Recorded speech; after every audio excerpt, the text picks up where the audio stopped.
Have you ever stopped to think about how many people around you are just pretending to be good? Diogenes of Sinope, a philosopher from the 4th century BC, had a pretty straightforward answer to that. Almost all of them. He lived in a barrel, despised social conventions, and had a simple mission: to show how society as a whole was just one big theater of lies. This man walked through the streets of Athens with a lantern in broad daylight, saying he was looking for an honest man. Spoiler alert, he never found one. Diogenes wasn't just being provocative. He had discovered something that still makes people uncomfortable today. We live surrounded by people who wear masks of kindness, but inside, they're completely different. Diogenes' cynical philosophy wasn't about being grumpy or negative. It was about having the courage to see reality as it really is, without the pretty filters that society forces us to use. And this lesson has never been as relevant as it is today. How many smiles did you receive today that were completely fake? How many times did someone ask you, "How are you?" without really wanting to know the answer? We live in a society where politeness has become a theatrical performance, and we're all actors forced to play roles we didn't choose. Diogenes saw this with total clarity. For him, gestures of civility were like makeup. They only served to hide people's true faces. When someone compliments you at work, are they being sincere or just following a social script? When a neighbor greets you with that big smile, are they showing real affection or just fulfilling a social obligation? The Greek philosopher had his own method for testing people's honesty. He would break all the etiquette rules on purpose. He'd eat on the street, sleep anywhere, say exactly what he thought. And you know what happened? People showed who they really were behind their polite masks. They got furious, uncomfortable, aggressive. Of course, not all politeness is fake. Some gestures of civility really do make coexistence easier and demonstrate genuine respect. But Diogenes teaches us to tell them apart. Real kindness doesn't disappear when nobody's watching, doesn't change based on convenience, doesn't need an audience to exist. Today, there's a new form of morality that Diogenes would certainly question. Political correctness turned into dogma. I'm not talking about respecting differences. That's always been important. I'm talking about when that respect becomes an empty ritual, a list of forbidden and approved words that you follow without thinking. Watch how some people talk. Every sentence seems to have gone through an internal filter, checking if it's aligned with the moral expectations of the moment. They don't express thoughts. They recite social catechisms. It's as if they've memorized a manual on how to be a good person, but forgot to develop genuine goodness. Diogenes would say that this obsession with not offending is a sophisticated form of intellectual cowardice. When you're so afraid of thinking wrong, you stop thinking altogether. You prefer to repeat ready-made truths rather than discover your own convictions. And here's the paradox: a generation that constantly talks about authenticity, but lives following pre-approved scripts. The most ironic thing is that this new moral orthodoxy has created its own fundamentalists. People who monitor every word others say, ready to punish any deviation from accepted doctrine. But does this constant surveillance produce better people, or just more cautious people who've learned to hide their prejudices behind clean language? If you've ever felt bad about helping someone without photographing the moment, welcome to the 21st century. We live in an era where any act of kindness that isn't documented almost doesn't count as real kindness. It's as if generosity only exists when it has an audience. Diogenes lived in an age without cameras, but he perfectly understood this type of moral theater. For him, true generosity was almost invisible, not because it was hidden, but because it didn't need to announce itself. When you do good to feel good about yourself, not to be seen as a good person, the motivation is completely different. Social media has created a strange economy of virtue. Every good deed can generate likes. Every cause embraced can earn followers. And this has contaminated even genuinely generous impulses. Now, many people choose their causes not for the real impact they can have, but for how much they'll improve their public image. But here's an interesting thought. Maybe some of these digital altruists really do transform in the process. Maybe starting with vanity, some end up developing real compassion. The question is it worth the risk of turning charity into performance? Diogenes would say no, that the ends don't justify corrupted means. Diogenes' followers were called cynics, a word that comes from dog in Greek. And this wasn't an insult, it was an ideal. Because dogs have an honesty that we lose in adult life. They don't fake emotions they don't feel, don't hide basic needs, aren't ashamed of being who they are. Diogenes chose to live like a philosophical dog. He slept when he was sleepy, ate when he was hungry, spoke what he thought without diplomatic filters. To the Athenian elite, this was scandalous. To him, it was pure freedom. He had discovered that most of our prisons are self-imposed. Picture the scene: a man who gave up home, fine clothes, social status, and seemed happier than any successful citizen of Athens. This was disturbing because it showed a troubling truth. Maybe all that effort to impress others was completely unnecessary. Of course, not everyone can or should live like Diogenes lived. We have real responsibilities, people who depend on us, projects that require stability. But we can apply his wisdom in an adapted way, question which social conventions really serve our well-being, and which are just golden prisons we accept without thinking. The lesson isn't to abandon everything, but to consciously choose what's worth keeping in our lives. And to have the courage to discard what only serves to impress people who might not even really care about us. Here's a thought that might make you uncomfortable. Do you have the courage to be good in an imperfect way? Because there's a huge difference between polite goodness and courageous goodness. The first never bothers anyone. The second sometimes needs to bother people to be effective. Diogenes was kind, but in a way that many people would consider rude. He helped people by pointing out their illusions directly and sometimes brutally. He didn't use soft words or diplomatic methods. He believed that sometimes the truth hurt less when it came fast, like ripping off a band-aid all at once. Our society has created a very polite type of kindness that avoids conflicts, never confronts, prefers to omit difficult truths rather than hurt feelings. It's a safe kindness that guarantees you'll always be seen as a nice person. But is it really effective? Sometimes being truly good requires the courage to disappoint expectations, to say no when everyone expects you to say yes, to confront destructive behaviors in people you love, to choose honesty instead of superficial harmony. This doesn't mean being cruel or insensitive. It means understanding that real goodness sometimes has thorns, that true love can include difficult moments, that helping someone doesn't always mean giving that person what they want to hear. How many of your friends would still be around if you stopped being convenient? If you stopped agreeing with everything, being always available, always positive and pleasant? Diogenes constantly ran this test and discovered interesting things about human nature. Most of our social relationships work like a system of implicit exchanges. You make me feel important. I make you feel special. You validate my choices. I validate yours. You don't question my obvious flaws. I ignore yours.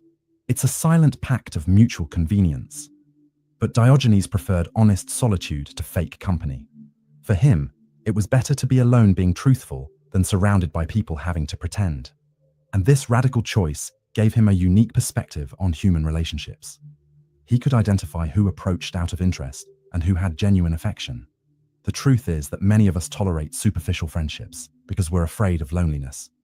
We prefer mediocre company to no company. But there's a big difference between being alone and being abandoned. Diogenes was alone by choice, but never really abandoned. He had his own company and had learned to like it. This doesn't mean we should discard all imperfect friendships. It means learning to value those rare relationships where you can be completely honest without fear of being rejected. Walk through any urban center today and you'll see something Diogenes would recognize immediately. A big stage where everyone plays idealized versions of themselves. Each person is simultaneously actor and audience in their own life show. Some pretend to be richer by buying things they can't afford. Others pretend to be happier by posting only the good moments. Some pretend to be wiser by repeating ready-made phrases about personal development. It's a collective theater where nobody admits they're performing. Diogenes chose to exit this play completely. He refused both the role of actor and audience. And this refusal gave him a privileged view. He could see the artificiality that the participants themselves couldn't see because they were too busy sustaining their own performances. But here's an interesting counterpoint. Maybe some of these performances have value. Maybe pretending to be better than we are sometimes motivates us to actually improve. Maybe aspiring to an idealized version of ourselves is a form of growth, even if it starts artificially. The question is finding the balance between healthy aspiration and neurotic theater, between wanting to genuinely improve and just wanting to look better. Diogenes teaches us that the difference lies in motivation. Do you want to grow for yourself or for others' approval? There's a type of person that Diogenes particularly hated, the one who mastered the art of sounding smart without really knowing what they're talking about. These are people who learned all the social codes, who know exactly what opinion to have about each subject, who speak eloquently about topics they've only studied superficially. They represent a sophisticated form of intellectual dishonesty because they use social intelligence not to genuinely connect with other people, but to build an image of competence and wisdom. They're like permanent politicians, always campaigning for their own reputation. Diogenes, on the contrary, took pride in admitting ignorance. When he didn't know something, he clearly said he didn't know. When he didn't understand, he asked simple, direct questions. For him, faking knowledge was a form of cowardice. It showed fear of seeming ordinary or limited. Our era has amplified this problem. With infinite information available, many people think that having access to data is the same as having wisdom. They confuse the ability to Google with real knowledge, the skill of repeating information with genuine understanding. But there's a liberating irony in this. When you stop trying to impress with your intelligence, you can start using it more effectively. When you don't need to prove you know everything, you can focus on learning what really matters.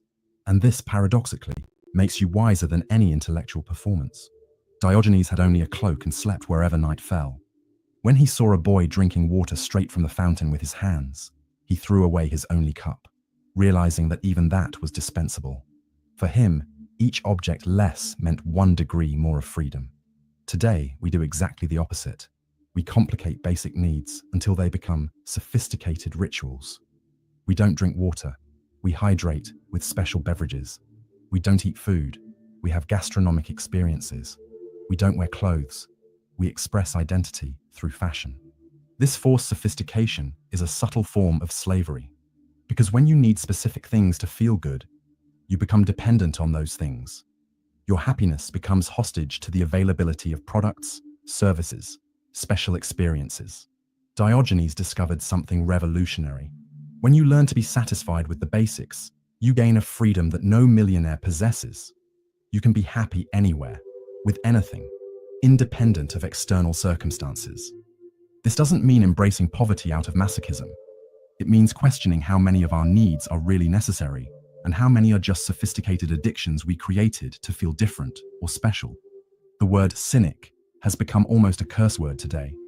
When someone is called cynical, it usually means the person is bitter, hopeless, overly critical.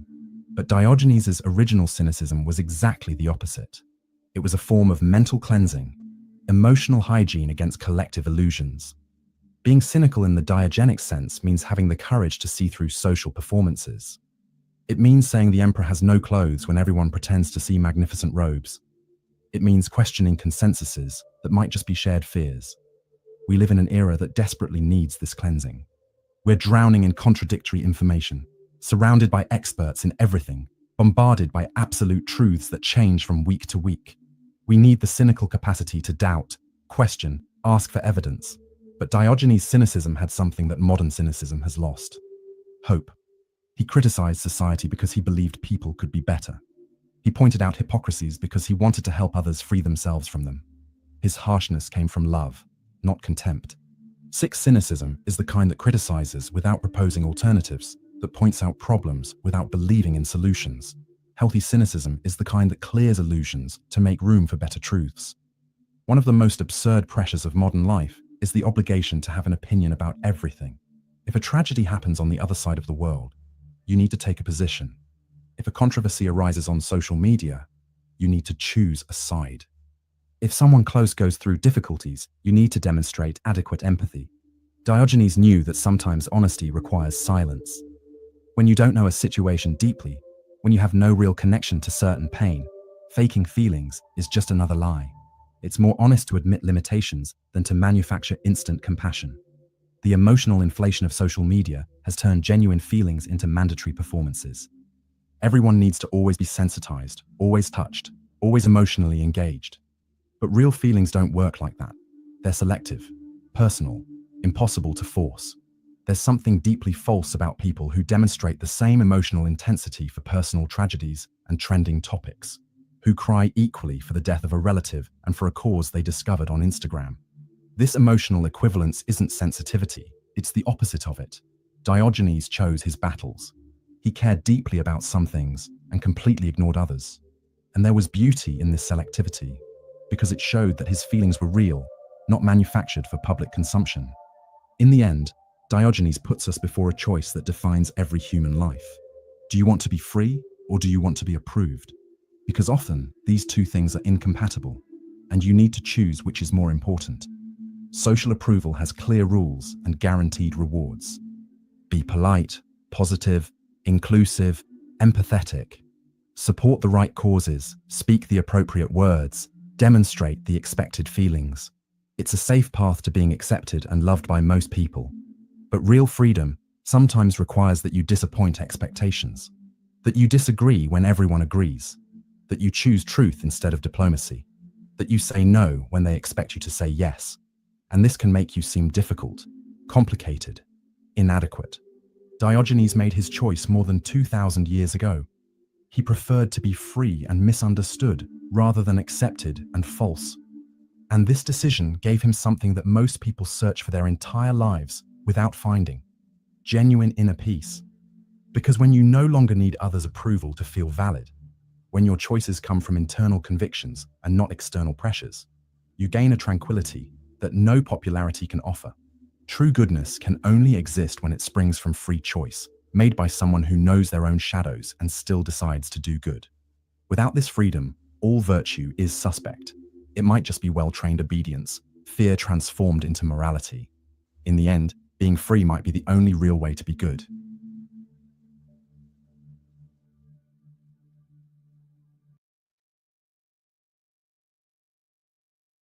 I'm more than happy to take a peek at the title if you're willing to give it to me. Yeah, I'm sure you are, but that's my thing. I'm not trying to give up My information. fault. I just thought you said you were willing to show. Right. It's important to get every single person and piece of property registered and identified with a state of and a corporate entity. We just gotta do it. It's gotta happen. Questions like why I do what I do, why I am the person I am, and how you can't see that by coming up to a man and trying to identify him. Like a piece of plastic doesn't identify me. That's not me. I am me. Why do we all pretend like it's better to exchange little plastic pieces to pretend that that means anything about who I am, that am is, or what I am, that am, or what it's connected to? Better yet, right? So that is the greatest resource and source of order and co-creation. The little plastic pieces don't do it any justice. This is like my personal journey. Dude, it's crazy because if you would have just given me your name, If you guys would adjust, right? This is your logic. This is the logic of a tyrant, right? This is the logic of a horrible parent. This is the logic of an authoritarian everywhere. If you would have just did everything that we told you and asked you, we wouldn't try to make your life harder and do loss, injury, and harm to you. That is the rallying cry of tyrants everywhere from the beginning of time. Go fuck yourself. You don't get to tell us what we're going to do and be in life. All you teachers, all you parents, all you authoritarians, all you false prophets, you don't get to tell us what we're going to do and be in life at the expense of rolling up your sleeves and doing harm, like the Tao says. You know, all you subjective moralists, all you solipsists, who you and your dogma is the only thing in creation that actually exists that you can confirm. But say, if I would have just complied, if I would have just done what she wanted, maybe that'd be better for me. Nah, if you would just maybe listen to what I'm saying, maybe it'd be better for you. Maybe, just maybe you're making a mistake. Maybe you shouldn't be doing this to people. Maybe you're like security guard for someone you don't even know. You're a security force for an invisible entity. You're working for, you don't know, you might be working for the devil. Stop telling other motherfuckers who may be born and may be meant to be here at this time to influence all of us to do better and be better and have better, to just stop and just shut up and just go away. You're ahead of the game. No, fuck that. It's called free expression. It's called getting really real with ourselves and each other. It's called gambling, cosmic gambling on the truth and on faith. You didn't just hear him? You didn't just hear him? He said he's waiting for the day, just like I am, when they actually can show me that they can hurt me. Just so you know, you should be cooperative in that way. Does that make sense? See, we can disagree. That you have.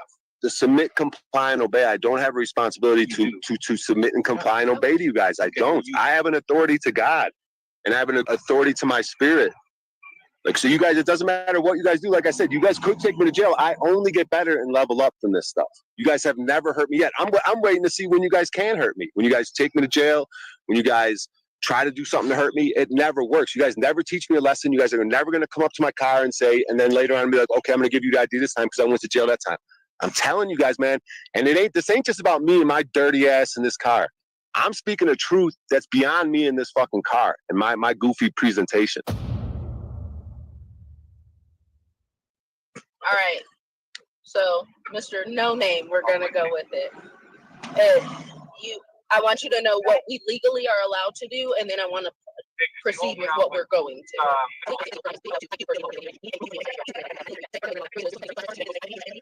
And today we're gonna serve you by just calling it good as is and leave it alone, and hope we don't have any later run-ins. How's that sound?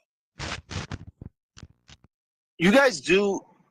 All three of you, like your energy, like I deal with officers in situations like this, and our people do too. Like I mess with your energy. Like, even though you guys, we might not be connected, like you guys could do things to me. Like, even the language, like we could like cause loss, injury, or harm to you, but we're just not going to. That's how it is to me and my people. It's us enforcing the laws thereof. Yes. Right, but we as human beings to one another, like we all come from families, we're all brothers and sisters. Right. That's the kind of how I looked at it. Like we don't even get along with our own families a lot. So we're at the dinner table and we're having a discussion about something. That's how I look at it. And you guys are saying we can legally do this, we can legally do that, but we got to get back to the spirit of our gut instincts. It doesn't matter what's on all these papers. Got to get back to our core instincts and intuitions. Greetings, folks. Back at it. 2 days in a row here because the royal we as an I went off yesterday. For a good 3 hours on pretty much everybody and everything. Got it all out. I was venting. As Verily says, the watcher, waiter, hater army pours forth as usual. We're not even started yet. It's embarrassing. It's actually not an army, right? Unless it's an incel army of one. It's actually Mr. Slow State. And we know that because he's been using various alternate accounts that the names correspond with his 2 or 3 channels, right? They're abbreviated the same. So Slow State at it early, jealous and envious, projecting onto me, chasing me around, attempting to try to get at me, bringing up Jennifer leaving and Brian O'Shea thinking I'm a coward and not liking me anymore. It's like we haven't left high school, have we, folks? With the political science games, hiding behind avatars, attempting to try to exploit what you believe to be weaknesses while calling other people narcissists. It's beyond laughable. If you're not a coward, call in 602-730-0122. I suspect I won't be getting much on that line because the majority of folks, especially the watcher, waiter, hater slaves, are beyond cowardly. They won't stand for anything in their own lives, and they won't put up or shut up on here or in life with me or anyone else. Rather pathetic way to live. But hey, we forgive them. They know not what they do. They have no idea what's potentially waiting for them on the other side of their fear-based reality, while they project false strength, a faith-based reality where there is true empowerment, inspiration, and potential for co-creation. So let's see, 1602-730-0122. I always got to check the number. I like to do it live. So that we know that we're good to go, just in case. Okay, we're up and running. It's good to see. Okay, let's move forward. We're going to be pretty clip heavy here today, barring some call-ins or some panel. I'm for a limited time, I'm open to the panel, non-panel. I have been. It's gone pretty well. Not too much screaming and yelling, not too much acting out, which to many folks means the panel hasn't gone well because that's what they're looking for. But we're attempting, at least a lot of the time, to get away from the back and forths that go nowhere, the looping dramas, all the rest of it. As you see yesterday, from time to time, I will go off on other content creators. It's something we do here, something we're known for here. I'm just being honest. That's what it is. I'm being authentic, I'm being honest and straightforward. I'm holding us all accountable. to standards that oftentimes I may not like or make me uncomfortable. I am involved, right? It's not like I'm saying something not highly aware that on some level people are going to look back at me and hold me to the same standard. That makes me uncomfortable, just like it does a lot of other people, but I think it's necessary, right? And it's exciting in its own way. Accountability and responsibility is exciting in its own way if you let it be. You may have to work to get there. You may have to reach a little bit, but it is if you let it be.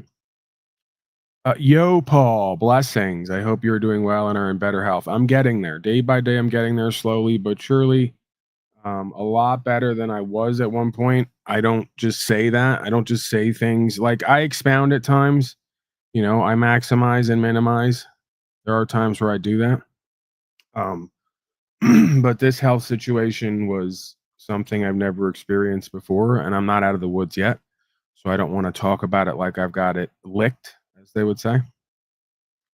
But yeah, I thought for sure that I was up out of here, and it actually surprised me that for the first time in my life, I had this sort of sense of unfinished business. Like I wasn't ready to leave, because in the past, I guess I was really dark in a hole. I actually wanted to leave up out of here. I didn't want to live. But nowadays, I'm like, I have so much to live for. There's so much opportunity. I have love in my life to some extent, if not within me, within my life. People who care about me, respect me. Whatever the case may be. I have things to live for, right? People, places, and things to live for. So I found myself rather tested and challenged and sort of reflective, forced into a space of insightfulness. How much I learned from that and got out of it and will apply remains to be seen. I am a pretty hard-headed motherfucker, if you haven't noticed. But yeah, I thought for sure I was up out of here and that I'd done it completely to myself this time. And yeah, again, that's why I wasn't here. One of the main reasons I wasn't here. Folks know that I enjoy broadcasting. I'm inspired by it. It's what I love to do. So if I'm not here as much, pretty certain that there's something serious going on, some serious changes I'm going through. The other, right? But yeah, we're here. We're here. We're queer. Get used to it. Whose streets? Our streets. Julian is here. The other crew, right? Yeah, that whole thing. Host slave, you're sad. Well, listen, just let it go. Part of the game is you call them out, you embarrass them, even if they'll try to pretend like, oh, there we go. I don't have to beg for panelists. I'll bet you can't get 50 viewers on a normal view, not this vertical crap. I'm not interested in what you bet, slow state. Why don't you get a life? Enjoy your life. If your life's going so good, why are you not enjoying it and focusing on you and your life? Why are you constantly focusing on me and chasing me around with over 5 multiple alternate accounts? Please get a life, you loser, failure. Please find something to do. It is beyond embarrassing. How anyone still sits around and watches your lame ass is beyond me. But hey, that's what makes the world go round. Again, you would think slow state, like so many others, would be prostrating himself before me, just bending the knee, kneeling and bowing, because I am, of course, the one who told him to and inspired him to create a broadcast back when he used to tell me they should be bowing like this. God of all media, thank you, God of all media, we love you. Back when he told me he would never start a broadcast because I was so poor and broke and there was no financial incentive to waste any time on here broadcasting. Boy, did that tune change, huh? Right. But instead of being thankful and grateful, the greedy, the selfish, the bitter, the resentful, the overly competitive, when you can't compete, when you don't compare, so there is no competition. It's a non-petition. No one's asking for it, right? It's a non-petition. There's a petition and a non-petition. No one's asking for it. You're the only one who wants it, and I won't engage with it because I don't compete with people where there is no comparison. You can't compete when you're beaten before we start. So, again, worry about yourself, your life, your relationships, not me, not Jennifer. Worry about your broadcast and your non-tent, not me and my panel. Worry about the fact that without a panel of 10 losers screaming and yelling, yipping and yapping, fighting each other about online metaversal gossip drama nonsense, you don't have a channel and you don't have any content. Okay? That's why I'm your daddy. Not only do I inspire you to start this crap and to make the money you're now crowing all about that you said didn't exist, I encourage you to go to the next level and actually bring these people something of some kind of real value, power, service, co-creativity, inspiring infotainment, something that's worthy of all the value that you crow about and say that you get. No, we don't have that. Gossip, drama, manufactured arguing, fighting. Okay, enjoy it. That's fine. I'm not mad about it. I don't mind. If you like it, I love it. Just keep it in your hole. Do what you do. Be happy about all that you have. And don't worry about little old Paulie boy. I'm poor. I'm broke. I'm in a trailer. I get no numbers anymore. No one likes me. Women don't want to be with me. Men don't want to be me. That's fine. I'll accept all of that. It's okay. Somehow I'll move forward in my life and we'll recover here. Believe it or not. Questions, comments, concerns. The link is pinned if you're not an absolute coward and you actually have something to share or offer or be a part of. If not, call in 602-730-0122. Slow state optics are high. Well, they have been for years. There's many folks love me, but their love is misdirected. They're inspired by me, but inspired to do all the wrong things because they like to watch, wait, and hate, right? And they forget about the fact that there's obviously tampering or interference with my lives at times and my numbers and all the rest of it. They will deny that. They'll say it's going on for them because they like to tell my story as theirs, even though it makes no sense. Because nobody on YouTube shadow banning drama, gossip, nonsense channels. They're actually promoting it, like Andrew Wilson, Fresh and Fit. You know the list. They're promoting that crap. They want that, right? What they're not promoting is rights, freedom, principles, spiritual faith, the difference between legal and lawful, how to win at court, how to get dismissals, and do the actual work for us to be free, righteous people who are oriented toward justice, right?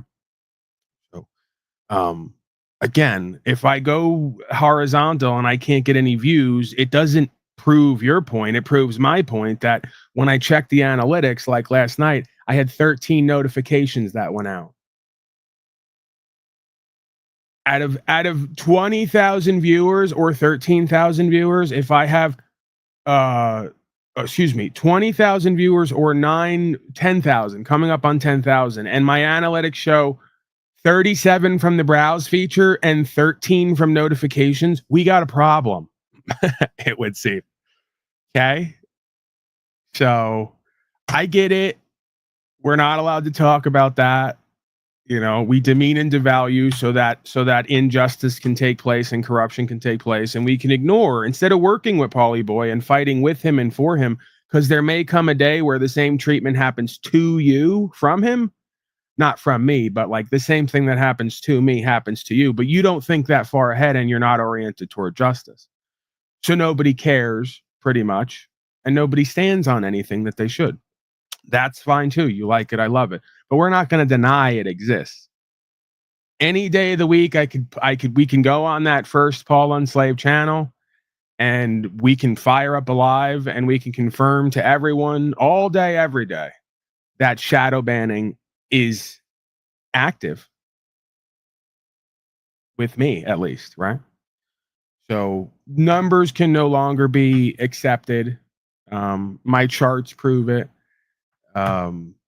The algorithm and the numbers do prove it. The charts can be accepted when it comes to proving the antithesis, right? Of the fact that I'm promoted in the browse features, given notifications. So we know that. That's conclusive. They can't deny it. Now it just comes down to how do I resolve it? And I've been slacking on that because I have to sue them.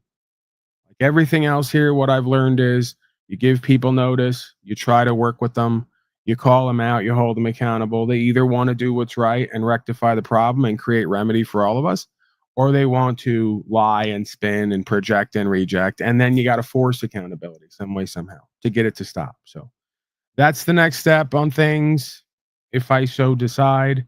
I'm rather irked by it because I am oriented toward justice to some extent, and I am for things being what they should be without being interfered with.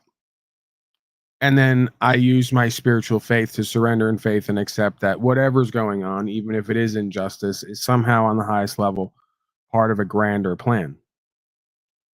That allows me to sort of reconcile that. But, again, it's just dishonor and bad faith and evidence of folks' corruption to come here and deny what is patently obvious. And then, of course, to really sew things up, they'll double, triple, quadruple down and say, Paulie boy, you bought all your subscribers on both channels. Got it. Okay, let's move on. Why even, I get it. Even if no one was here, whether folks are here or not playing games, why even address this stuff at this point? I've talked about it so many times before. Ultimately, I'm just selfishly venting, and I'm sure the audience really isn't interested beyond a certain point, whether there's shadow banning or not. I am loved, you are tolerated, you have no calls, no guests. That's fine, slow state.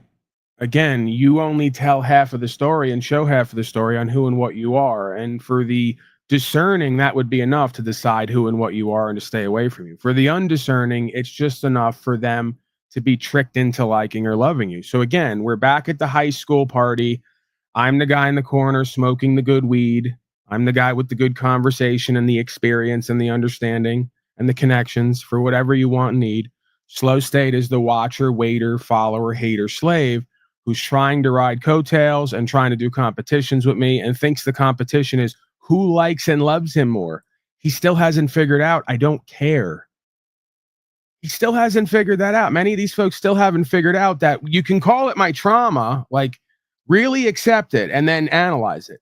This kid must have really been abused and unloved because he actually doesn't care. I don't care. I don't care if you and everyone else who comes to your panel doesn't like me. They respect what I do, so much so they have to lie about it to create a false equalization with it. But why would I give a fuck about people liking or loving me who I don't like or don't respect? And sit around all day wasting their lives and everyone else's time, energy, and attention. I am just that pompous and arrogant, if that's what you want to call it. I'm so traumatized / confident in this truth and this understanding I've discovered that I genuinely don't care if the majority of people in this world and on panels, the 70% that are vaxxed and taxed and laxed out, I genuinely don't care if they like me or want to be around me because I don't like them and don't want to be around them. How much more straightforward and honest could I be? I literally am so traumatized, if you want to call it that, and resigned. The word is re-signed to a different contract in order to expand. Figure out that language that I'm trying to put forth there. I'm painting a picture. I am so re-signed to the covenant, to the contract in order to expand in truth that I literally would rather go life alone than be surrounded by folks who are fools and idiots and reprobates and deviants pretending to be good or intellectual while doing and being and creating little to nothing to solve our problems collectively or individually. I am that selfish and that arrogant and that pompous and that dismissive. I just don't give a fuck. So if I'm supposed to, in order to be a good person, well, then we got to work on that because I don't. The right people who matter to me, who I respect, who I see get it, right? And we get it together. We're part of a communal experience. The right people have love for me or care for me or respect for or with me as far as I'm concerned. Okay? So that's how it works in life being a man. At some point, you got to do what you got to do. You got to live for yourself and what you believe your principles and values are. And you got to surrender in faith that you may not be popular. And if you are popular, it's for what you do and what you stand for. not for who you pretend to be. Okay? All righty then. We're working here. We're helping some folks out who've never evolved beyond a certain point, who've never found their own true meaning and purpose, who've never discovered the greater self beyond the lower level false worldly self. So they're still confused about who and what I am and what I'm doing. It's not important to be liked by a lot of people, but the right people. There you go. See, some folks who come here get it. We resonate. We see the same thing. We live the same way. And it's not important to us. It's important to you on the outside who don't like and care for me. For some weird reasons, it's important to you who I am, what I'm doing, who likes me and who doesn't. But for those of us who come here who resonate and align, we're not interested. It's like saying the people who knock the auditors, not because they're a bunch of cowardly dunces who just want content and can't stand at court. No, I do the same thing. They knock the auditors simply because they're standing for rights, freedom, principles, spiritual faith, which is the core of American values, or at least they say they do, right? So a bunch of statist, collectivist, fascist, pathetic, cowardly, worm-like slaves make videos about people, shit on them, hate on them, watch, wait, and hate, right? It's like saying, I don't care about what they think, because I don't, nor should I, because we're not in alignment. And some of us are on the right side of history and have something redeemable going on by God's grace. And the rest of you folks are a waste of time, energy, attention, and life. That's just the reality of it. So again, typically, the folks who have followers, watcher, waiter, haters are doing something of value with some kind of empowerment. The folks watching, waiting, and hating, regardless of whatever they're getting and whatever they're doing, it's not of real empowerment and inspiration.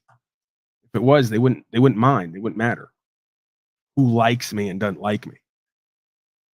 If you haven't noticed, by the way, when I come online, I get into a state of broadcasting where I just kind of abandon all good sense based on what society has put forth. So I make it very easy for folks to not like me here. That's part of my self-sabotaging, gambling aspect of self. Rather than come on here and try to be criminally minded and see how many people I could get to like me and give me stuff like you do and others, I come on here and I lead with all of my lesser aspects of self. I lead with all the lower and lesser aspects of me, right? Because I believe that's what true goodness or greatness is. It's not coming on here pretending to be good to see how many people you can get to like you to suck dry and have false power or Machiavellian games you play.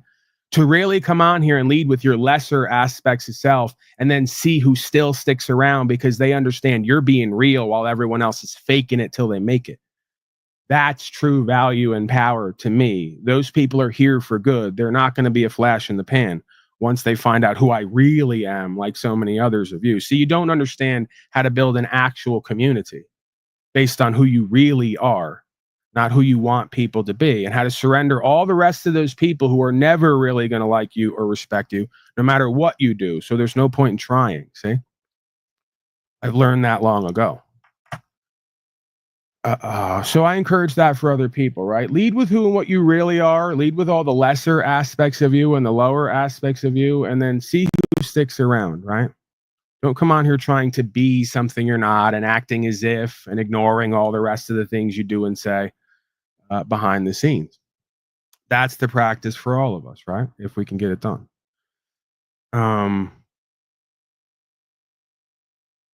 Your comments reflect badly on you, not Paul. Right. He still hasn't figured that out. I actually love it. I love when these folks who pretend to be so strong and so independent and empowered follow me around with 10 multiple accounts and project onto me. It just reveals to everyone witnessing on all sides who and what everybody is and what they're doing and not doing. So continue to convict yourself. This is what the fool doesn't realize. The more that he gets and the more that he's loved, the more he comes out in the open to reveal who he always was, and the more he slowly, rather quickly, undoes himself. So enjoy that process. Many of us have been through that process, and we're thankful and grateful for the tests and challenges of the darker aspects of self. So we're not bothered by it. I suspect you'll be rather entertained by that lesson that the non-God has to teach you about yourself. You'll learn. We all learn one way or another, right? Banana in the tailpipe type stuff. The why I oughta. Mo, he got me with the old banana in the tailpipe routine.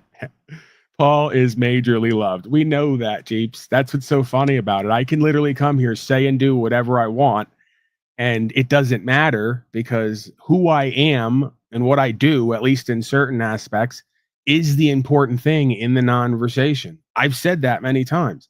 If it's not, if legal, lawful, and dismissals, and why are you free, and rights and freedom, and Americana is not important to you, I'm just another asshole on the internet, ranting and raving.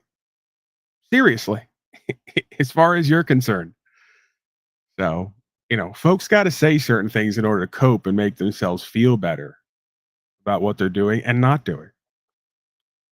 Why is he talking from the chat? He isn't even good at promoting, even though all he does is try to promote his shitty channel. Right.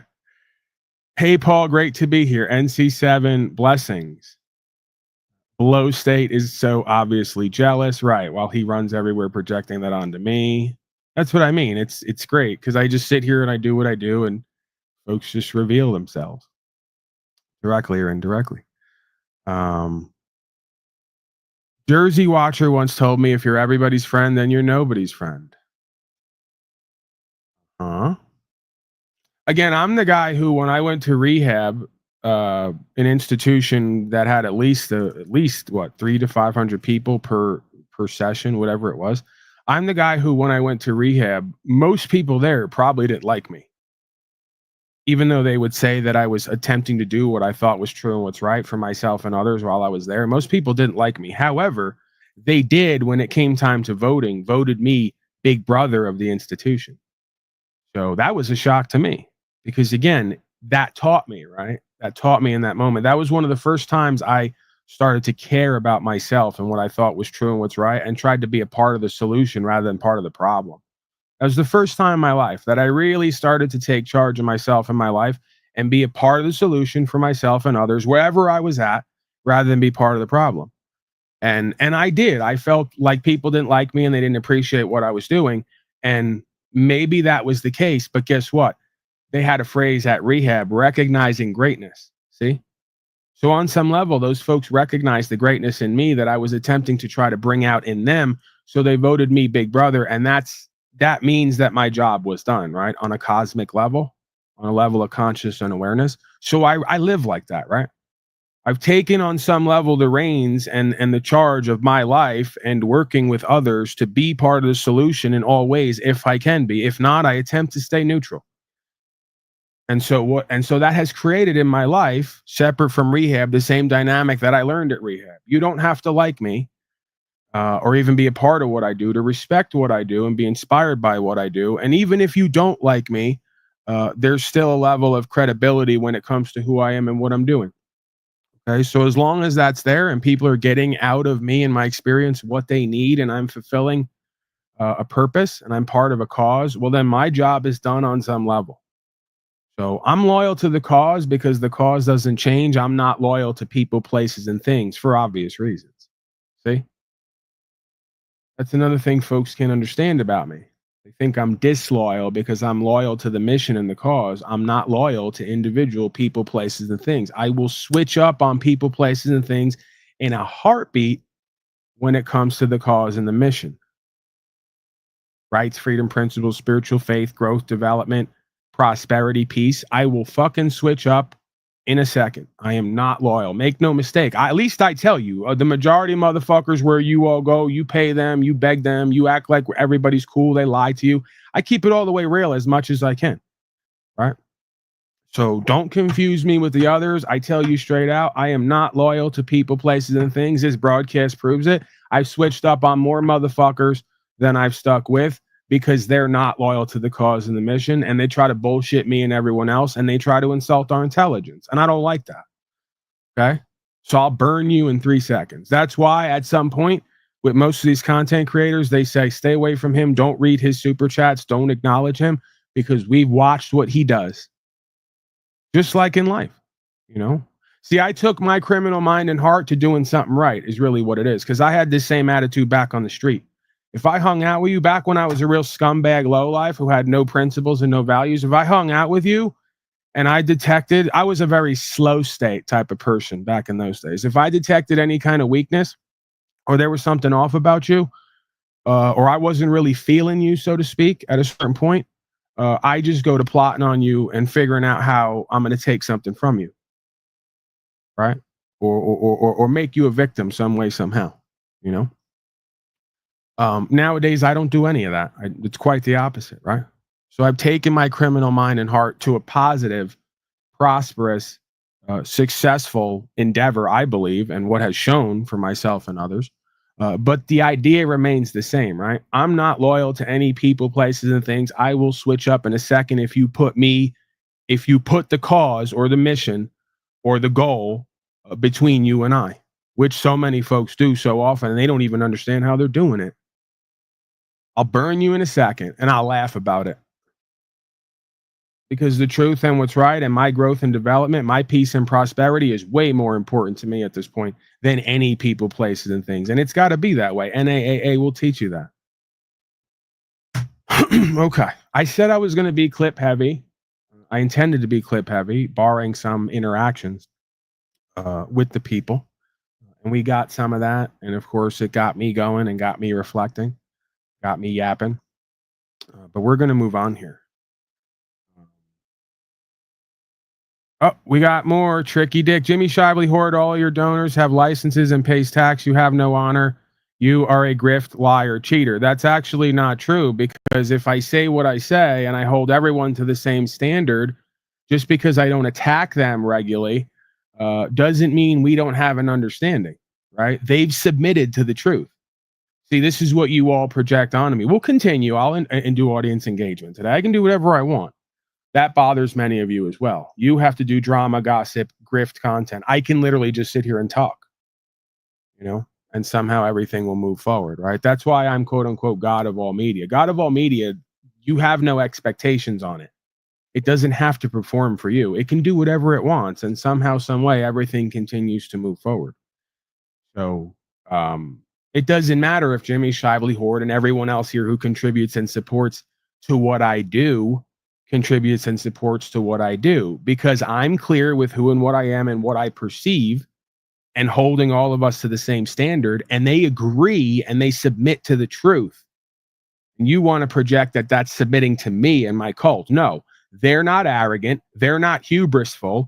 They are discerning. They're willing to cop to the truth, even if they don't live it, because they're honorable people with integrity. And we're not going to try to demean and devalue that and down on that, right? So get it right. I've never attacked anyone who submits to the truth. If they admit to themselves and everyone else that they should be living free and their property shouldn't be owned and regulated, but they haven't taken the steps to do it, they've admitted to themselves it's because they're scared and cowardly. And I get it, because we all have fear about it. Okay. But precisely because they've admitted to themselves and others and submitted to the truth, we don't have a problem. It's the folks like you and others who keep trying to cope and lie to yourselves and everyone else and present false strength and act like you're the man when you're a kept pet bitch ass slave and you don't want to confront the truth of the reality in which you live and co-create. So there is no honor in that. There is no integrity in that. That is cognitive dissonance. That is duplicitousness. That is double-mindedness. And that is why I don't respect you. And that is why I don't want nothing from you or with you. Stop putting yourselves in the same category as other people who don't live like you and hold the same standard for themselves and others, and literally are righteous people who are oriented toward justice and will submit to the truth, while you don't do any of that. So it's another equivocation by a narrow-minded individual who can't understand nuance and context, or doesn't want to understand nuance and context. Because you want to attempt to try to play power games and influence people to hate me and not contribute and support to me. It is very low level, below the belt, and very shallow too. And you're really not great at it either, right? You guys should hope that I never start doing what you do, because if I ever decide to start doing political science games and power games and actually trying to affect folks' lives, you might be in trouble. Because I'd be somewhat good at it. You folks are not that great at it. all you do is expose either your disingenuousness or your lack of self-awareness and adherence to nuance and context. That is a very collectivist, archetypal sort of quality or lack thereof. Most of you statists, fascists, corporatists, collectivists are not very bright people. You're not very self-aware. You're not aware of others. You're not very discerning of systems dynamics. And you typically aren't great with nuance and context. I've noticed. And what's worse than that, you're stupid, right? The video still holds up. Okay, some more. I'm liking this. Folks thought I wouldn't like this, that I didn't want this, but I'm enjoying it. I always try to transmute. Just now, I was given a way to control the policy enforcers by traveling without plates. If they pull over for it, say, what? Well, my self-made plate must have fallen off then. Oh, man. That's upsetting. Hashtag best cult ever in a thought experiment. Yurt creature. Do you do things to work the system in the way you believe or know it, or do you completely reject the legal system or just driver license, for instance? Call in, man. I'd love that question. You got to give me more context there. When you say work the system, have I called the feds to put the state and locals on notice because the feds are supposed to check them? That's checks and balances. Even though the feds are essentially defined as a corporation at this point. Yes, I have. Because again, within their corporation are rules and a form of bondage. They have bonds and they're bound according to them swearing to God, presuming they believe in God, right? And it even matters. It matters even if they don't think it does. But will I use the system for what it's designed for, ordained for? Potentially, yes. Do I use the system to get more privileges and benefits for myself or others? No. Because I just don't believe that that's going to make a stronger, better, longer, better, faster, stronger. We got Kanye West up there, by the way, today. Flashback to the time he went to TMZ and said slavery was a choice. I want to go over that video. But will I use the system to engage in checks and balances and put them on notice with the other branches of their corporatized system to try to keep everyone in check and avoid this going to hot war like it always does historically? I'm not starting war. I won't be a part of war. You know, I don't want to be a part of any of that or start any of that, but I've studied history and it would seem to me that it's going that way. It always goes to civil war, revolution, complete circle. That's what revolution means. It's not a coincidence. This is a looping realm, light age, dark age cycle. So it may be a fool's errand to even try to stop civil or revolutionary war, knowing that this is a cyclical universe simulation, and that on some level, on a macro level, even on a micro level, you can't avoid the idea of revolution or cycles, complete cycles, right? The sun goes up, the sun goes down. The sun comes up, the sun goes down. The supposed round earth, whether it's flat or round, rotates, you know? Yeah, you have the life cycle, right? Stuff is born, it matures, it decays, it dies, it's born, everything in this realm seems to be part of a matrix of dualistic, cyclical, natured experience. So again, you may play a part here and go with what your eternal soul that's outside the bounds of time and space calls you to be a part of. But it doesn't mean that because my spirit calls me to be a part of this, because it's outside of time and space and outside the loop, doesn't necessarily mean that I expect the loop to change, right? It may just be that I'm called as a, whatever you want to call it, bodhisattva. They have different meanings or different words for these things. I may be, as a spirit, like many others, called to break the loop on a micro level while surrendering the macro loop, because that's given over to everyone else's free choice. You know, I just may be here as a soul to break the loop and to escape the bondage and the chains of this reality and move on to a higher dimensional experience. I don't know. I don't presume or project onto that. I don't accept that or believe that, but anything's possible. But yeah, there's certain things that seem to have tendency here. If history doesn't repeat, it rhymes, and it reveals the nature of the simulation based experience. that we call this universe. And one of the aspects of the nature of beingness, as I said, is dualistic, at least on the most shallow or physical level. Dualistic and looping, for lack of a better term. John SZC. John SCZ, how are you, sir? What's up, buddy? How you doing? I'm doing well. I'm here. You know, we're at it again. What do you call it, John, when no one waits up for you at night and no one calls you to wake you up in the morning? Do you call it loneliness or do you call it freedom? A lonely freedom? Oh well, it's freedom. Freedom for sure, But yeah, it gets lonely too. Yeah. But I've survived, so what can you say? Well, you always have me, John. How could you be lonely when you always have the God of all media? Hey, I was impressed with your visit to that show the other day. If you had any honor, you would tell the viewers that you don't drive because you were afraid to be arrested and you use Jennifer like your personal slave. Well, if you had any honor and integrity, you would stop projecting that I haven't told the audience that I have backed off on traveling around, because when I do that, I know I'm going to get arrested. And ever since I've had this health issue, I've not wanted to go to jail and potentially have to sit back there while not being able to eat and use the bathroom properly and everything else. So yes, I've been candid and straightforward with my audience. With all your watching, waiting, hating, and following, you must have missed that. Or more than likely you have heard it, but you want to ignore that because you want to pretend that I haven't said it. So I've been more than forthcoming and candid.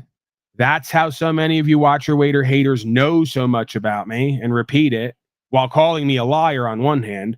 Half the time you repeat whatever you've heard me say to try to get back at me and use it against me, which isn't a narking quality at all, by the way, while you call me a narc. Okay? So keep revealing yourself.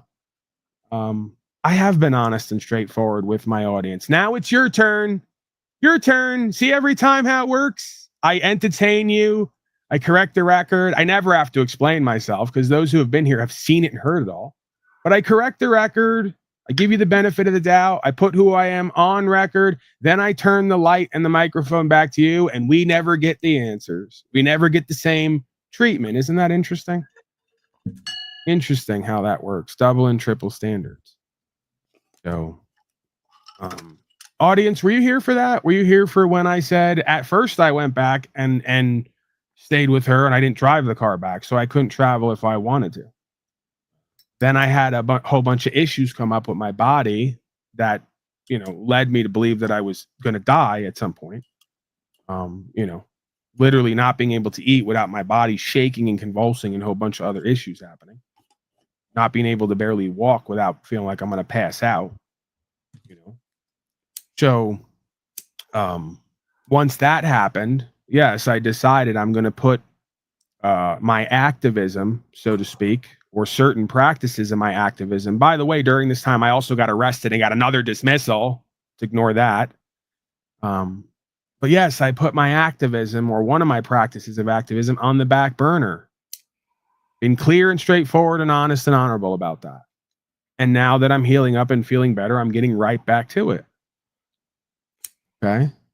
So there's that. John, you got any questions, comments, concerns about that? About me traveling? Have I been honest about that? Was everyone there for that? Did you guys hear that? Did you see that? Did I make that up? I don't know why you're concerning yourself with what these people are saying. You don't have to prove anything to them. I know, but I'm dangerously attracted to exposing these people. It's my ego, right? My ego loves when these people lie on me and do it from a hidden perspective, and I just call them out and put the light on them and just allow God to judge them. Right? There is an egocentric aspect of me that loves when the deceiver and the liar and the accuser presents itself to try to do court with me and convict me. I love it. It's why I do courting on some level. There's many reasons I do courting, right? But I love when we go to court and they put some bullshit before me and I get to just point out all the different ways they're lying and frauding and trying to play power games, and then remind them of where the true power and value is. Something about that process I can't get enough of. And they know it and they exploit it. And I try to do something with it for the people. I do the best that I can, but it may just be a detriment of mine. You know, I play to the lowest common denominator. I really do. Hey, Paul, I'm willing to co-create a symbol for your custom plate. If you want, I can reach out. Well, you don't need to do that. I appreciate that, NC7. There's probably other ways you can contribute to the broadcast and whatever we're doing. I could probably do that myself, and I'm not just going to have you or others do my work for me because I'm lazy. If anything, I'll come up with other reasons and justification for you to do my work. But me just being lazy, I can't justify that to myself. I have to come up with something better. Dick, call in and ask him yourself. There we go. They're confused again. 602-730-0122. There is a number there for folks who have questions, comments, concerns. I don't know why they don't call in. I don't think the truth cares if Paul works the controls. It's very small on my screen. Is that an and? Works the controls on a automobile, or not right now, tomorrow, yesterday, or whatever, because he's done it and his message needs to be told so more people will do it. Well, yeah. I mean, that's kind of the bigger part there that no one wanted to accept. That I'm not everybody's daddy. I can call myself the God of all media because I'm mocking this dynamic. Precisely the dynamic we're witnessing right here. They don't realize when I say God of all media, I'm mocking.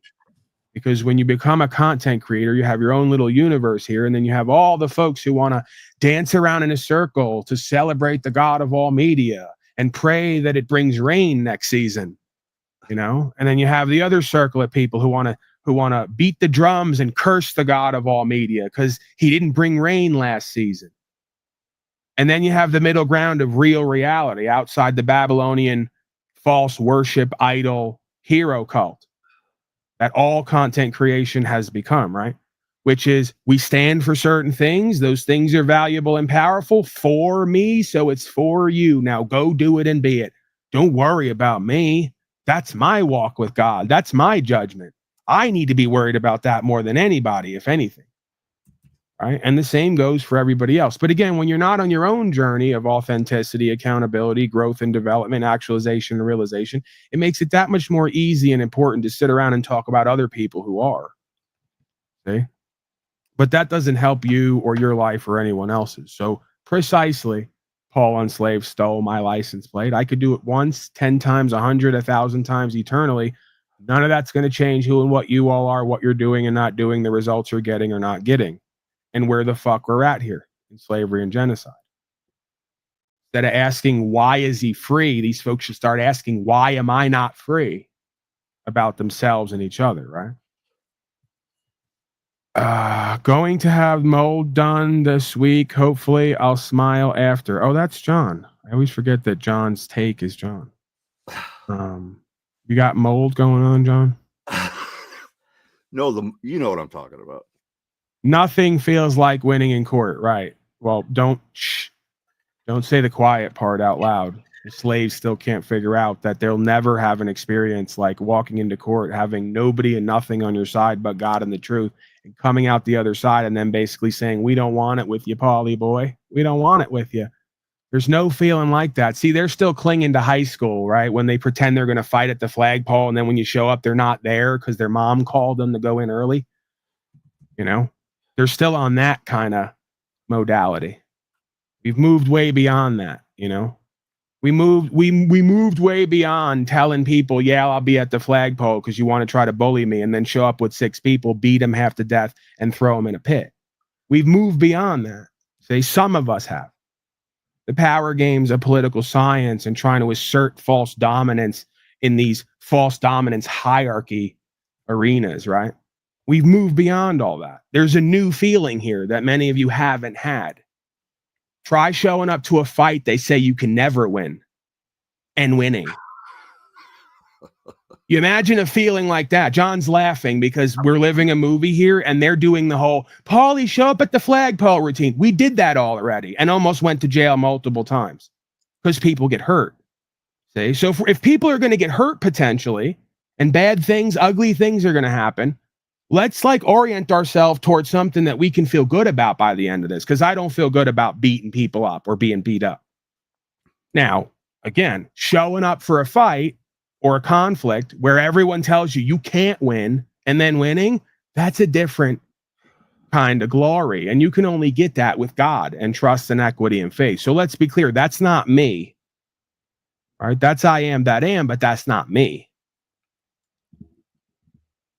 Thoughts on any of that, John? Open forum here. Questions, comments, concerns. We don't call because you talk over and mute us. You are fraud, liar, cheater. That's you. That's not true. People have called in the last week or so, and even if I interrupt or talk over them, I don't mute them and I don't go silent again and allow them not to speak. So that's just not true. Go ahead, John. I just interrupted you.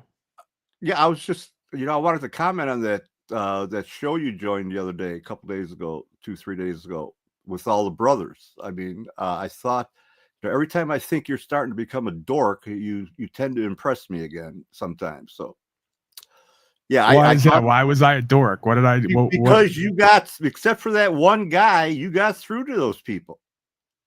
They ended up listening at the end. I mean, it was a good conversation at the end, except for that one brother who wanted to kick your ass to get you out of there, Yeah, he wanted to, but he's not going to, right? And that's okay, because what I talk is testing and challenging. But that point you made when he was arguing with you, I can't remember everything verbatim, but when you said, would it make more sense for God to test you with the truth coming from a white man than from a black man? I said, oh, that was perfect right there, I thought. Yeah, they never see the point of how God works in mysterious ways. They ask the question based on their own logic and rationale. The logical, rational mind can't conceive of how God works, right? The right brain is not the left brain. The intuitive is not the instinctual. And on and on and on, all the way down the line, right? That's part of the dualistic experience of reality here. There's an underworld and overworld, There's a masculine and a feminine component. The masculine is direct. The feminine component is more elusive and mysterious. There's dogs and there's cats. There's only so many ways I can put it, right? So yeah, it's part of the game. I like the game. I love the game. Really, the game is what inspires me, right?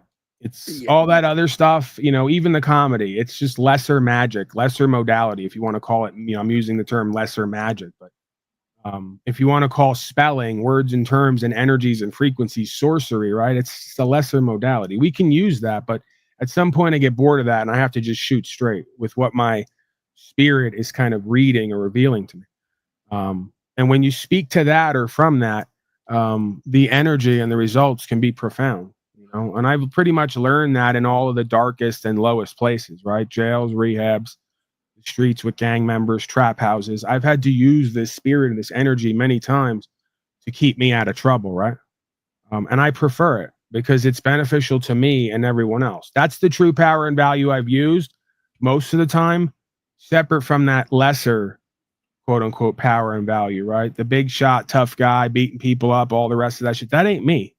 At my core, who and what I am and what I'm here to do, that ain't me. It's really not. But what you saw there with those African American gentlemen, I'm using that term to be somewhat, I guess, satirical. That's the game, right? That's what I love, and that's what I'm here to do. And that's what I believe we're all here to do and be a part of, right? Is inspiring those that we see, including ourselves, to do and be and have better and make a change when we're called to do so. You could tell, right? He didn't want to accept it, but his spirit already spoke to him and revealed to him that I was there that day to speak to him. He didn't want to believe it. He didn't want to accept it, but you could tell by what he said and his tone of voice that he knew what it was, right? It's like, what time it is, bro. And then of course the sense of self wants to reject it, right? How could the universe, and why would the universe send a white man to tell a black man from the streets and gang whatever how to be a man or how to live life? Because it's precisely the truth that you're not going to accept because you lack faith. And the thing is testing your faith. They're looking at the cover of the book, and white people do this too, don't get me wrong, and they're not reading the content of the book. They're just looking at the cover and saying, no, I can't believe anything that's coming out of that book because it's a white book or a black book, Just pointing out Paul is a fraud, loser, failure, and his followers are clueless. Right. Not everybody is as smart as you, Taylor, and others. These are the narcs telling me I'm narking. They have this grandiose sense of self that they're so intelligent and accomplished. Then they come here to bestow the wisdom on the dumb audience of who and what I am, because this audience is just so stupid. They could never figure out who and what I am without the help of the narcs calling people narcs. And the earth's not spinning, the sky's spinning. I hate when you put those blunders in there. It's not a blunder. You see, it's a blunder because you folks never listen to my prerequisite, my it's not a prerequisite, my caveat, right? My caveat is usually there because I'm great at courting, and in order to court properly, you have to make a direct statement, and I always preface it. I say, if we want to base it on what we're told it is. That doesn't mean that's what I believe. That means I'm going with the official story narrative for argument's sake, right? That can't be a blunder. That's just a repeating of the official narrative to do the simulation from that perspective. I'm clear, John. I thought you want to ask me all these things, you're going to be upset with what you hear. Most of the shit in life, I don't know. I don't know what the earth is. I don't know what it does. I don't know where it's coming from, where it's going. I don't know what the sun is, where it's coming from, where it's going. Now I can deduce what the earth and the sun and God and all the rest of it does based on knowledge of self, because we're in a holographic simulation, as within, so without, as above, so below. If I can know me, I can know it. But I don't know, just like me. I can know me, but I don't even know what I am on a certain level, where I come from, where I'm going. Hey, that's going to upset some people. You go, Paul, you always say, you know what I am. You know what you are and what you're not, to a certain extent. Dude, and then beyond that, I don't. Can I tell you in the chat something without you guys thinking I'm fucking nuts? John, we're way past that point. Okay. So you may as well just go ahead, okay? Last night, about 10:45 here on the East Coast, I got up to do something. I went downstairs. I looked out the door, and I saw the moon. It was about half a moon, quarter to go into a half of the moon. Probably about 45 degrees up in the sky, right? I said, wow, that looks weird. I said, it doesn't look as bright as it usually does. And I came back in the house, and I sat around, did whatever for another hour, went back to bed. I went down to close the door. There was no moon. So you're saying that the moon was following you? I'm saying the moon fucking disappeared last night. There's John, no way. There's no way. You're right. You shouldn't have told us that. I know, but I'm now entertaining the idea of calling a wellness check on you. You have to voice this upon someone to get the burden off of yourself a little bit. But dude, John's teeth are falling out, and now the moon's disappearing in his life. Dude, we got serious problems. You what I witnessed. There's no way it could have gone below the horizon in an hour. It moves 15 degrees per hour, allegedly, according to the mainstream take on it. There's no way. There's no way. I actually walked outside in my underwear to go to the front of the house to look around. I could see no moon anywhere. This is why Richard asked, what flavor of God do y'all believe in? I'm going to hold that question because I do what I do here for these people who come here, right? And for the Mikes, like Mike, who emailed me last night. I do this for the people who have a different kind of awareness and perspective and see the beauty in the ugliness of what I'm doing here and what I'm putting forth, no matter what it is, right? The breaking news, this, that, so they're having the same experience I'm having, because once I bring the clarity to whatever initial kind of shallow pigeonholed statement you make, I round it out. You unknowingly, inadvertently, I literally use you like a puppet and turn you into a more honorable, integral being than you are on your own. I stick my hand up your ass from the chat box and I start filling out the rest of the statement. And then I make you, by default, an honorable, valuable, powerful being, because I bring the clarity in the translation. I complete the rest of the sentence and the statement. And then we can start to see the imagery in the picture, right? So that's why I use the trolls as an example of there's only one self, one truth, one life, one way here. And even the most ardent liar and deceiver will reveal the truth directly or indirectly in all of their statements that they make. I love that holographic aspect of the universe, that you can't run from self, that you can't avoid the one truth, the one life, one way, and that the kill, steal, destroyers, deceivers, and accusers have no power, because every time they strike, they have to move themselves to a position where they undo their footing. See? And I capitalize on that. This is why I laugh when all the capitalist folks don't understand I'm doing capitalism here. I'm capitalizing off the fact that you are foundationless, and when you go to strike, you move and you undo your footing. And I expose that weak position. And I round out the rest of the story in the statement. It's my way of transmuting your attempt to be radically individual and showing the unity in our experience through the one truth, one life, one way.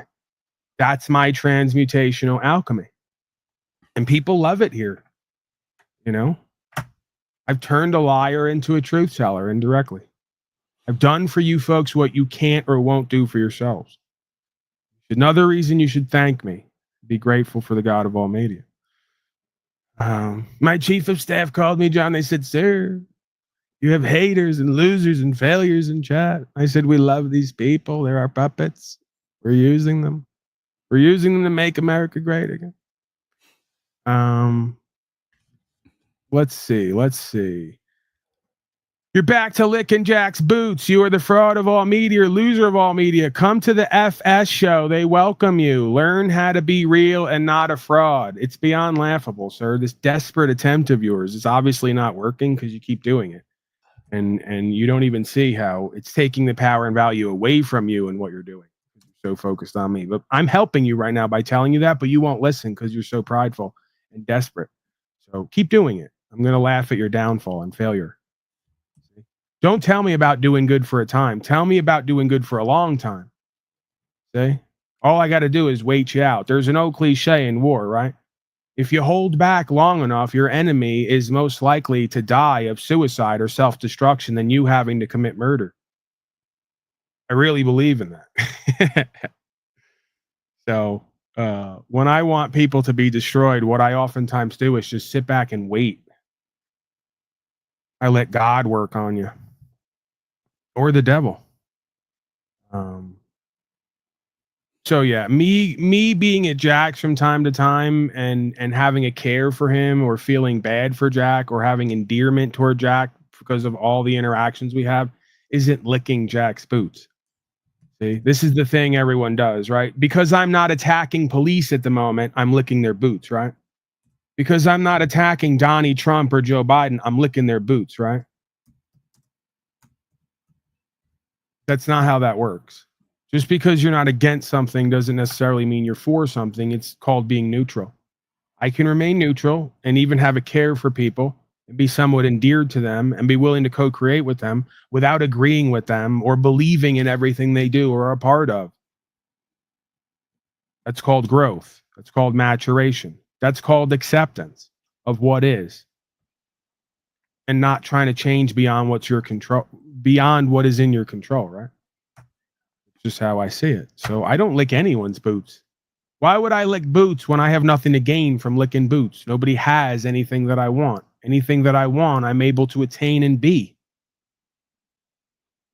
So I have no need to lick boots, nor do I.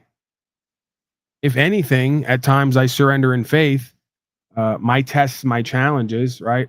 Some of my convictions with or for people to just remain neutral and be co-creative, because I selfishly don't want to live in a state of discontent or disharmony. It's purely a selfish endeavor. I forgive people and move on and practice acceptance or tolerance for them, so I don't live in discontent and hatred like you, slow slave, and your presentment here today. See? I can have a care for anyone or be endeared to anybody and move forward if there are changes present and an intentional will toward co-creation without the contention, right? If the contention arises, I can just remove myself. No harm, no foul. So we're not going to do tribalism here. I'm done with that. We did Unslavia, Talcadia. We LARPed that and did simulation warfare. I'm over it, man. I know a lot of you guys want to continue those dynamics because it's beneficial for you. If Paul Unslave goes to war with you online, it's beneficial for you. right? The same way if the Roman Empire went to war with you online, it's beneficial for you. You get to see the elephants, you get the fanfare, you get some new bread and spices into town. There's some new whores that we brought over on the campaigning boat that you get to fuck if you pay. We get it. I get it. But at some point, the Romanian emperor, right, decides this is boring.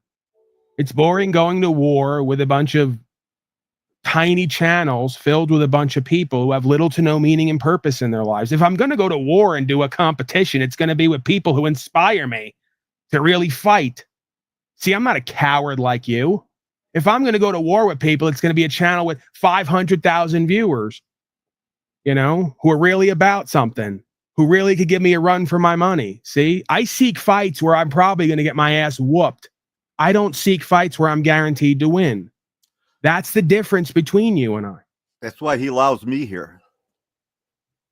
Whatever. We've seen that pattern over and over again, right?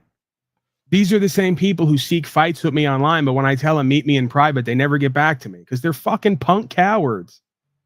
I got something to live for. You got nothing to live for, and you won't even meet me.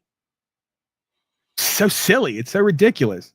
Why are we continuing to LARP online and play these games and try to tug a war over an audience?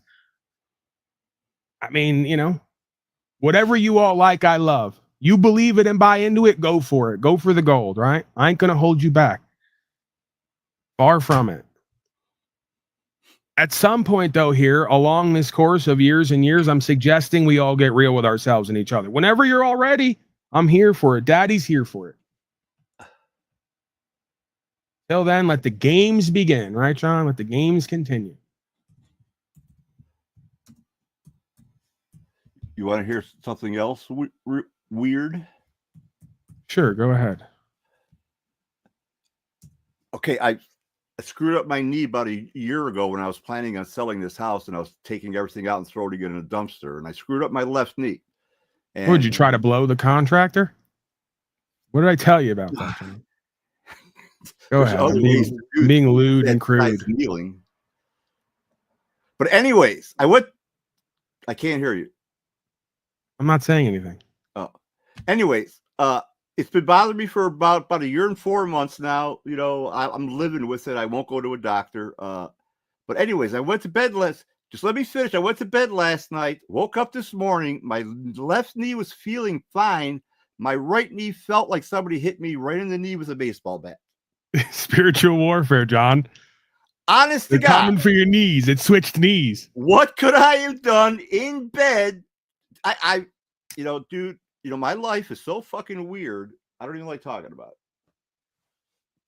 it. John, let's be real with ourselves and each other. Like I just said, your life is so boring and uneventful that you have to make these things up to make it seem interesting. Oh man, I wish I was. I got a ghost that's hammering my knees in the middle of the night. You'll never believe this, Sharon. One knee was hurt, and I went to bed. I woke up, the other knee was hurt.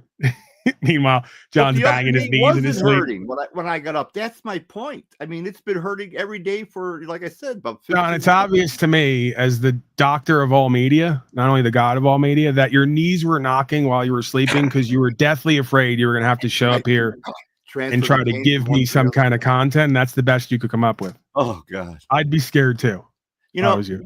Dude, I'm comfortable with you. That's why I don't mind telling it to you. But there's all these people in the audience that I have no idea what the hell they're thinking. But I know I shouldn't care. But right. I'm just telling you what happened. It's fucking weird as hell. Well, we should set up a camera in your room, John, and try to catch it's a not glimpse like of. All the time. I got to thank Leslie F. too, by the way. I just remembered. I show you something else. I took pictures of it. And don't be faking the lips moving and not saying anything. Let's go to the clips, John. Oh, God. Right, you don't want to hear about it, do you? I don't know anything. John, we have no respect for you. That's not me. I'm not saying that. The person in the chat is saying that. I don't know why. I don't know what that's about. But this is who I have to conform to, right? If you wonder why I act the way I do on this broadcast, because this is the majority of the audience. Please get rid of me. Please get rid of John. Please, Michael. Let John be here. He needs somewhere to be. We love him. We love this person. We don't have to respect him to love him. Okay, please. We hardly respect anyone here. Do we even respect ourselves here? I mean, frankly, if we really did respect ourselves completely, would we be here with the likes of Slow State and others in the chat? Come now. Okay? There's more to this story than we want to accept, I suggest. Let's go to the damn clips, John. We got to get something done here that resembles some kind of non-work reality, some kind of broadcast. Yeah, we got to like unpack and dive into is there such reality.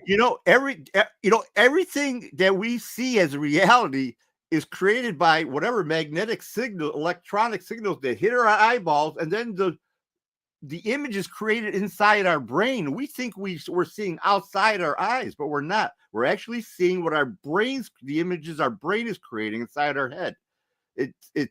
There's just, never mind. Go ahead. That makes perfect sense, John. Now you're talking something that I can get with. That makes sense why so many people come here who have such little vision and purpose, because they're seeing inside their own empty heads. If you there's this book, if you ever get a chance, The Secret Lives of the Brain, Incognito by David Eagleman. If you ever get a chance. I'm never gonna read it. Dude, what? I read that book. No. I didn't know that you could hear me. I thought I had my gain down. I was talking to myself. I was talking to myself on that. Go ahead. No, the brain. But anyways, to the brain. That book was really fascinating. I read it 3 times. It was that good. I mean, it gives you experiments to do with yourself to prove that what he's saying is true. It's a good book. All right. What was it again? Say the title, because I'm going to go out and get that immediately. My audience has to go out and get that immediately. Secret Lives of the Brain. The title Secret Lives of, and I have a book as well. Secret Lives of the Slaves. It reveals all the things the slaves are doing that they don't want to tell you about and show you. Come on, John. Let's get to the damn clips here. We have to do it. We got to do it. Nuclear hustle, man. The 6 types of people who run the world. And guess what? Spoiler alert. One of them is not John. Okay? Quite frankly, nor is it Paul Enslaved. Let's get to it.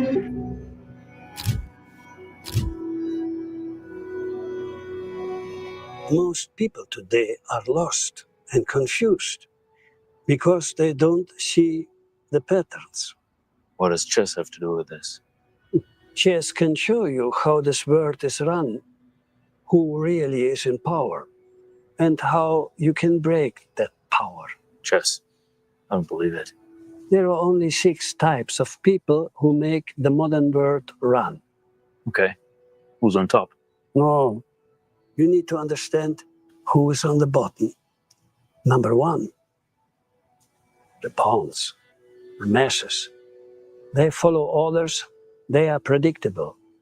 They get sacrificed each game. Ironically, without them, there would be no game, no power, no state. They are the majority of the world. They are the basis of all power. But they are too weak to realize it. Some realize it. Very few go from pawn to queen.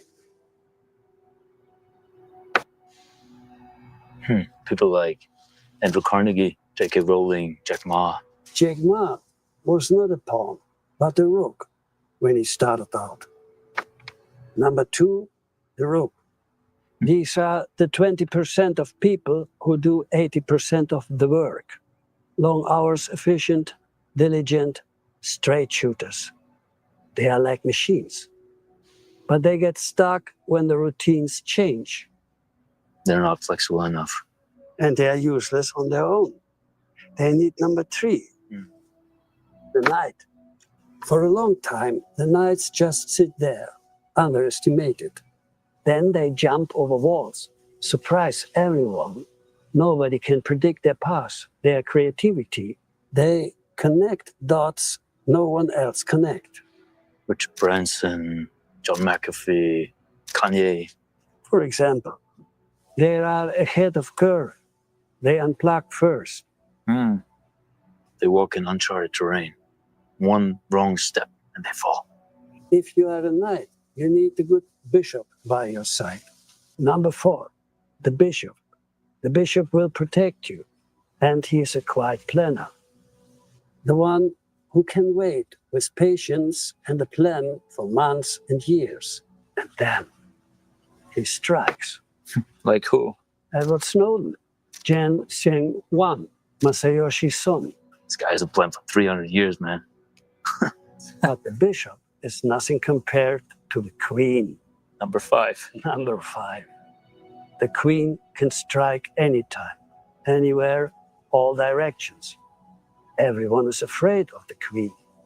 Who are the queens of this world, Andruja? The feds, Suki. Those who run the Suki agencies, those who run the military, those who can take you out anytime. The rules and laws of the pawns, knights, and bishops don't apply to them. Let me ask you, why is the king in power, not the queen? The king is just in the back rows, small steps, nobody fears him. Why does he hold the power? Legacy. Queens have their power for a few decades. Kings and their families have their power for centuries. So who are the kings of this world, Andruja? The families that cannot be named. They have trillions, but don't show up in the Forbes list. Money does not matter to them because they print it. Everyone is playing chess, but they are the ones who provide the board. They decide how many fields the board has and how long the game will be played. Fuck this game. It's their game, and it's hard to exit. But there is a way. Win every match. No, you only win if you don't play. But how? You stop paying. You stop playing. It's all run by money. Consume, produce, taxes. If you stop the money flow, the game stops.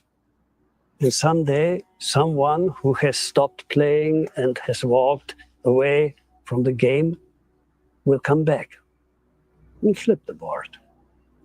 Game over for all the kings and all their Suki helpers. Game over for the game. Honor will come. A very synchronistic Grim Hustle today. If you're wondering, they just described my story and many others who've come here and other places and walked this path. So That was brilliant. Yeah, as I've said many times, I can conclude right there at what he just said. And this is why I say, for the folks who try to mock me, Paulie boy, you think you're a main character? I got to be a main character because what I'm living and what I understand and what I can express is being lived and understood and expressed all across the world at this time and from the beginning of time, because it is eternal truth. And very few are aligning with it. Even fewer are living through and with it. So Hey, was that Leonardo DiCaprio he was talking I don't to? believe so. No, I don't believe so. I was joking, but it did look like him a little bit. So again, we will stop playing, we will stop paying, we will opt out, and then at some point the Kings will flip the board. Game over. And that's exactly where we're at right now. Jimmy Shively writes, for they just don't get it. They just don't get it, a lot of these folks. And many of them are not meant to get it. Lifetime after lifetime, they're not going to get it. And you have to figure out what it is that they're not getting. Appreciate you, sir. He writes, thank you, Mr. Shively. You are a blessing. Go ahead, Jonathan. So how long do you think, a majority of the populace would have to sit on their hands for it to have an effect on the system and have it just don't care. If you ask that question, it means you're already trying to plot on how you're not going to be acting. No, I'm just, you run these scenarios. Does. I know the root of that question. So Player TV is here, John. We have company in the building. We have my very esteemed and honorable diplomatic African Americans, like Donnie. Where's my African American? Where is he? There he is. Oh, that's the guy you were talking to the other day. Yeah, that's the guy you said you really enjoyed that interaction. So, John, I know the root of that question. I've heard that question many times because we're all oneself on the highest and lowest level. potentially. We have maybe a gap of perspective, but still the truth and the experience remains the same. And I know that when you ask that question, as so many have before and so many will after, how many of us and how long before XYZ, it's your subconscious mind's way of trying to get out ahead and do a calculation to figure out how folks are going to win and lose. Don't you run through scenarios? I mean, that There's would no just be point. one. That means you're lacking in faith in God and the truth. One who is faithful in God and the truth doesn't ask how many and how long, it asks who. And you know what the answer is? I am that am. It doesn't ask, I'll say it again, John, it doesn't ask how long and how many, it asks who and what, and the answer is I, and then what you're going to do. Will God affect this change by having people sit on their hands for a certain period of time? How will God do this? No, don't care. And my experience already answers your question. Every question contains its own answer. Every problem contains its own solution. My walk has already answered that question for you, John, so far. But we don't have any conclusionary state of beingness. That's for God to focus on. We don't know finality. So we can't live as fatalists and remain faithful, right? Just enjoy the ride, right? That's it. We can't be fatalists and finalists, or finalists, for lack of a better term, and still be faithful and walk by faith and not by sight. It's precisely because we don't know when it will end, how many it will take, and what will happen that God tests us to do the next right thing. Are you really a servant of truth? Are you really a righteous individual? Are you oriented toward justice? Then you won't ask those fucking questions. You'll move toward what God has revealed from the inside out of you in your life. Okay? But that's all I can tell you. The information lock they have on people is ridiculous. You have to get rid of your televisions, phones, computers. You have to disconnect yourself from the media. Not necessarily, if they John. can't get that information in your head, you can't be affected by it. What are they going to do? Go door to door? If this is an endeavor of conscious and awareness, this isn't about the tools. You know, if it is about the tools, then the first tool is the human body, because we use it in order to express pure conscious and awareness. You know, so that's the tool that has to be worked on. It's not about all the extra tools. All the extra tools are extensions of the original tool, which is the body. That is an instrument to transmute, transcend, or transition from one world or experience to the other, right? From a metaphysical experience to a physical experience. Greg O says, much love ×2. I think that might be G in the chat. I didn't realize till just now what the G thing was, but in the future, I'll leave your name out of it if that's what you want. I don't blame you. A lot of folks don't want their given slave name used here. Not appropriate. Your thoughts? You know, we only see in 2 dimensions, right? We have depth. We have depth perception. We don't see in 3D. We live in 3D, but we don't see in 3D. Where are you going with this, John? Take me there. If you're going to take me there, take me all the way. The information that's allowed, that we're allowed to consume. I mean, they claim we only see 1% of what's out there or something like that. What's actually out there, because our limited ability to within the electronic spectrum.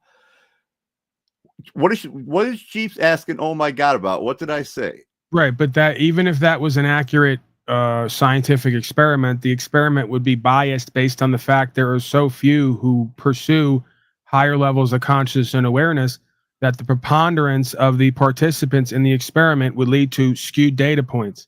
No, because we aren't aware of how much the conscious and awareness of it being updates or unlocks if certain things are done and not done, right? Which would then lead to a correlation between why people from the beginning of time engaged in certain rituals, traditions, sacraments, spiritual practices, because it's like a video game. There's levels to everything.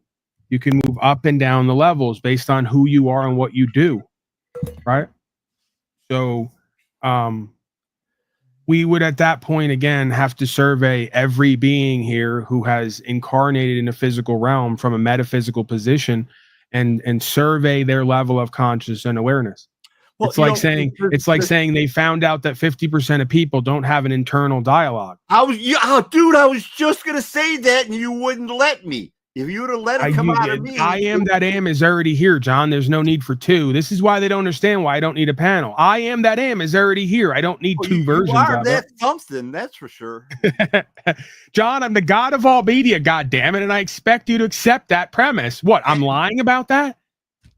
People lie on the internet? If you believe Come it, on it must now. be true. Get right? real. Would I really come online and lie to you or anyone else? What would I gain by doing that? And tell Jeep she doesn't have the right to just cut off a topic because she says so. We only If I was she does, but I don't have to listen. Yeah, if I was gonna lie to you on the internet, John, wouldn't I come up with something better than God of all media, like legal scholar, well, according like to Jesus, all men life lie, coach, man. something a bit more profitable, you know? You know, maybe what Jesus meant by that is because we're taking in nothing but lies, all we can produce is lies. That's what he meant by all men lie. Right? Well, I don't know. all men lie because on some level your perspective is not aligned with all that is. You know, it's influenced by what you want it and don't want it to be. And there's varying degrees of that, right? You know, depending on who you ask and whatever they hold at their core will influence the outcome of the experiment. That's quantum physics at its basic level. Yeah, if there is such a thing. I know you don't believe in. I'm not. I haven't witnessed it, so I'm. It's on a shelf. This is the point. You have witnessed it all day, every day. You're just not interpreting it to be what it is, like I just said. Dude, so you're lying indirectly. Because I don't need to go to a science book to describe a dynamic that is present all places, all times, invoking the idea of God, by the way. And what dynamic is that? That there are always present certain waves of energy and particles of information. Like right here, right now, it's existing. I'm talking. There are waves you can't see moving. And within those waves, you're going to receive are particles of information that are going to allow you to create a mapping for reality.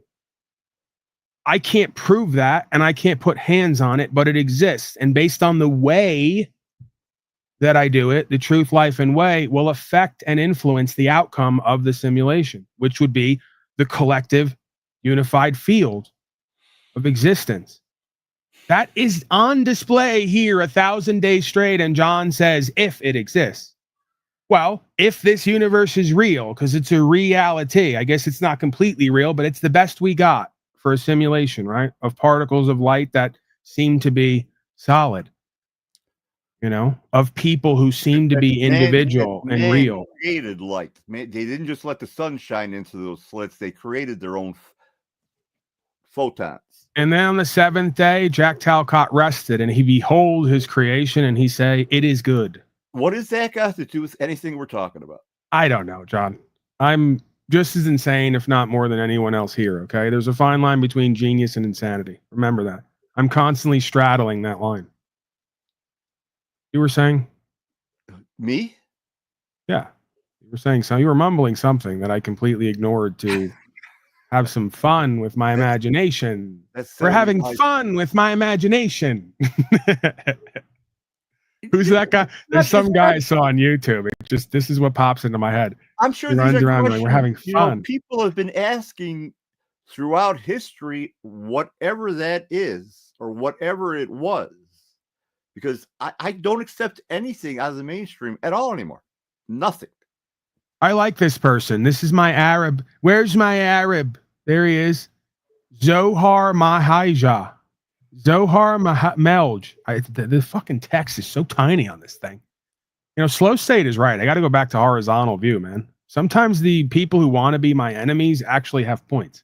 They remind me of how I've lost sight of certain things. Literally, I've lost sight of the damn text. I can't even read it.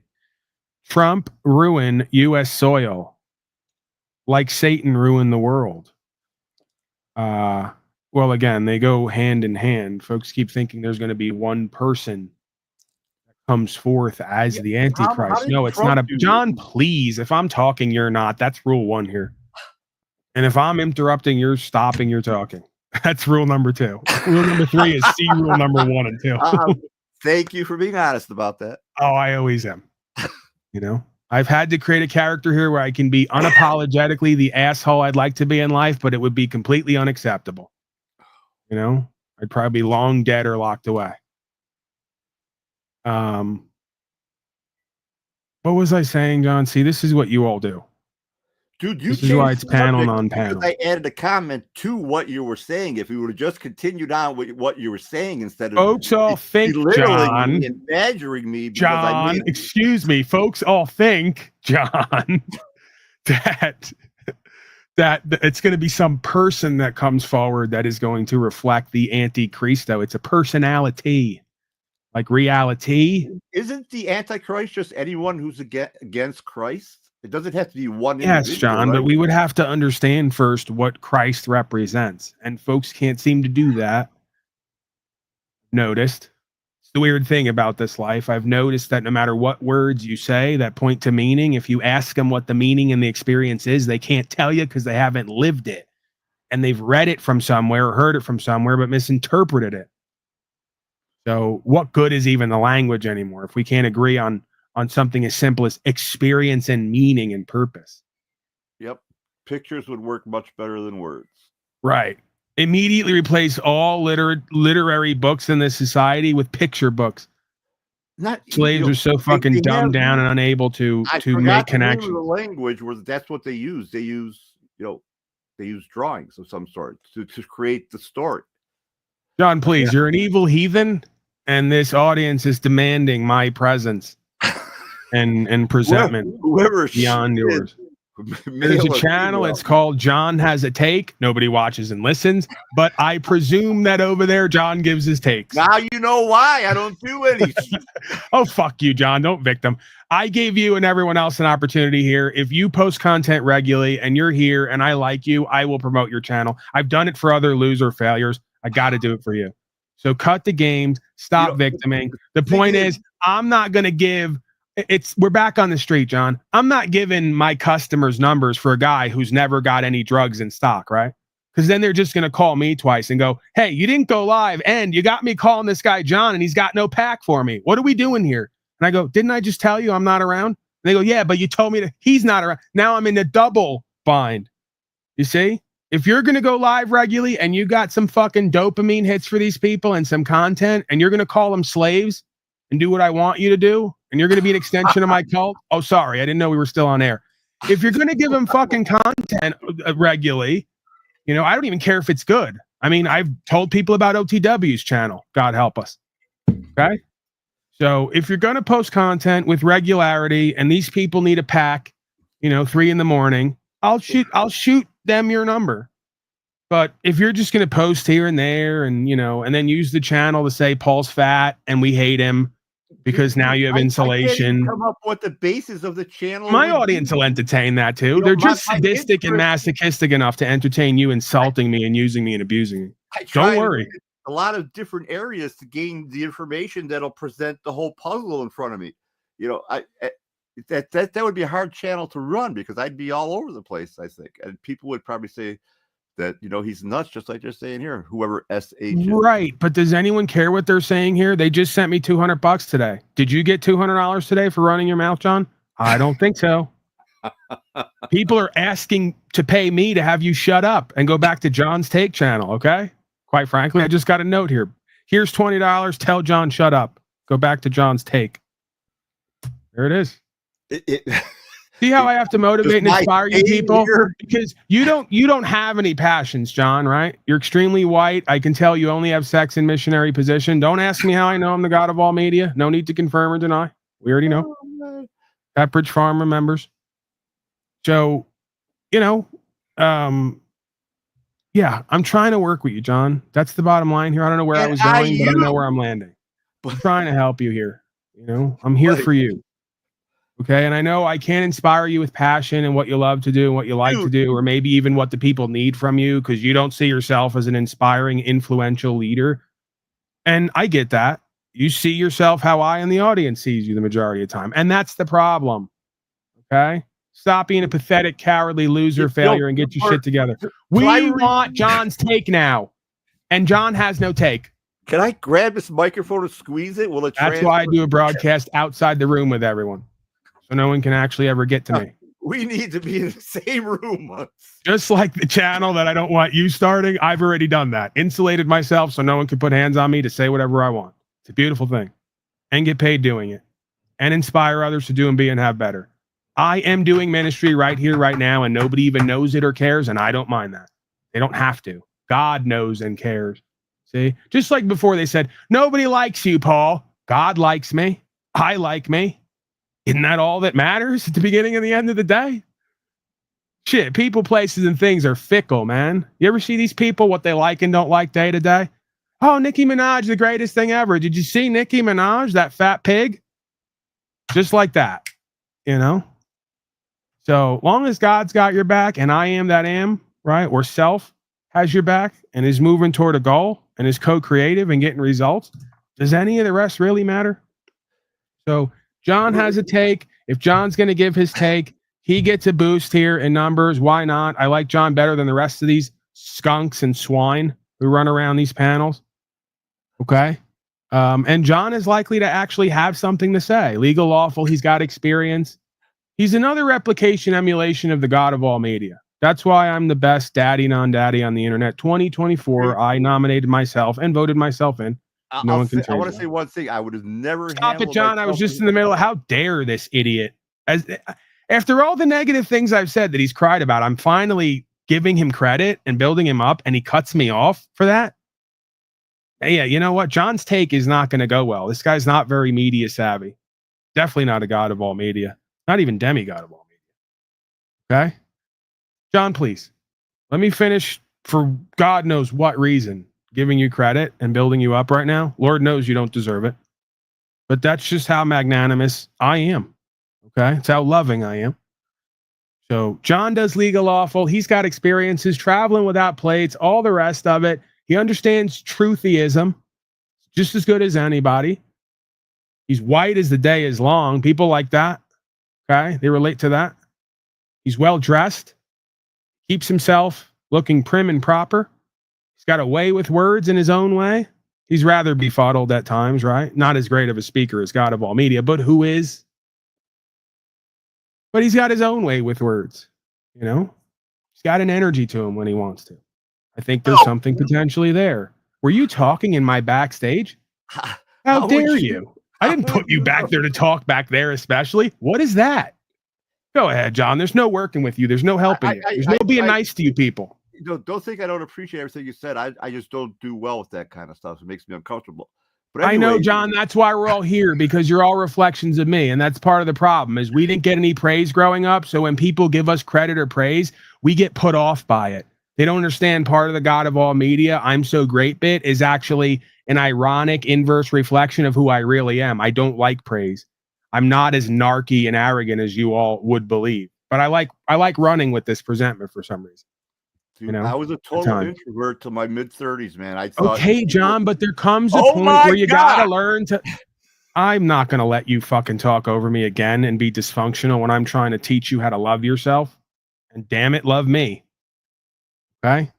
So there comes a point in time here we got to break the generational cycle of not being available to peace and love, brothers and sisters, and loving ourselves and or liking ourselves, and accept credit and credibility where it's due. Okay? It doesn't have to move you. The wise man is not moved by praise nor blame, but don't deny it or reject it. What does the Tao speak of, or the sayings of the Buddha? Do not belittle your accomplishments. The jug fills drop by drop. Do not belittle your shortcomings. The jug fills drop by drop. That means true accountability and responsibility means accepting credit and credibility for your strong points and realizing where you're weak and where you can tighten up. Okay? So that is true confidence in who and what you are and what you do. That is not egotism and arrogance. And we're not going to remove that value standard and that power standard, because it's exactly what we need to keep society orderly under God and within the law. Your thoughts on that, John? I don't understand what this is. Bound, Badge, Nugents, Menendez, Jeffrey, Brown, Bagged, Mulch, NYC, signatures minus. Sharon, please. Sharon obviously let out early tonight from her local institution. We love these people. We love our creed more. Viewers, we love these people. We love our impatient viewers. We love these people. John doesn't like when I do I'm very half-assed lately with the Donnie. It's not as good as it could be, but I'm having fun with it. Like doing keywords down there. HVAC filter, TikTok. What? Stop it. Armando says he loves me. Thank you, Armando. We love these brown people. Armando Mendez. That's a brown person. It feels like. I don't know, but it feels like. I love them. We love these people. You know, I thought about Middle-aged guy needs to take his meds. John is way beyond middle age. I mean, I get that you're saying you need some meds, but John's full on old at this point. Let's just call it as it is. Okay.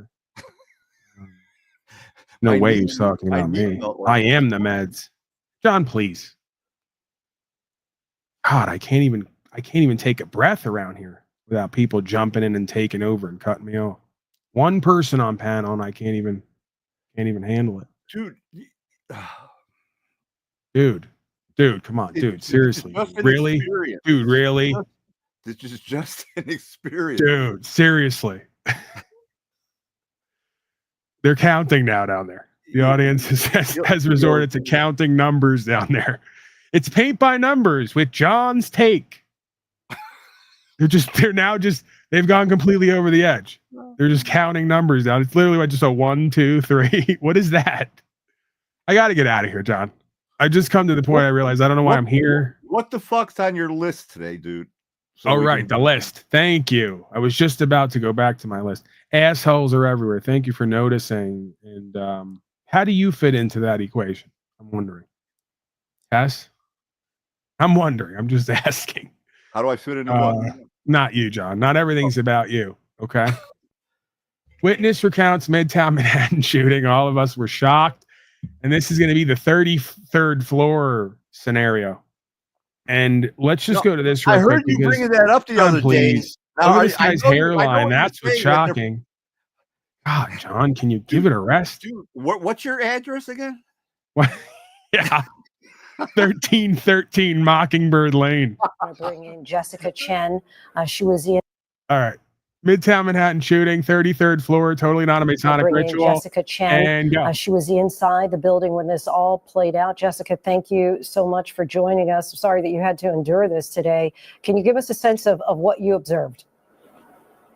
Yeah, I was part of a room of about 150 people watching a presentation on the second floor large conference room. We heard multiple shots go off in quick succession from the first floor. And a lot of us just rushed into the room. Some went out in the back door, out onto the street. Other people, including me, we ran into the... So they already did it. Everyone glazed over. That's why I let it play another 10 seconds, because you all missed it. We're doing a 9/11 again, people. Shots on the first floor, 33 floor shooter. What happened? Oh, yeah, the same thing that happened on Vegas from the Mirage or whatever it was. Remember the hotel? The old drunk guy had 23 guns all over top of him, had a dead body with guns on top of the body, and he was a lone shooter, right? Even though the video shows shooting from... Oh, my God. Folks in chat now hoping right there in that moment that John becomes the next patsy to do a single shooter massacre and wind up dead with guns on top of him. Just for cutting me off right there. Audience, please don't wish that kind of stuff on John. That's not right. That would never be me. That would never. They don't do that. Oh, they'll get you, John. I would use. Hey, you want to be part of Rights, Freedom, Principles, Spiritual Faith Festival? Why don't you come hang over here? We got a free ticket for you. Bam, Patsy. John down on the ground, bleeding. 10 guns on top of him.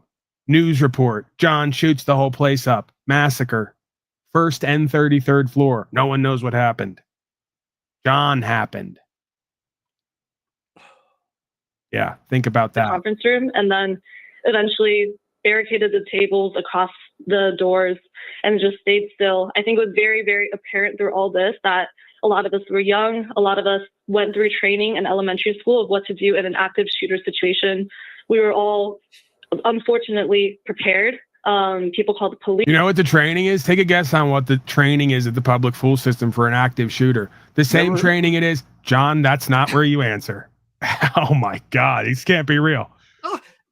I ask and answer my own questions here, John. Come on, get with the program. You know the format. Clip, I interrupt, rhtorical question, I answer it, then maybe I go to you. If I want to be bored or hear something ridiculous. Time John, please. in school did we ever practice it? We practiced active shooter drills in school, and they were the same drills as the atomic bomb. Get under the desk, okay? That's it. That's all they got for us. I did practice those. See? Tried to say he didn't practice, pointed it out. He practiced. The guy doesn't even know where he is. Even at that age, I don't think I believed it because I just went under my desk and I'm looking like I'm laughing. I'm saying, what are we doing? You're the reason why problems happen in life, all places in life. Everyone else was believing in the under the chair rap, and you had to ruin it for everyone. No. Don't you get how faith works, John? Faith the size of a mustard seed will move mountains. If we can convince these slaves of shit that doesn't make any sense and they believe it, it might work. Exactly. Next time you got an atomic bomb coming toward you or an active shooter, just get under the desk and let's see what happens. Okay? It's easier to tell these slaves from authoritative position that there is no God, just get under the desk and have faith. Because if you try to tell them there is a God, they go, wait a second. This is way more complicated of reality than we thought. They don't like that. It's upsetting. We got a caller, John. I'm done with you. Who needs John? I have callers now. Excuse me, John. I have callers. 818. Are you there? Please, can you hear me? Yes. Who is this? Is this Zohar? Yes, Zohar. How are you, Zohar? It's good to hear your voice. I want to have a give message to Johnny. Can you hear me? No, he can't, but I'll relay the message, Zohar. The people can hear you. That's what's most important. I know what Johnny needs, Mr. John. He needs pussy. Okay, everything else. Okay, John, he's saying that you need pussy.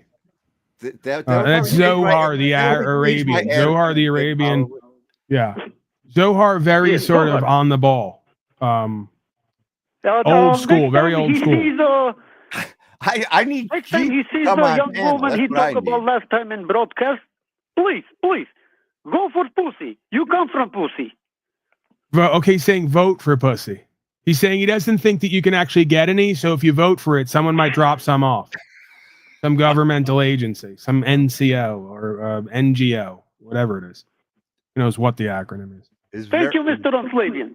Absolutely, Zohar the Arabian. I'm here for you, sir. And assalamu alaikum to you, or whatever it is that you practice. These people. We love these people. All right.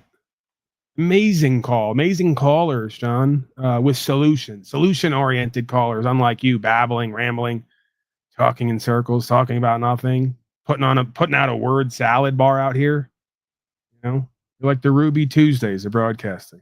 Just salad bar. Full on salad bar. Word salad. Your thoughts, John, on any of that? On you voting for pussy? No. Oh, what do you mean? Do I know who it was? Like, it's someone else other than Zohar the Arabian? Is that what you're saying? I'm saying it sounded that way.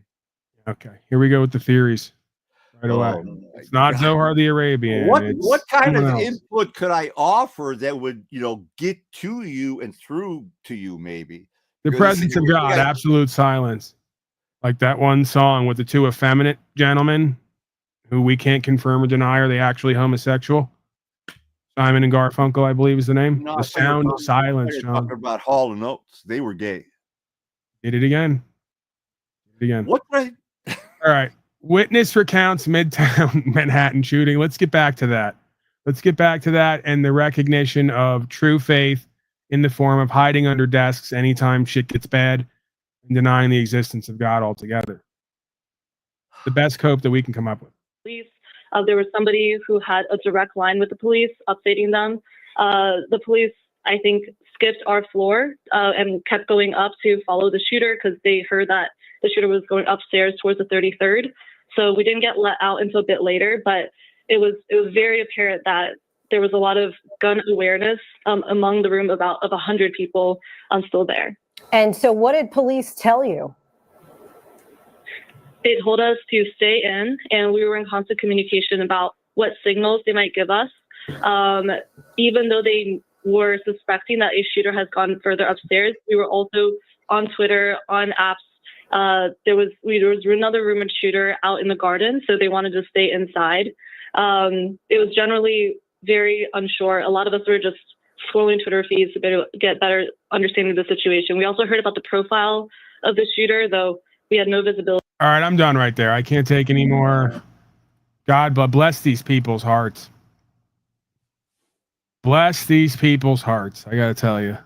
They were scrolling the Twitter feed in the middle of a shooting massacre.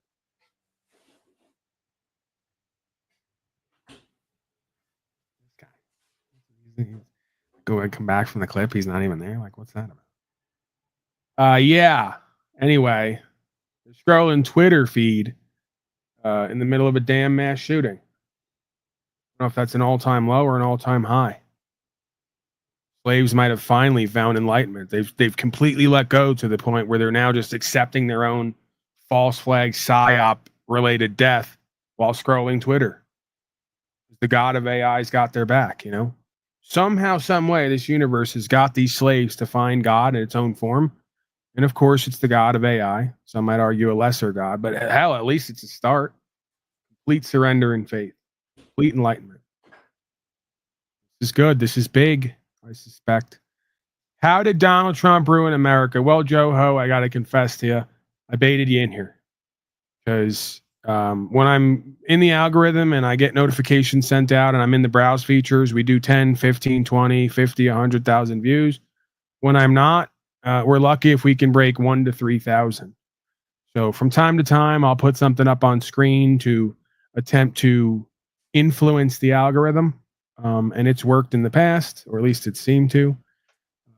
So I practice that from time to time, Joe Ho. So just to be straightforward with you, right? I always tell the truth, even if I lie. I did a little bit of a simulation practice there to kind of, you know, manipulate you or your algorithm, not you, but your algorithm to send you in here to potentially give you the good word. Not necessarily that Jesus is your daddy and going to save you from everything that we keep creating, but an idea of rights, freedom, principles, spiritual faith, true conservatism, as in conserving the American values that once made America not only the most prosperous land on the world, arguably, but one of the greatest, most powerful, valuable, right? Based on our principles and values and sense of self-empowerment and co-creative empowerment. So that's the long and short of it. John's back now. Thank you for joining us, John. How did you know I wasn't here? I mean, seriously. Right. John now giving attitude. This happens. This is always the way. Hit the like, share, and subscribe. Why not? Try it out. Break through the algo. Let these people know we're here. Whose streets are streets? Ace, born dummy. I don't know what that means. Someone may be attacking. Hey, did you ever Ace. find out if Cameron actually said those things Mitchell brought up yesterday or whatever it was? No, because Mitchell never gave me the. Yeah, Mitchell, if you're there, if you're listening, I'd like to see that clip. I'd like to hear that clip if you got it. Not, I guess. We'll let the people do it. Cameron would do, but who knows? Yeah, I don't ever play that game of it doesn't sound like something someone would do. I don't presume that I know anybody in these arenas or endeavors to any extent. I'm lucky if I believe what they show me that they want me to know of them. So I'm rarely, if ever, surprised. If anything, my suspicions and beliefs or paranoias are more confirmed than they are not so much. But that might be confirmation bias, right? I may just be projecting and falsely confirming a bunch of suspicions I have about the majority of people. Hey, my intro is great for that today, if you didn't notice. The title today is You Are Surrounded by Liars Pretending to Be Good People. I suggest that that's the majority of folks in these situations, whether they even know it or not themselves. That's why I showed up. I figured that was talking to me there, so I showed up. Right. So again, that's just if I find content that's synchronistic to my experience from the beginning of time here in this realm, I go with it. Not because I presume that I'm right, because I presume I am that am, and through the experience, we're all going to learn one way or the other. Whether that's me being wrong and needing a level up, or me being onto something and helping others to realize whatever their experience is wrong for them. Let's go back to the people not having an inner dialogue. How can that be possible? Or what do you think that means? Or what does that indicate? Do you think these are like actual NPCs? You're incapable of free thought? They're incapable of analysis and imagination and an ability to co-create or adapt outside of. Well, I could go to two sides of the perspective, because a lack of inner dialogue might actually lead one to be more aware, because the less you have stuff rolling around in your inner space, they say the only way to fill a cup is to empty it first. So the lack of an inner dialogue I don't know may if that fits there, but I understand. But to empty the cup would be things that you're looking into. Empty your knowledge about if you're looking at something in a new way. So you empty the cup of what you knew about this thing, and you go in there trying to restore that cup up to a brim, man, with new knowledge and hopefully the truth. Hey, I'm just fucking flapping my lips here, man. So no, you're good, John. I mean, I tease you, but you're good at overall. Yeah, man. What are you laughing about? Why do you feel the need to comment or criticize or I got to keep you on your toes. I got to keep it interesting. The people respond at times to the testing and the challenge and the contention point, right? That's another projection of mine, right? But keeps us activated, keeps us engaged, on the ball. People like that. That's one of the aspects of the broadcast, right? I've convinced myself people like that. There's probably a good chance most people don't like it. They go, why is he treating John like that? John's a good guy. He's got stuff to offer. This is why Paul's always alone. But yeah, I mean, that's sort of the bit, right? Here, the bit non-bit is you can't do anything right ever completely. What does it mean to be able to ever do anything completely right? Pythagoras cup. Is it what's that now? Pythagoras something or other? I was just reading Vera's comment, Pythagoras cup. I was trying to picture what she was meaning by that. Right. So inner dialogue. Exactly. I mean, do you think that all this stuff that happens that we think we're thinking about or hearing in our heads is actually occurring in our heads, or you think we're just a receiver picking up information out of the ether? That's the thing, right? I could argue both sides of the point. I haven't completely come to a conclusion on that. As an honorable judge on Slavia's 666 District Slave Court, I can't make a ruling at this time. I have to recuse myself. But that is the contention point. That is the debate. Are our thoughts our own, and where or when are they coming from? Right? There are folks who may posit or suppose this idea that thoughts or ideas are coming from a specific period of time and filtering back to where we are, and they're an attempt to try to get us to adapt and change and evolve toward that eventuality. But when you're being creative, and you're going through a process of creating something new, I'm just wondering, how are you formulating those thoughts and the cholesterol that's in your head? I mean, I understand there's electrical signals going on in there, but I thought that's basically to control the muscles and stuff. But I don't know. It just seems, I don't know. It seems more likely that we're just picking up this information out of whatever. Yeah, I mean, it's said, some practices or perspectives, it's been said that the ether is not air and space. We're back to quantum physics as well. Waves of energy and particles of information. So you are essentially breathing life in and out, right? You're breathing in and out on some level everything that's ever been said or done, and sort of creating a transmission of that. You're transmitting that into your own apprehension or mapping of reality and experience. Well, if it's true that there's nothing new under the sun, that would make sense. Yeah, if it's a self-contained sort of organic process, right, or organism itself, then everything that ever is or was or will be is all here right now. It just comes down to tuning into it and expressing it.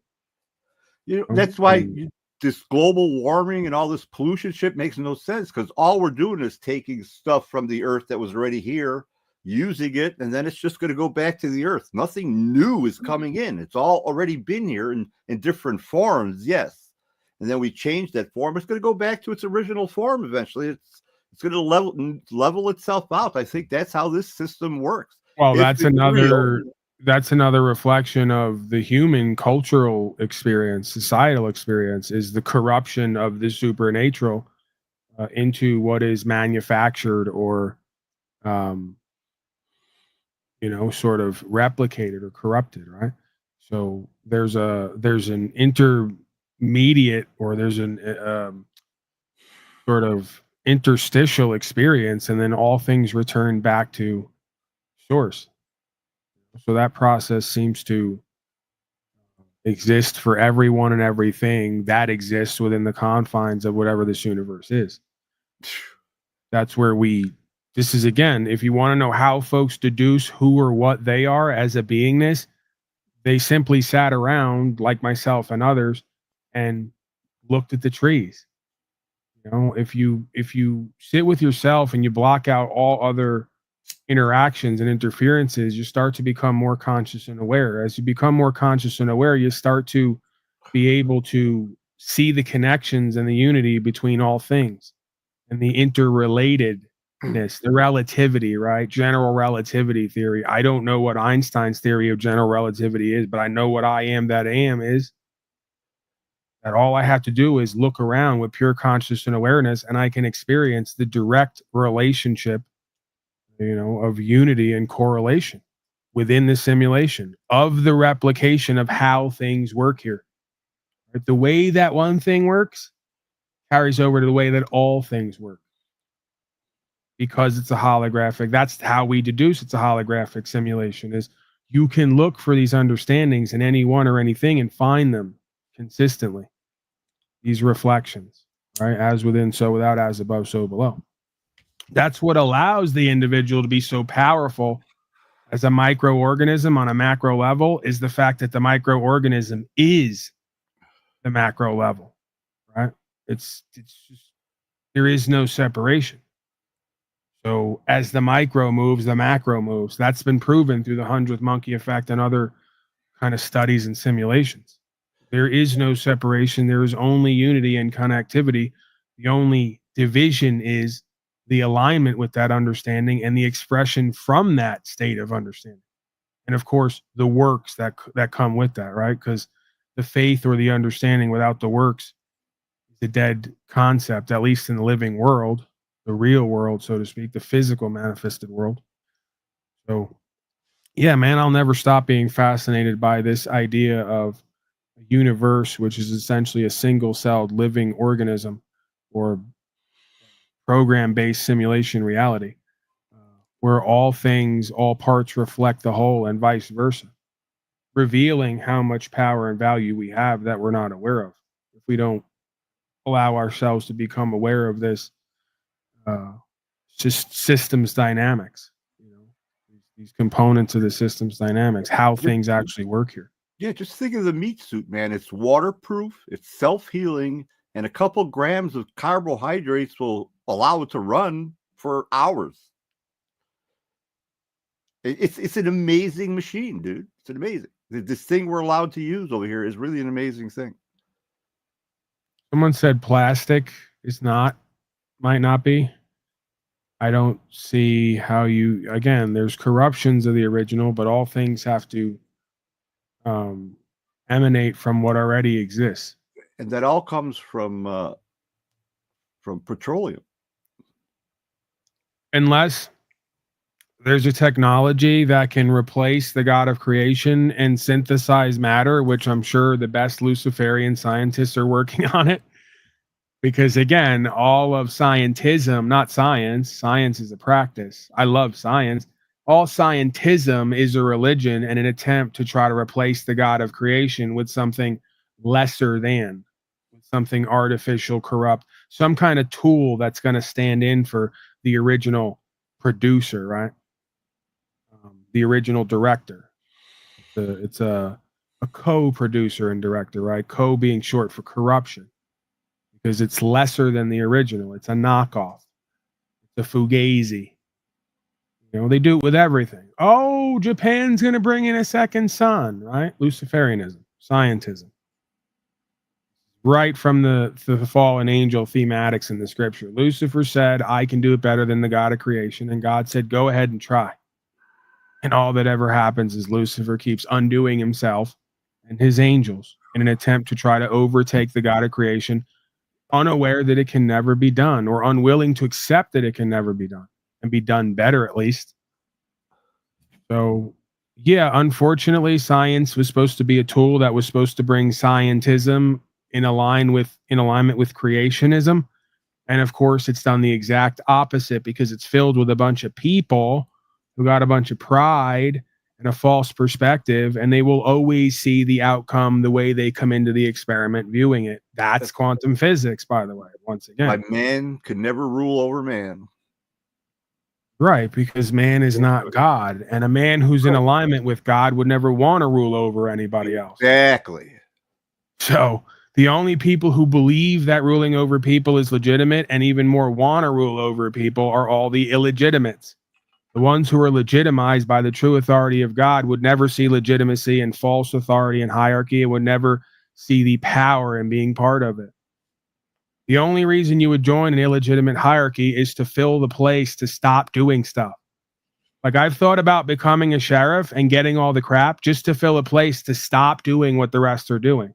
That's how you change this and stop this. You fill the positions and then stop. You just grind everything to a halt. And they go, well, what's going to happen to society and all the rest of the... Yeah, because we're not able to do business and products and services without whatever else is going on here, right? Without whatever it or state of beingness is literally taken over the world and plunged it into darkness, albeit a little too willingly. You know, it wasn't like these people went kicking and screaming. Shit, I may be one of them. Keep me honest. I may be doing it right now. That's the insidiousness of the deceiver. How clever it is. All right, chat creatures. Double check here. We'll look over the chat creatures. Paul, but how to detect and measure either? Again, detection and measurement is corrupted by the nature of the consciousness viewing the measurement in the tool. This is part of what we learned from quantum physics experiment. Yeah, will you stop going there, please? I'm going to keep going there because what I've chiefly studied in my life for over a decade before I ever started doing legal alpha or anything is consciousness and awareness, and what enlightenment is, what God is, or the experience of God, and how that all relates to our walk day to day in a pragmatic world, so to speak, a world of practicality or practical application. So I always have to return back to source. That's the alpha and omega, is pure consciousness and awareness having a human experience. And you can't have a human experience properly and get the proper answer or result if you come into the experiment with an improper conclusion or belief about how things work. Because the universe is a trickster. The muse is a trickster. It's elusive. It likes to play with you. It's like a Zen Buddhist guru. He's not going to walk you straight to the room. He's going to walk you into the hole first. You think? Got to see the lowest so you can appreciate the highest. So the scientistic folks who are part of the scientism religion, like so many other religions, don't realize the lips of wisdom of the universe are closed to the ears that cannot hear. And they cannot hear because they believe they already know. So if you want to get the answers of how things actually work straight from the universe, you first have to concede that you don't know. And that's something that most people in most cultures and societies run the other direction from, because it undoes their fragile position in hierarchy and authority. I don't care if they're parents, teachers, scientists, physicists, pick someone. They're never going to admit that they don't know. They're just bullshitting themselves and each other. Pick a lawyer. Pick someone. A fucking doctor. Pick it. I know what I'm saying is true. I've experienced life enough to know They're all bullshitting themselves and each other. And that's why they can never learn the truth, because it would first require them to check their fucking pride and admit they don't know. And ironically, they all call me narcissistic and egotistical and arrogant, and I'm one of the few who at one point in my life got on my knees proverbially and admit I don't know and I want to know. And I asked God to talk to me and the universe to talk to me. But all the other nice, kind, polite, service-oriented, philanthropic people of society, oh, they already know, they believe, while simultaneously not knowing and attempting to do service and products for profit while undoing themselves and everyone else. Have you not noticed? Find fault with that and tell me where I'm wrong objectively, based in the reality of our experience we've had here on a shared level. And you can use the last 5 years as a metric if you'd like, of course. I was just commenting on the quantum mechanic part. What you went It's all into. interrelated. Yeah, prove it. I just did. My mere experience and beingness is proof of everything I've spoken. I can't believe you really think there's particles that can be in two places at the same time. Yeah. I know that what you're talking about is possible because I'm experiencing it. Thoughts can be. Are there two Paul on slaves at two different places right now based on who we are and what we do, what we perceive and don't? Yeah. Well, maybe in the spirit form, yeah. Is the spirit not made manifest in the physical? You're not going to be identical particles. You're not going to be identical. There's going to be different thoughts. There's going to be different likes. There's going to be different dislikes. But within that shallow materialistic veneer is the unified field and the unified consciousness of what you would find as epigenetics. What the scientists would call epigenetics are the same essential codes in a different order over and over again to produce similar, if not the same results. My genes aren't special. They're either flipped on or they're flipped off. Based on the information you take in and the energetics, your epigenetics flip on and flip off, which influences and affects who and what you are and what you become.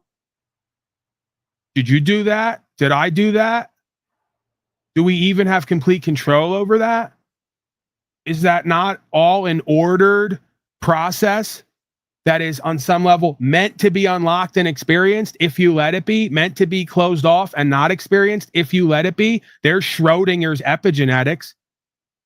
It exists and doesn't exist simultaneously based on the perspective of the user and the experiencer. But the double slit experiment is not done through nature. I need a double slave experiment. That's what I need. Forget the double slit. I want double slave experiment. Two slaves back to back holding corrupted beliefs that they've been given about reality, and then the expression of what that creates, as if we haven't seen it 1,000 times here. I literally am doing quantum physics here on this broadcast day in and day out. I go double slave experiment, set it up, bring in two. Okay, they hold a belief, so they've manifested a reality. That shows the connection between the metaphysical and physical realm. Based on the observer, and the bridge between is awareness and understanding or lack thereof. That's the particles, the waves, and the information. The way they express from their tonality conveys authority through understanding or lack thereof. This, to me, unless I'm misinterpreting what quantum physics is, all of our whole experience here as I am that am and all the interrelated play between self as self is the proof of quantum physics. You just have to extrapolate the data and interpret it properly. Dude, you haven't seen an atom yet. Yes, I have. There was an Adam who showed up here one time. He was half Jewish. He claimed that he was a preacher or something, some kind of a with a holy T man. and an O, not with a D and an A. John, you're doing it again, John. I am is the atoms. Right? You're looking at the atoms and saying you've never seen them before. I don't know what. I've never seen an atom. I've seen a cartoon depiction. Yeah, in its purest form. You've never seen an atom in its purest I'm form. not saying it doesn't exist. I've seen no proof that it does exist. Okay, great point, John. Because you can't and other people can't see things or interpret it, then there's a lack of existence there. There's a lack of proof for existence. If it's true, it should be obvious. No, because the human experience is not the arbiter of what is. It can interpret properly or not, but it doesn't get to decide who or what is or isn't. That's part of its problem. Is it thinks it gets to decide who or what is and isn't. It's called courts of law. It's called religions. I could go on. Back to the same old story. Ego, man. Culture and society, man. This is why the best guru is not a guru. This is why the best doctor is not a doctor. The best lawyer never got a degree to be a lawyer. I get that, Lee. I get that. Best lover, never been in love. I could go on. Thoughts on any of that, John? Some weird, wild stuff. Weird, wild, wacky stuff, John. Double slave experiment is a little dumb. They try to tell the aren't observing something while observing it. Well, I think I just participated in a double slit experiment because you're trying to purport to be or sound intelligent, but you can't even put 3 words together in a sentence. It's not even readable. That's not fair. Okay. So no, that's fair enough. I got what what I you needed. said. Do what I want. Cut it out, John. I'm filling time here, okay? Get your own broadcast. John's take, everybody. John's take. Again, I fucked the double slit experiment. I want a double slave experiment. Matter of fact, I've done a double slave experiment here day in and day out, and I've already concluded. And again, that might be my error in the quantum physics realm because I held a belief coming into the experiment that the majority of people were mind and heart controlled and enslaved. And I confirmed that through my double slave experiment. Might be a false conclusion. We need someone else to do the double slave experiment. That's the thing. I'm just saying they won't be able to produce the same results with sunlight going through the slits. Okay. Natural light. And why is that, John? Because it's a man-made machine that's producing the result they want. But it's inside of the living organism known as the universe. How can it be separate from life? God. Death is not separate from life, John. It's part of the process. See, this is the problem with dealing with selfish, greedy, egoic, prideful Babylonians like John. All he sees is division and separation. He doesn't see unity and love, man. I hope we're together when my life gets reviewed at the end. Oh no, I won't be there. This I've got my own life review to attend. It's going to be rather lengthy. I'll be able to look at you and say, Paul, now do you know who I really am? John, I can't believe you did that with him. This is a hell of a review. Those are my college years, Mr. Unslaved. I know. Cards will be whatever you know. When they say Trump has moved U.S. nuclear submarines in rare warning to Russia, John. Just when you thought it was all over, World War III is on the horizon once again. We've never stopped. And this is for the idiot yesterday, I forget where I was, who had the balls to say, Trump's not a wartime president. Oh, my God. I love when stupid people say stupid things. It gives me endless content. You know? I go, I have so many stupid things I could say and entertain myself with and focus on. Nope. Too busy taking up all my time with you guys' stupid shit. Oh, well, you know, that's how selfless I am. I put my stupid shit aside to focus on yours because you need it. Trump's not involved in war. He's not a wartime president. No, not at all. Not at all.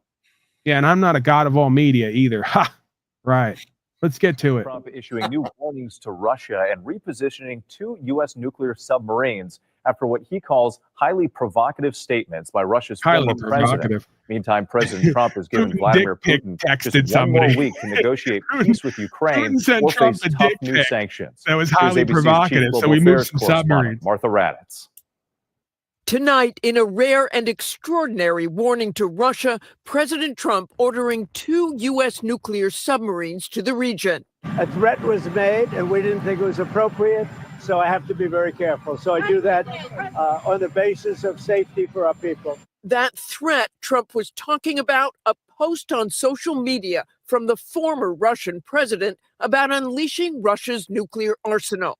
Trump saying he repositioned the submarines just in case these foolish and inflammatory statements are more than just that. Okay, here we go. We're setting up for this. I'm transitioning. Someone get the hormones out.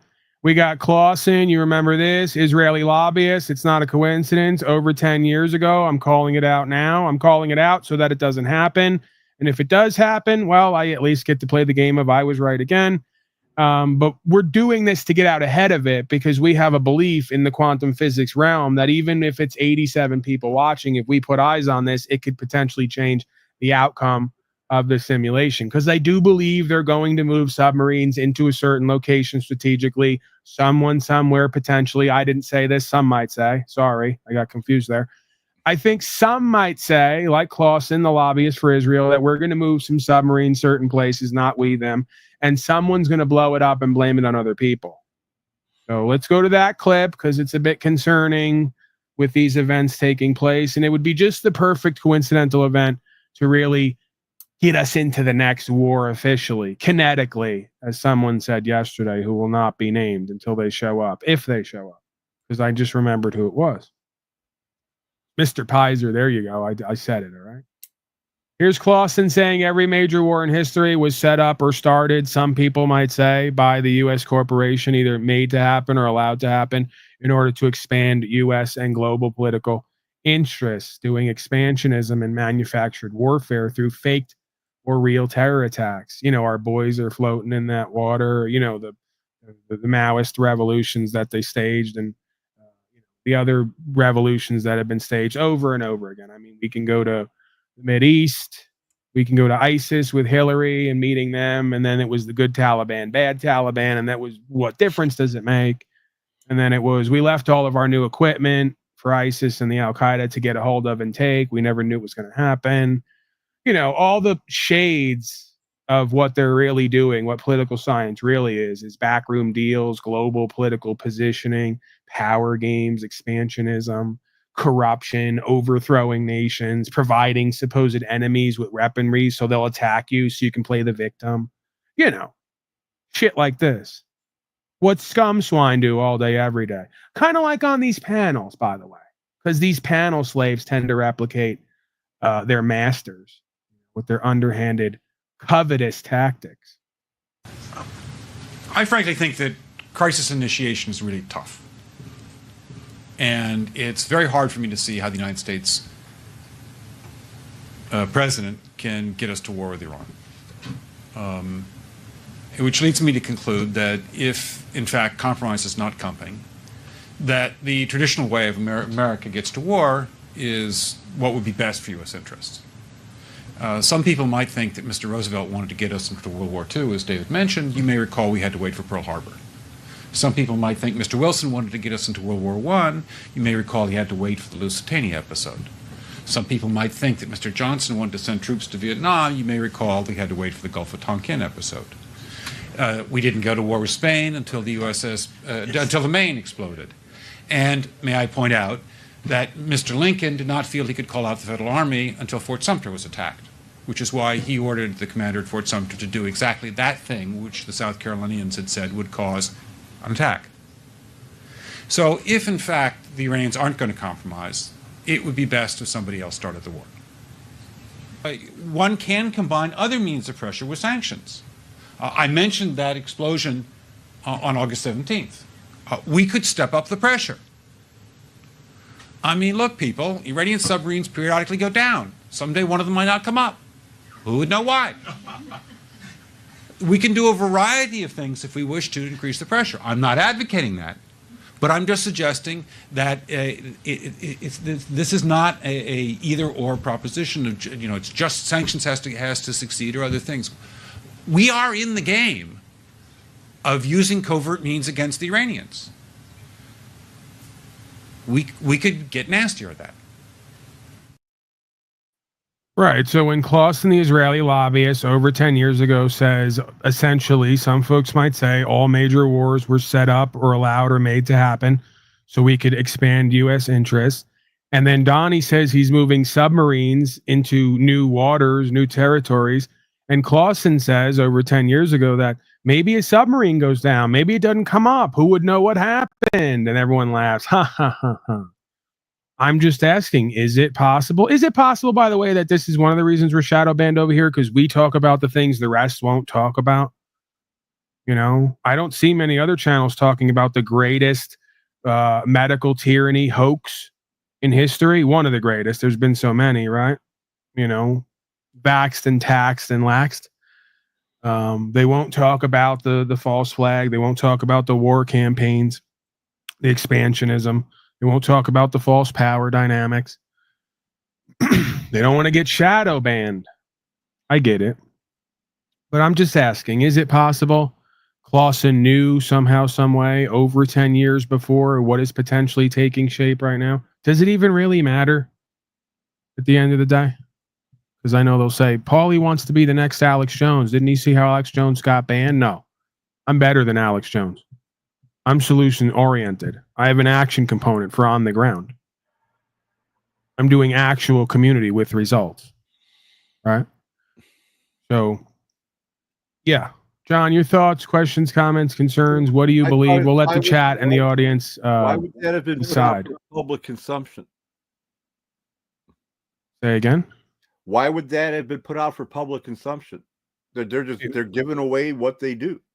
It wasn't necessarily put out for public consumption. It was a lobbyist meeting. It was a recorded meeting. And quite frankly, you know, the demigods, as they would consider themselves here on Earth, they don't really care if you know. As a matter of fact, they find it more interesting when you know. So again, if we understand criminology, right, this is why a lot of folks, we see this in any sector that you look, any walk of life. There are certain folks who like to leave calling cards of who and what they really are, and they like to put it in everybody's face because they know there's a select few folks like myself who can see and get it. They also know the rest of the folks will never get it. So for them, they get off on it, right? And there's they get off on. There's a majority who would like the idea.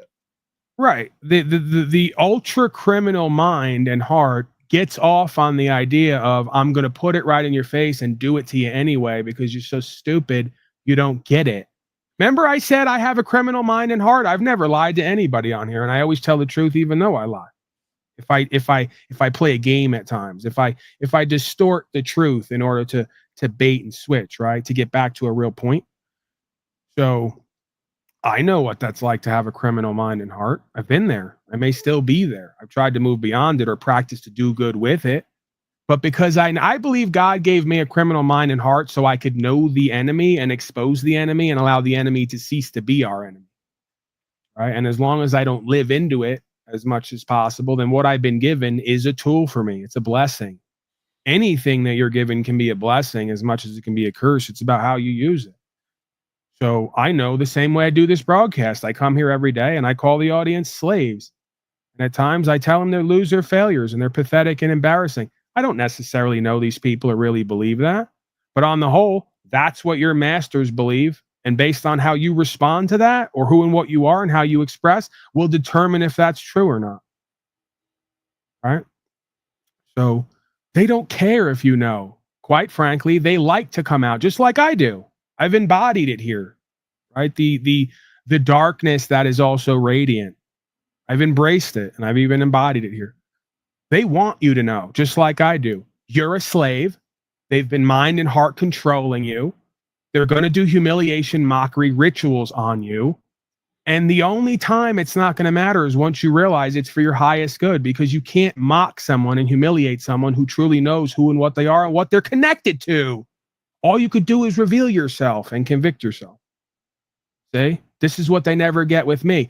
I can't mock you and blaspheme and all the rest of it and do humiliation ritual if you don't respond and aren't a fucking slave and a loser, pathetic failure. If you are, then you should be glad that I'm pointing it out, because that's going to be your contention point to inspire you to go to the next level. Okay?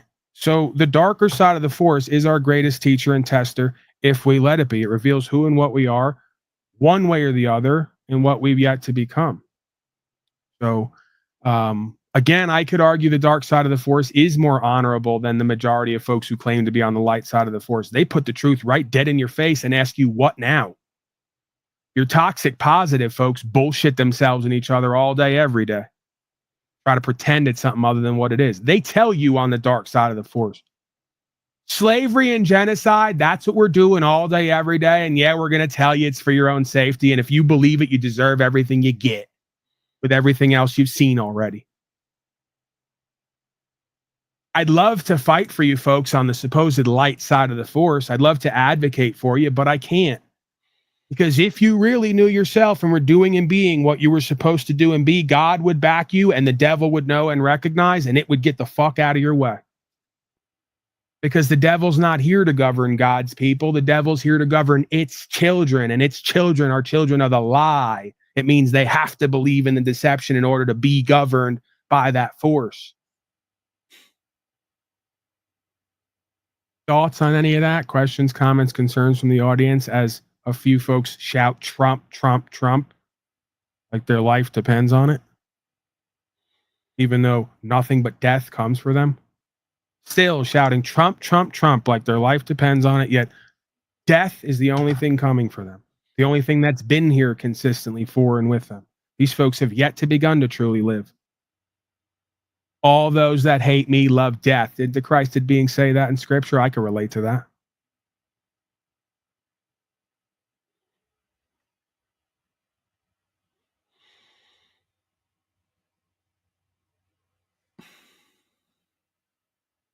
Moment of silence, Sean.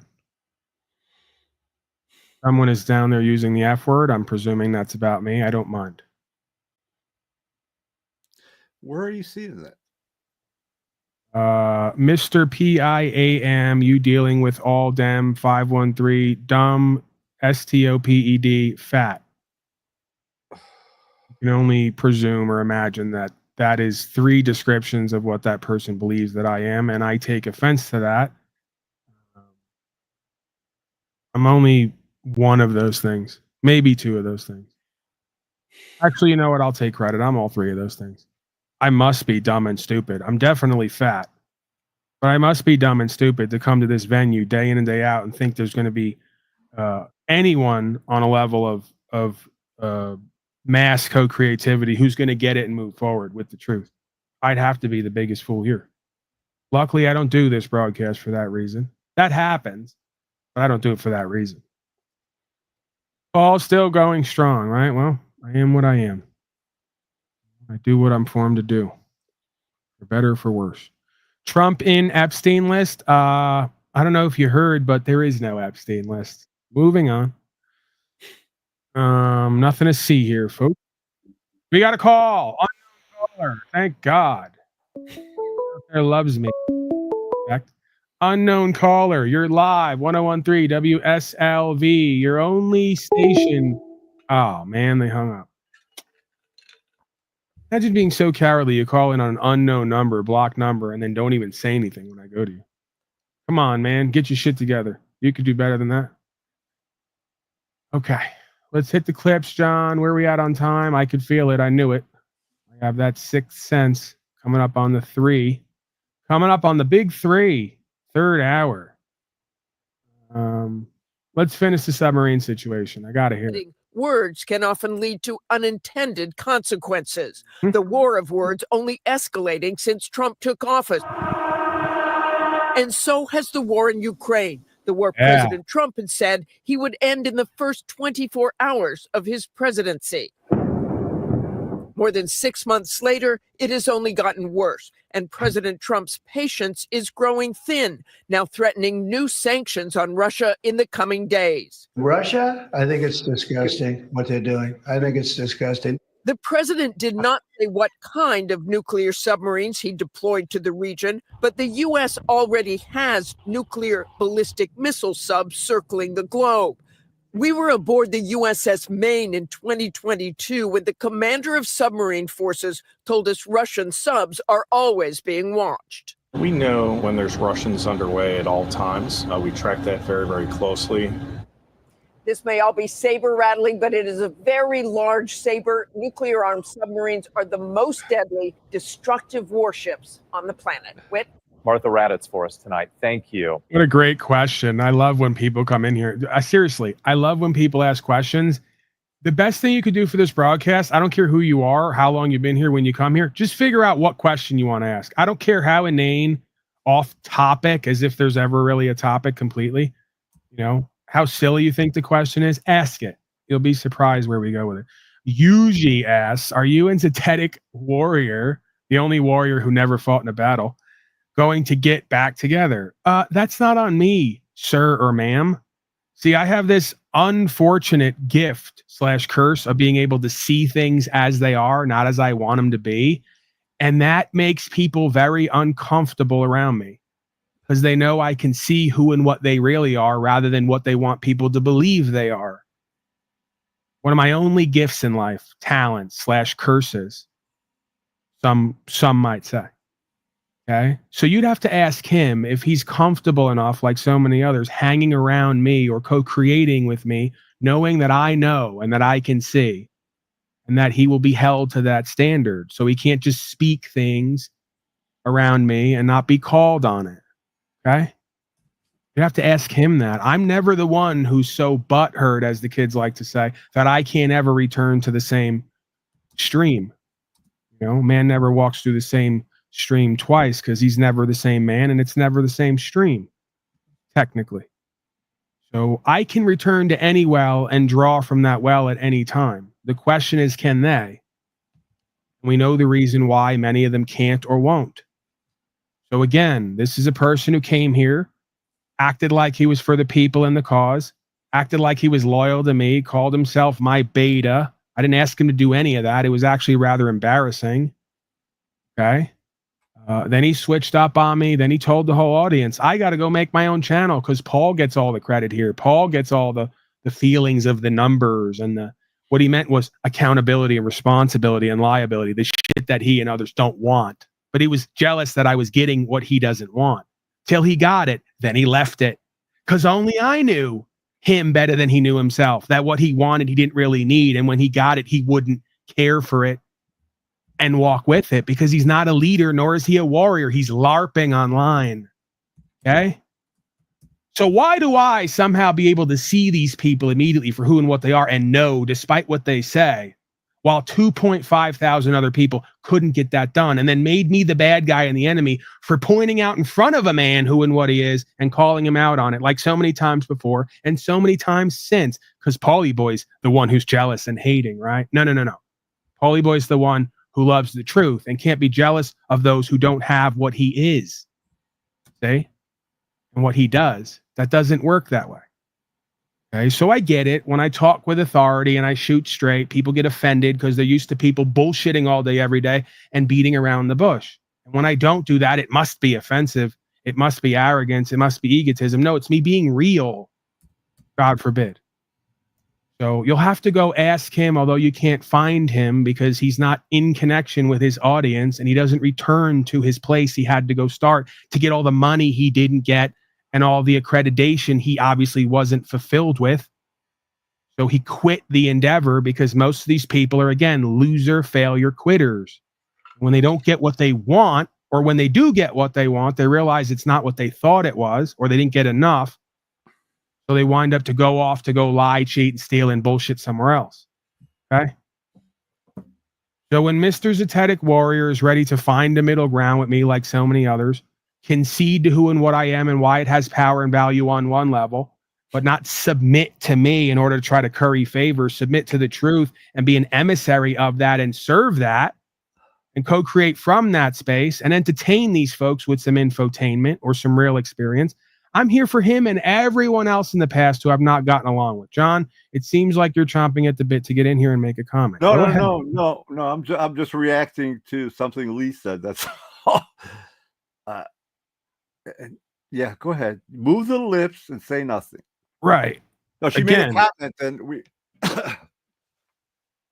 So go ahead. What is she saying? I just felt silly that she caught me doing that. Phil DeBlanc says, no, Zetetic Warrior has too many agendas. Right. These people are all the ones with the wishes and the wants and the needs and the this isn't that and this isn't that, and while telling me I'm narking with agendas and ego and all the rest of it. What I happened? just do what I love to do, that I'm formed to do. That's why I show up here and oftentimes do an extra 3 fucking hours, because I'm in the pocket and I just want to talk and be with the audience and entertain or broadcast. What happened to Nash and Zetetic Warrior? I haven't seen anything from them in a long time. I know, John. We know. I know. All the people who were so desperate to overtake the white gorilla, who claimed they wanted to work with him for the people because they were so service-oriented, are just another flash in the pan. Because they didn't get rich overnight and famous overnight, even though they're all so selfish and greedy that they get more than they deserve because they latch onto someone else who's put the time, energy, attention, and work in. But even that's not enough. They literally don't get, I'm sitting here grinding day in and day out for who knows how long because I love to do, and this is what I'm formed to do, and I care about the whole experience, and I'm the one shadow banned. You have people who rode my coattails who wound up with more views than me because they were pushed by the algorithm, because the algorithm knows they're a bunch of fake-ass bitches who ain't about nothing, and that's who they want you watching. A bunch of fake-ass bitches who ain't gonna do nothing. They want you watching them all day, every day. But deep in Zetetic Warrior's heart, he knows he's a bitch who's not doing nothing. And I tried to get to that and to change that and make that a part of who and what I am and what I'm doing. But that makes me a narc, don't you know? Because I want him to be real, have a core value system, and have some level of principles and honor and integrity, and play a long fucking game and be fulfilled by who and what he is and what he's becoming and what he's created. No, they don't want it for themselves. So I'm the biggest fool ever for attempting to want it for them. See, I should just focus on being that and not give a fuck about any of these people and what they get or don't get, have or don't have. See, I've cared too much. You know, I've let a whole bunch of people at certain points around me that I knew on some level were trying to use me, but I tried to look past that because I wanted to focus on trying to be caring and loving and accepting and co-creative. And that's exactly why you can't be that. Because the first word of true love is truth. And when you attempt to try to love or care for these people by speaking the truth and holding us to a truthful standard, they fight and run, and they project onto you all the lies and deceptions they're living that they want you to be seen for. See? So again, go to every single one of these people and ask them why I don't like them or don't respect them, but still have an open door for them, but they're too cowardly to show up here because they know deep in their heart I see them for who and what they are. And they know who and what they are is a liar, a coward, a manipulator, someone who's selfish and greedy. And even once they get what they say they want, they don't even hold it and walk with it the way that they're supposed to. And they know it. It's not about what I say. It's what they know at the core of their beingness, because I know it at the core of mine. See, all criticism is self-criticism. The only difference is I become aware of self and attempted to try to move toward redemption. And with God's grace, to some extent, I've seen aspects of that come forth. With God's grace and proper redemption, I see that the same for these folks as well. But they're going to have to get real with themselves and God and each other. If not with themselves and each other, they're going to have to get real with God. Open up a different layer of beingness for themselves, right? So again, everything they projected onto me and accused me of is exactly who and what they are. And if you wait them out long enough, they will show that. Because someone who wasn't about aggrandizing themselves, who really cared about broadcasting, who really liked to entertain people and was really service-oriented, would show up here without fail, would create multiple channels if they have to after being shadow banned and deleted without fail, would demonetize after making $2,000 to $4,000 minimum a month to do what the fuck they love to do. These bitches never touched that in their life. And they definitely ain't going to put the work in long game enough to be viral enough to command that kind of value. No, what they're going to do is they're going to be viral enough to make themselves and everybody else sick around here. That's a different kind of viral. So let's get really real with ourselves and each other. Let's stop the naive, gullible, fucking nice, kind, polite political science games. And let's start to cultivate a different kind of energy in this non-unity here, a different kind of level of accountability for everybody. Because again, you know who I blame at the end of this?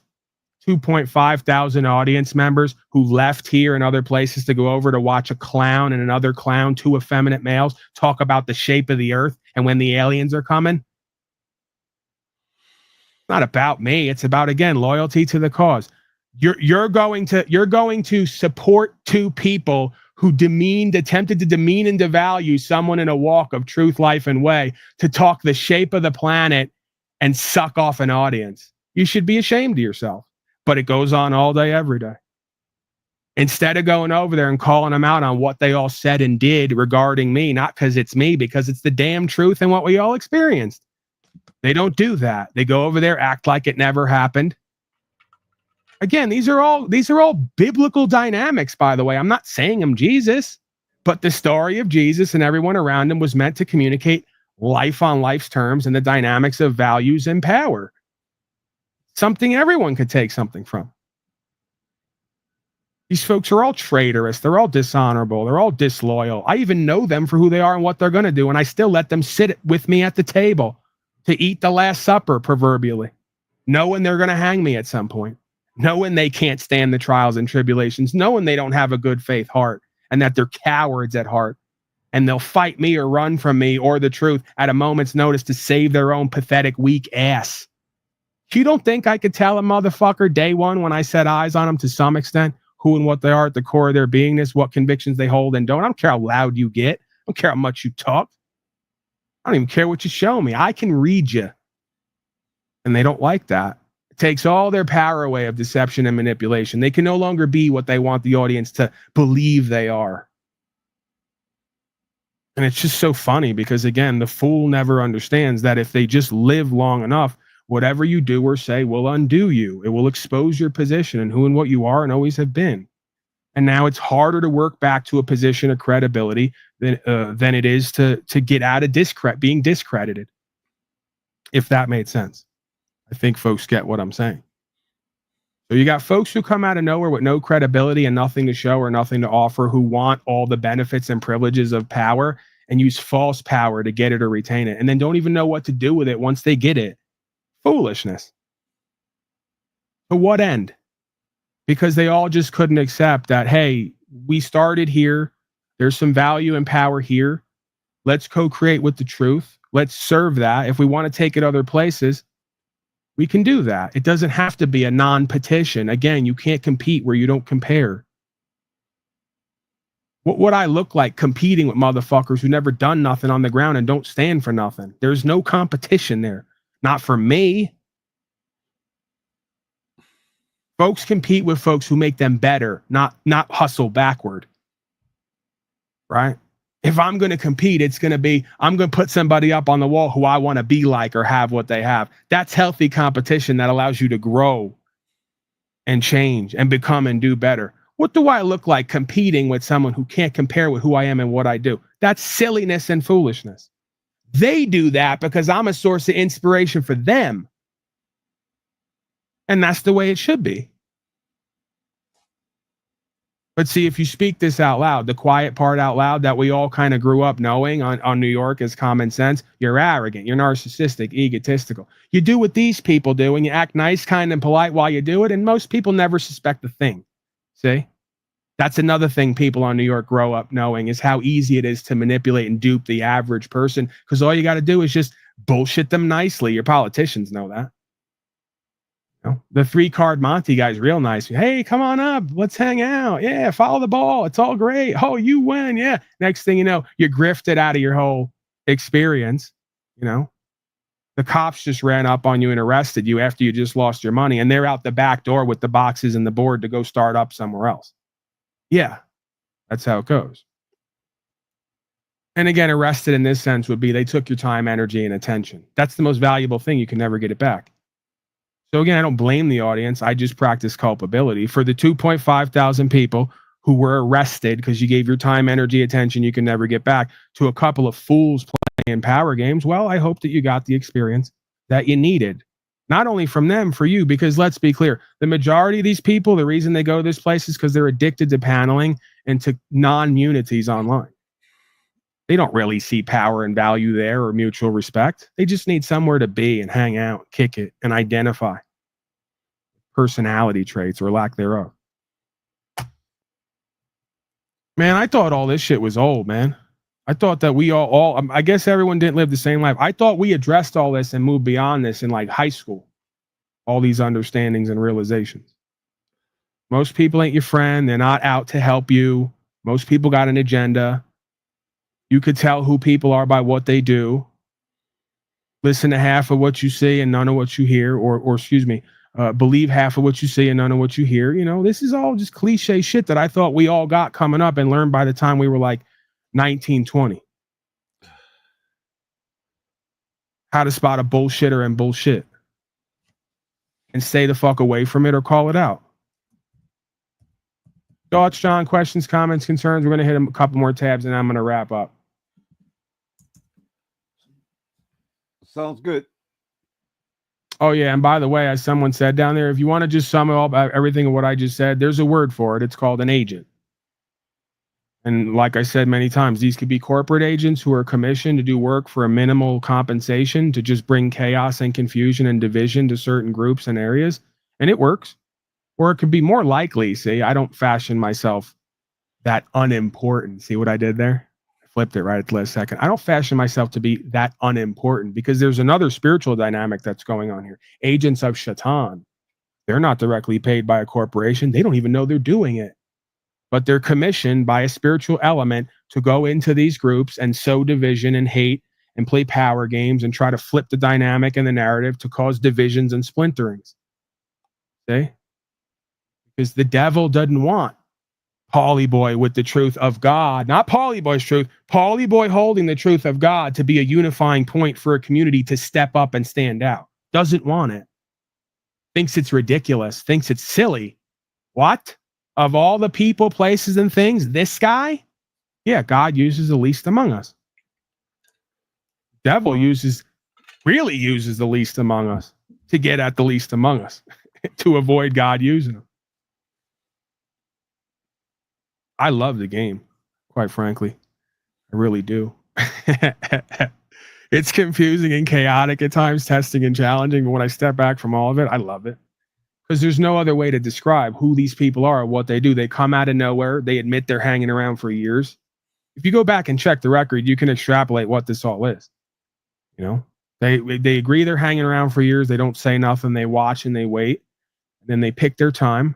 And then everything that amounts from their position and their experience all amounts to one idea. And it's the same idea over and over again with all of them. Because they're not really people. They're persons, and a person is a mask or a mask wearer, and there's something behind that mask wearer that's avataring these people for the same ends and the same goal, and they don't even know it. And the best part is they project and reflect onto me who and what they are to try to get the people witnessing to run with that testimony. The accuser and the deceiver. And it's so laughable because I'm the same person who says I have a devil living in me. So you got to watch me like you got to watch the rest of them. I don't deny it.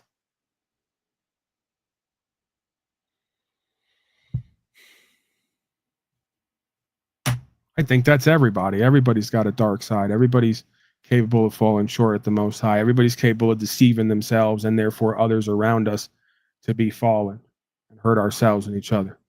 That's why it's so important that we hold the truth as much as possible objectively to a higher standard and serve that or shoot for that. Because if not, what the fuck do we have as a guideline here? As a rudder, right? As a goal, as a metric. What do we have here? You see what you see what all of us are willing and capable of doing at times.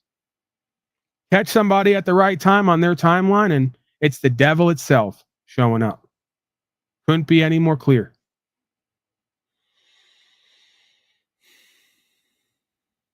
Does the TEDx thing deserve to revisit, in my opinion? That's fine, sir. I'm not mad about it.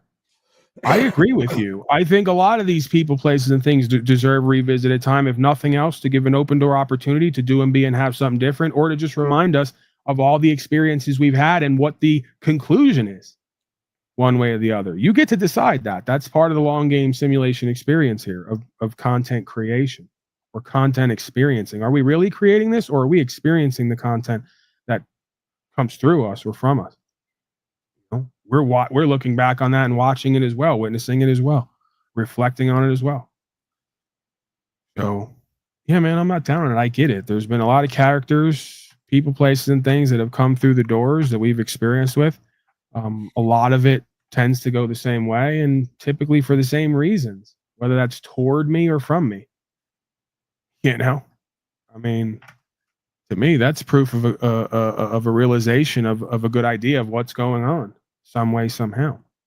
And of course, there's other aspects there, right? There's the aspects of me that are not all that they could be that tend to trigger people to go into spaces of deception or manipulation or denial, because I tend to at times be or do certain things that you could argue elicit that, right? That's not really an excuse for them, but again, it's a back and forth kind of cause and effect, push pull, you know, act and react situation. So yeah, I'm sure that I have my own percentage of fault in these situations as far as things I could do better to avoid the eventual outcome. But seriously, what could I do to change who and what these folks are, what their motives and intentions are, and how they handle life on life's terms? By injecting their own terms and their own will, which oftentimes leads nowhere but to ruination or folly. They refuse to accept that. I've accepted that about me and leaning on my own understanding completely. You know? So, yeah, it just seems to me that while I could do better and be better and should and will practice doing that as much as I can, a lot of these interactions can't be avoided the way that they end up because of the nature of who and what everybody is in the interaction and what we do and what we stand for and what we don't do and what we won't stand for. You know, it's almost got to go that way, right? That's what's so fascinating about this life. There may be infinite opportunities, but based on who and what we are and what we do, it can almost only go a certain way every time.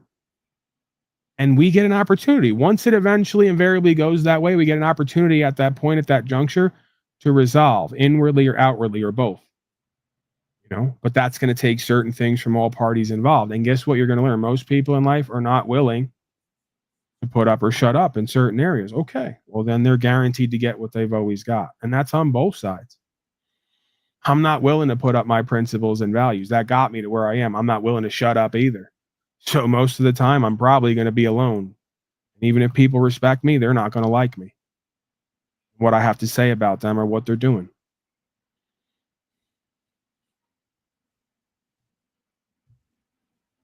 It's the way it is, you know? And again, it's silly because I'm somebody who I've seen a lot of potential in these people. I talk to them privately, despite how I am on air with them, you know, or even at times privately, you know, elbowing and nudging. I've spoken to these people, given them credit, you know, told them I care about them, want to see them win, will be part of their success. You can't love these people. You can't care for them. You can't invest into them.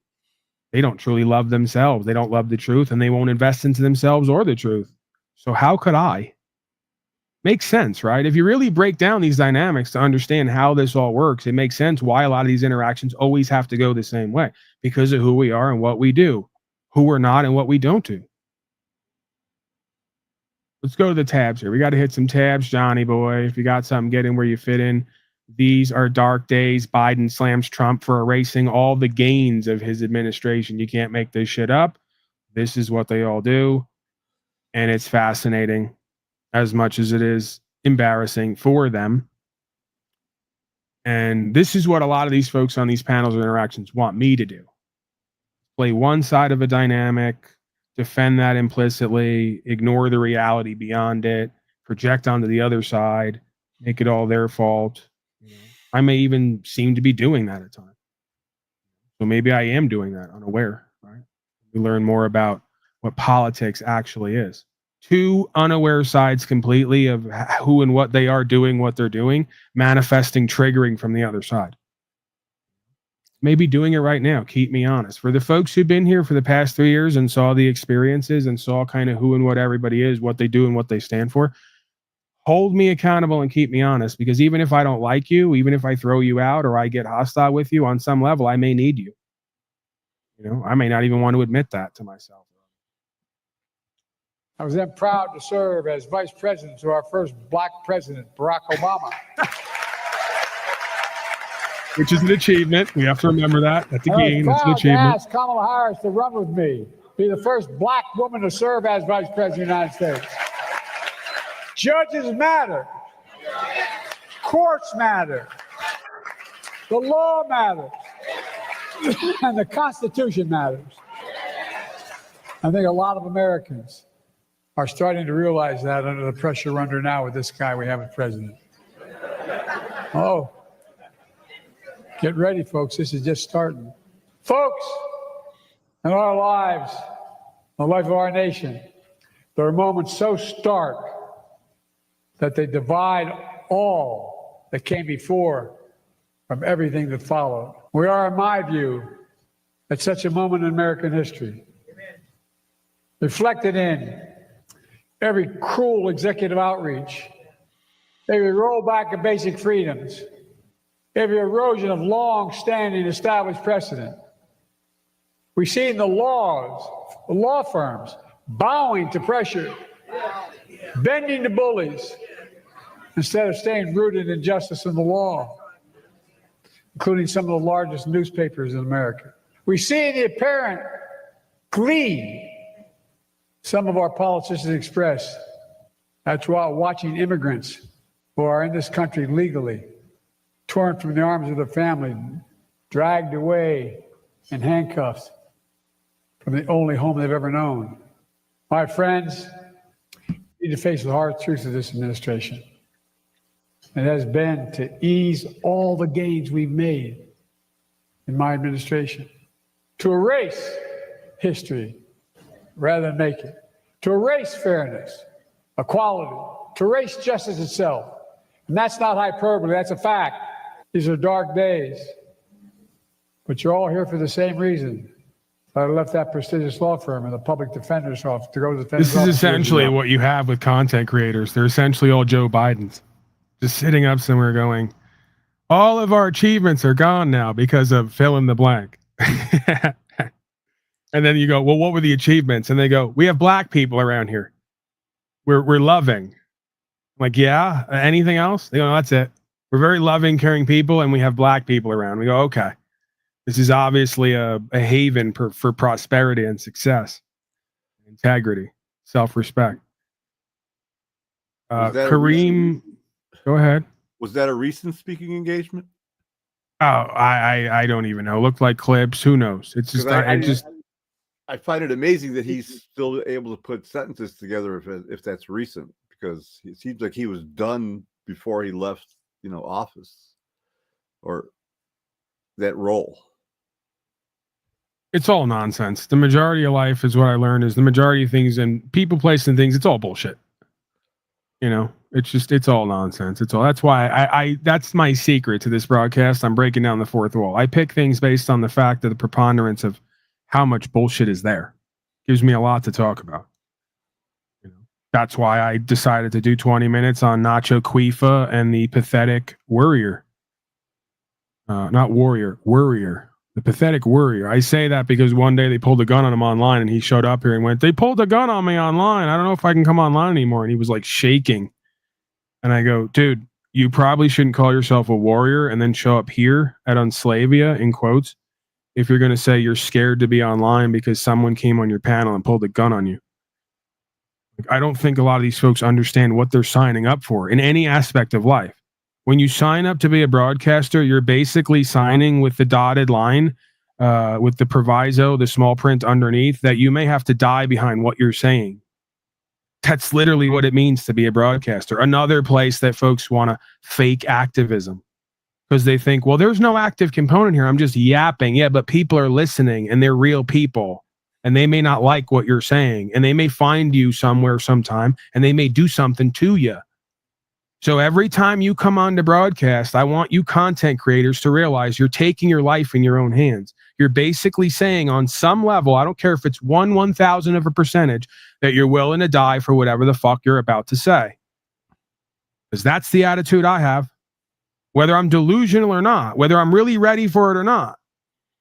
I may be shocked and appalled if something, was to befall me and it actually caught up with me. It doesn't mean that I don't consciously know that and I'm aware of that and I'm as prepared or ready or accepting as I could ever be. A lot of you folks come on here and don't seem to realize that reality. Go ahead, Ace. Can you hear me? Absolutely. We're on patrol right now. You're on. Okay. That's what is a Mexican version of a Bobby? I'm trying to think. What would be maybe Bebe? Not Bobby, but Bebe. I don't know. I can't think of a Spanish word that sounds Spanish and can replace Bobby. It's not Billy. I don't know. What do we have? What do you have going on? You're patrolling for what exactly? No. There's an update on the test for the chemicals on the what we were talking about last time, the water samples. So I got a hold of some laboratories. It was a trip because when I called, they didn't even say their name and laboratories, whatever. They just said hello, and then I said, "Is this so and so?" They said, "Yeah." What are you testing again? The rainwater. Oh, okay. That I've had for a couple of years, and then I got a lot this year. This year already. So then the lady got back on the phone. She put me on hold for a while, and then she got back on the phone, and then she says, "Here, contact this guy. He's the owner of the laboratory. He works out of home, and I just email him, and he'll get back to you." And I've been waiting, but other laboratories, they don't want to accept the samples and shit. Are you telling them it's rainwater, or are you saying it's? Not at all. Okay. No. Mm-mm. Yeah, I was just going to say, I got a feeling you're telling them, and that's why. But that's kind of weird that water testing places are not accepting water for testing. What do you make of that? What's the? I'm asking, what are you making of that? Why is that happening? Why is that happening? They don't want to get involved. I mean, obviously, like right now, summertime, like around here, you don't see any trails right now. But of course, they don't want anything. That's what I'm thinking. But these are companies who are there to water test. What does that mean? They don't want to get involved. They don't want to do their job. I mean, I'm not surprised, but probably. I mean, if they're corporate. I mean, they don't want to get involved with the fact that if I was to move forward with this shit, of course I would. Then where'd you get it? Where'd you get it tested from? Shit like that. Can't you get a book and figure out how to test it yourself? Yeah, but it's not the same. It's not the same because you're looking for other nanoparticles and shit like that. Yeah. Besides the shit that you're go international then if you have to. Go get somebody in Switzerland. Where's Simon, the little pudgy fellow from Finland? He's got to have connections. If anyone remembers him, go out of the country if you have to. Non-domestic, so to speak. Go state to state or go out of the country. Ship it where you got to ship it and get it tested. I can't imagine you can't get anybody on this whole slave world to test that bottle of water. No, I want to do it around, my What's area. up, Donnie? You know what I'm saying? Because the closer like that, I could physically take it to them. I don't want to ship it. Yeah, and you want to be witness to it too, because once it's out of your hand. Yeah. Absolutely. Can't you just buy? It's probably expensive to get it really tested. It probably, but I would think there might be a piece of equipment where you could get at least a decent reading on what it is for not to maybe some what do you call them? Drops or strips or some kind of a test pad or something. I don't know if that exists, but I would think everything exists at this point. Is there a university near you where you could grab some, chemist major and see if he could sneak it into the lab and test it? If I do that, I'm going to take them by force and shit, You don't say that. He's kidding. No, I'm kidding. He's kidding. The DHS agent who's assigned to my case perpetually. He's not taking anyone hostage. Donnie, what do you got? Questions, comments, concerns, or are you just hanging out? Just coming to hang out, see what everyone's talking about. It's been a while since I've been busy working. You got any court cases, any updates, anything to report on that side, or? We can't hear you. No, but I've been very vocal and educational at my job with other employees, especially the younger males. I'm going to stop you right there. Don't do that. I learned from Jack Talcott that'll get you fired and lose your house and your family and everything else. Shut the fuck up and do your job. They're not interested in what you believe. See, we're helping here, John. That's true though. That's true though. On some level it is, like I'm the same guy who, while I'd be available at work, like they know, everyone knows already. They go, Paul's the guy for that. You want an open door for this? Go to him in the middle of warehousing. But if not, I try to go, okay, I'm not pushing it on anybody because I already know what I'm going to get. Ironically, the same thing you get online. You get a few people who are really interested who want to walk with you and kind of do fellowship. The majority just start judging you. Oh, he's one of these. Oh, he's one of those. Oh, look at this guy. Who does he think he is? It's that whole routine, right? And then you start catching flack. I've actually brought you up to. Definitely don't do that. I'm going to stop you right there. Yeah, you don't want to do that. He act like you don't know me in public. I've learned from these content creators. Act like you don't know me in public. If they ask, here's what I want you to do. Practice this. Who? Try that out right now. Hey, have you heard of Paul Enslaved? Who? Work on it. Work on it. It's almost there, but you got to work on it. Yeah. Practice that. That'll take you far. Practice also. Oh yeah, we don't know him. Make it convincing though. I hate when they do that and it's not convincing. Go ahead. You were saying, Danielle, you're at work. You're truthing. You're proselytizing. You're doing ministry there. They hate you. You bring me up. They hate you more. No, they actually don't hate me. They one of them actually came up and was asking questions on your channel the other day. Oh, he was on the panel? No, he was asking. I told him to come up on the panel, but he was asking questions in the chat. I told him you get annoyed with that sometimes.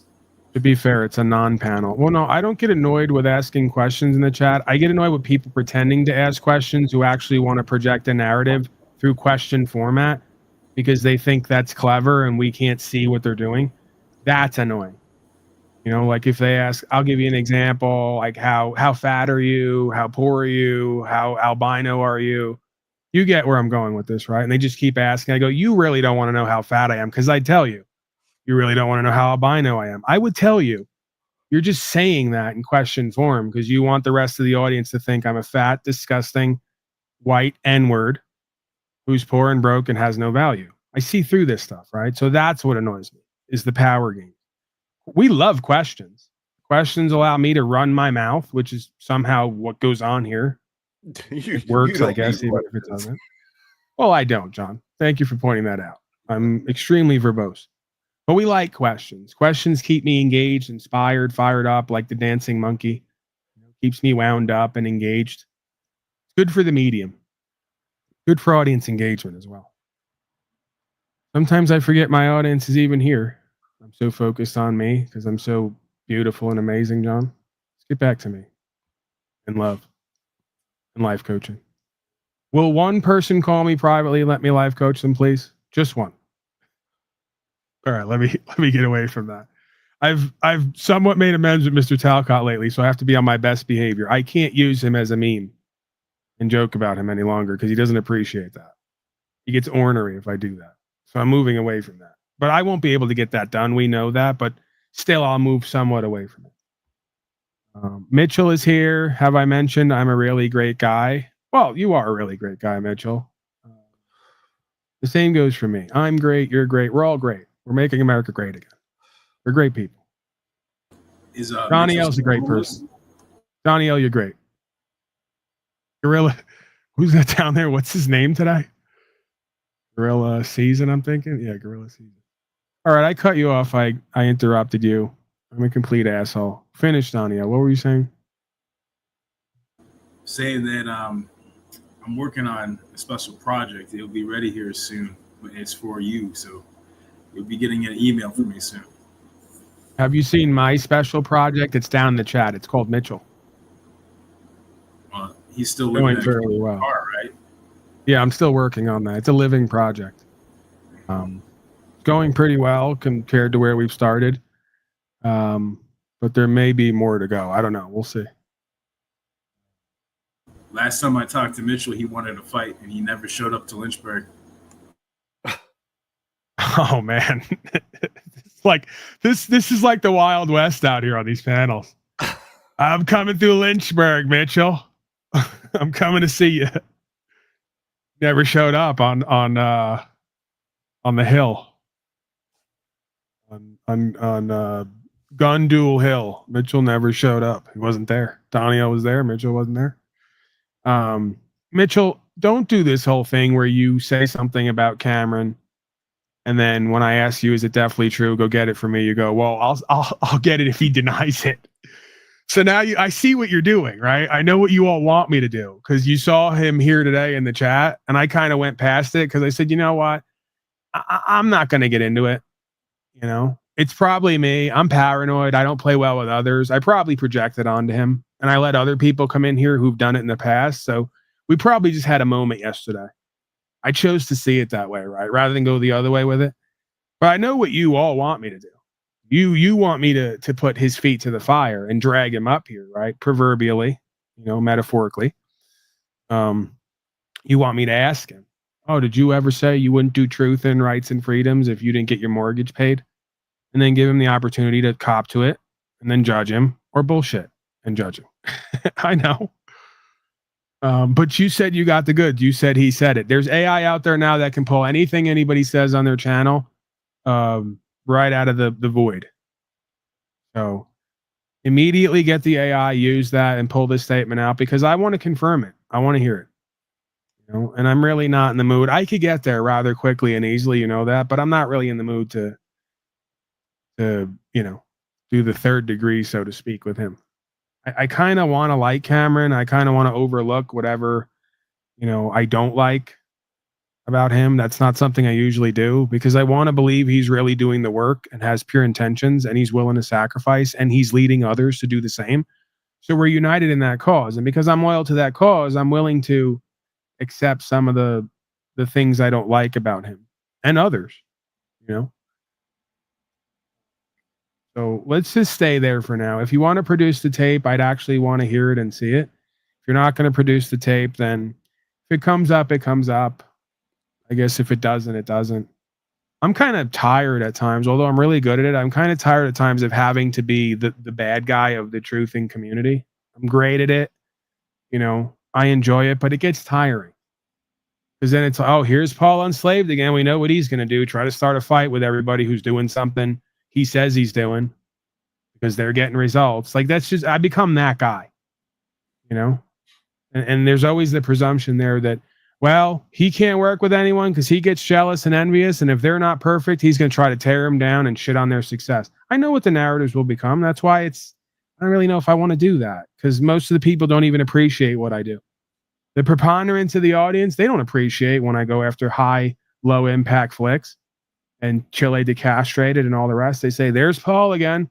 The problem, troublemaker, can't get along with anybody, just jealous because they all have more numbers and money. And if he can't work with them and get the benefits from them, then he's going to try to destroy them. And there may be some truth to that I don't want to be aware of and don't want to cop to. I don't think that's what it is. I genuinely don't like these people when I first meet them. I don't like most people, quite frankly. I don't respect most people for obvious reasons. And there's really nothing you can do or say or give me to change that. It either changes on its own organically or it doesn't. You know, so either God, the universe, our experience, or whatever has to work on me, or that just doesn't change, you know? And I know I'm not supposed to say that. I'm supposed to say something else that makes me seem a certain way, you know, and be more palatable and acceptable. But I'm going to be real. So most of these people, if it wasn't for where we are and what we do, we wouldn't be seen together because I really don't resonate with them. I don't like them and I don't respect them. There's no other way to put it. I don't feel safe around him. How about that? Let's get into that dynamic. Paulie Boy's not allowed to have his own trauma and feelings. I don't feel safe around them. How's that for daddy issues manifest in the current day, in the flesh right now? I don't feel trusting and safe around these men. Okay. I'm really sensitive. I have feelers. You know, I have a sacred feminine component to me, and I don't feel safe and trusting around these males because they lie, cheat, steal. They're weak. They're cowardly. They don't stand on shit. They come across as weak and effeminate to me. So, of course, just like your women are insecure with you, right? I'm insecure with you. I don't feel trusting and safe around you, nor should I.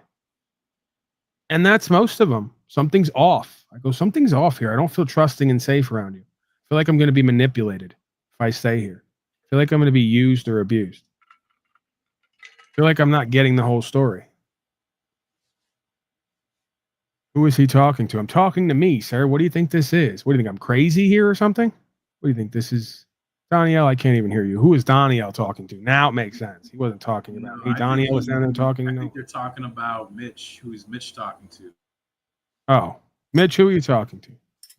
I don't know you other than the fact you have been latching onto YouTubers for validation for years. That's true. Is that me? Is he talking to me now? I don't know. He's talking to someone in chat, and it's definitely not me.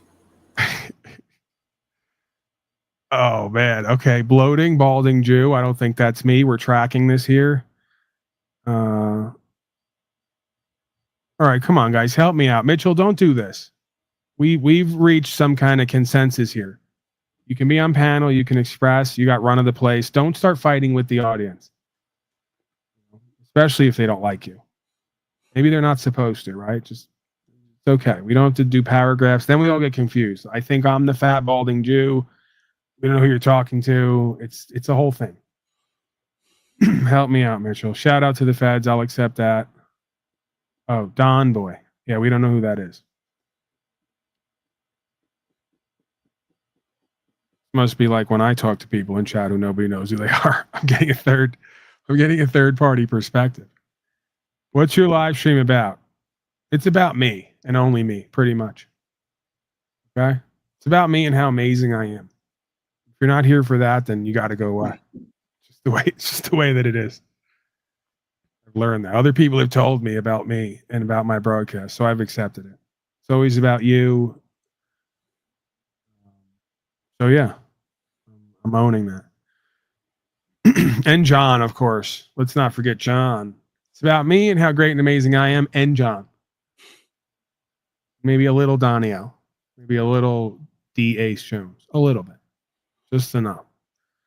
Just for diversity reasons here, right? In order to hit the algorithm and get in the algorithm, I need minorities here. So we're open door for minorities for diversity reasons. It's going to make this corporation on Slavia more successful than the rest. If not, we'll just get more grant and funding. And that's good enough for me. Huh? I can bring up my friend, but last time I was accused of being a slave owner. Well, yeah, that was we'll get into that privately. I don't want to say anything publicly that might create liabilities here. Let's just say we like brown people, but we don't like the non-humans. Leave it at that. Mitchell's all hopped up on that ribeye again. Yeah, he's I would say he's in rare form, but this is usual for him. All right. Can we do Donnie? We got a whites only town in Arkansas as well. Haven't gotten to that yet. That's 2 days in a row. I don't think I'm going to get to it today. I want Donnie's birthright citizenship. Now promptly file to proceed with numerous policies that have been wrongly enjoined on a nationwide basis. And some of the cases we're talking about would be ending birthright citizenship, which now comes to the fore. That was meant for the babies of slaves. It wasn't meant for people trying to scam the system and come into the country on a vacation. This was, in fact, it was the same date, the exact same date, the end of the Civil War. It was meant for the babies of slaves, and it's so clean and so obvious. But this lets us go there and finally win that case because hundreds of thousands of people are pouring into our country under birthright citizenship, and it wasn't meant for that reason. It was meant for the babies of slaves.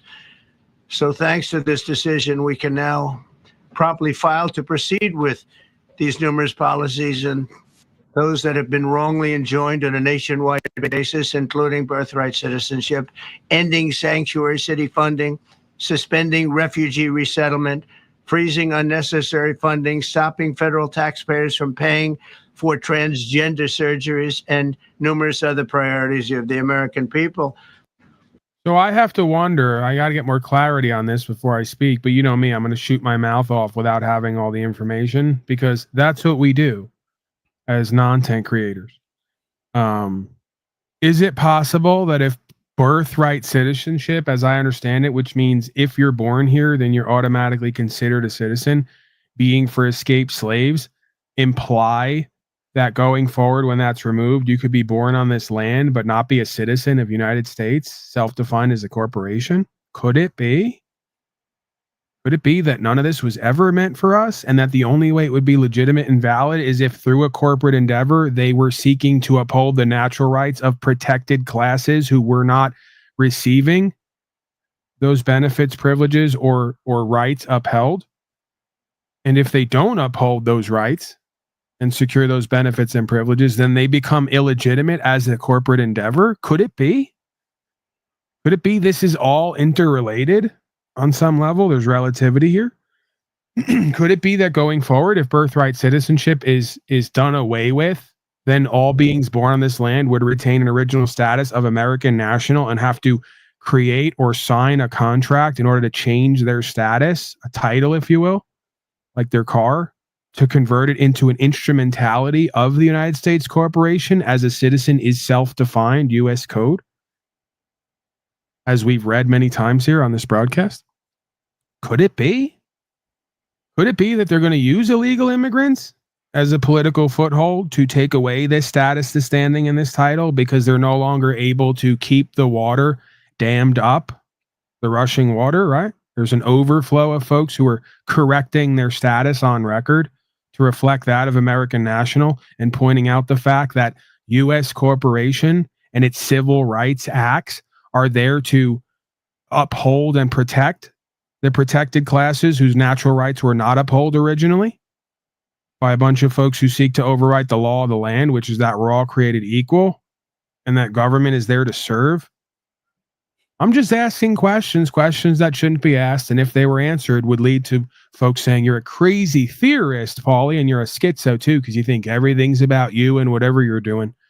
Well, yes and no, because we're in a simulation of connectivity and relativity. There is nothing we could cover that doesn't relate directly to the individual and their walk to some extent. Imagine that. So I'm not going to say that I completely believe that, but I suspect that a lot of the politically motivated propaganda pieces, acts, and bills that come forward that people are going to give Donnie credit for and say that he's doing it because he's making America great again. He's actually doing it because on some level, he's starting to have to represent the people. See, there haven't been any people so far, so your representatives haven't had to do anything different. But the more people that come forward, men and women of the people under God who are securing their natural rights by declaring such, you're going to force the United States corporation and its representatives to start representing you. And we'll see where that all goes, because there may come a point in time where we have to declare explicitly we don't want any representation because it's all bullshit power games. Why do we need some billionaire corporatist somewhere to take our interest individually or collectively into his mind? All he has to do is align with the damn truth of what this place is supposed to be, and that's good enough. So they'll claim it's that. Donnie's aligning with the truth of this place. Why won't you give him credit? Isn't that good enough? Well, yes and no, once again.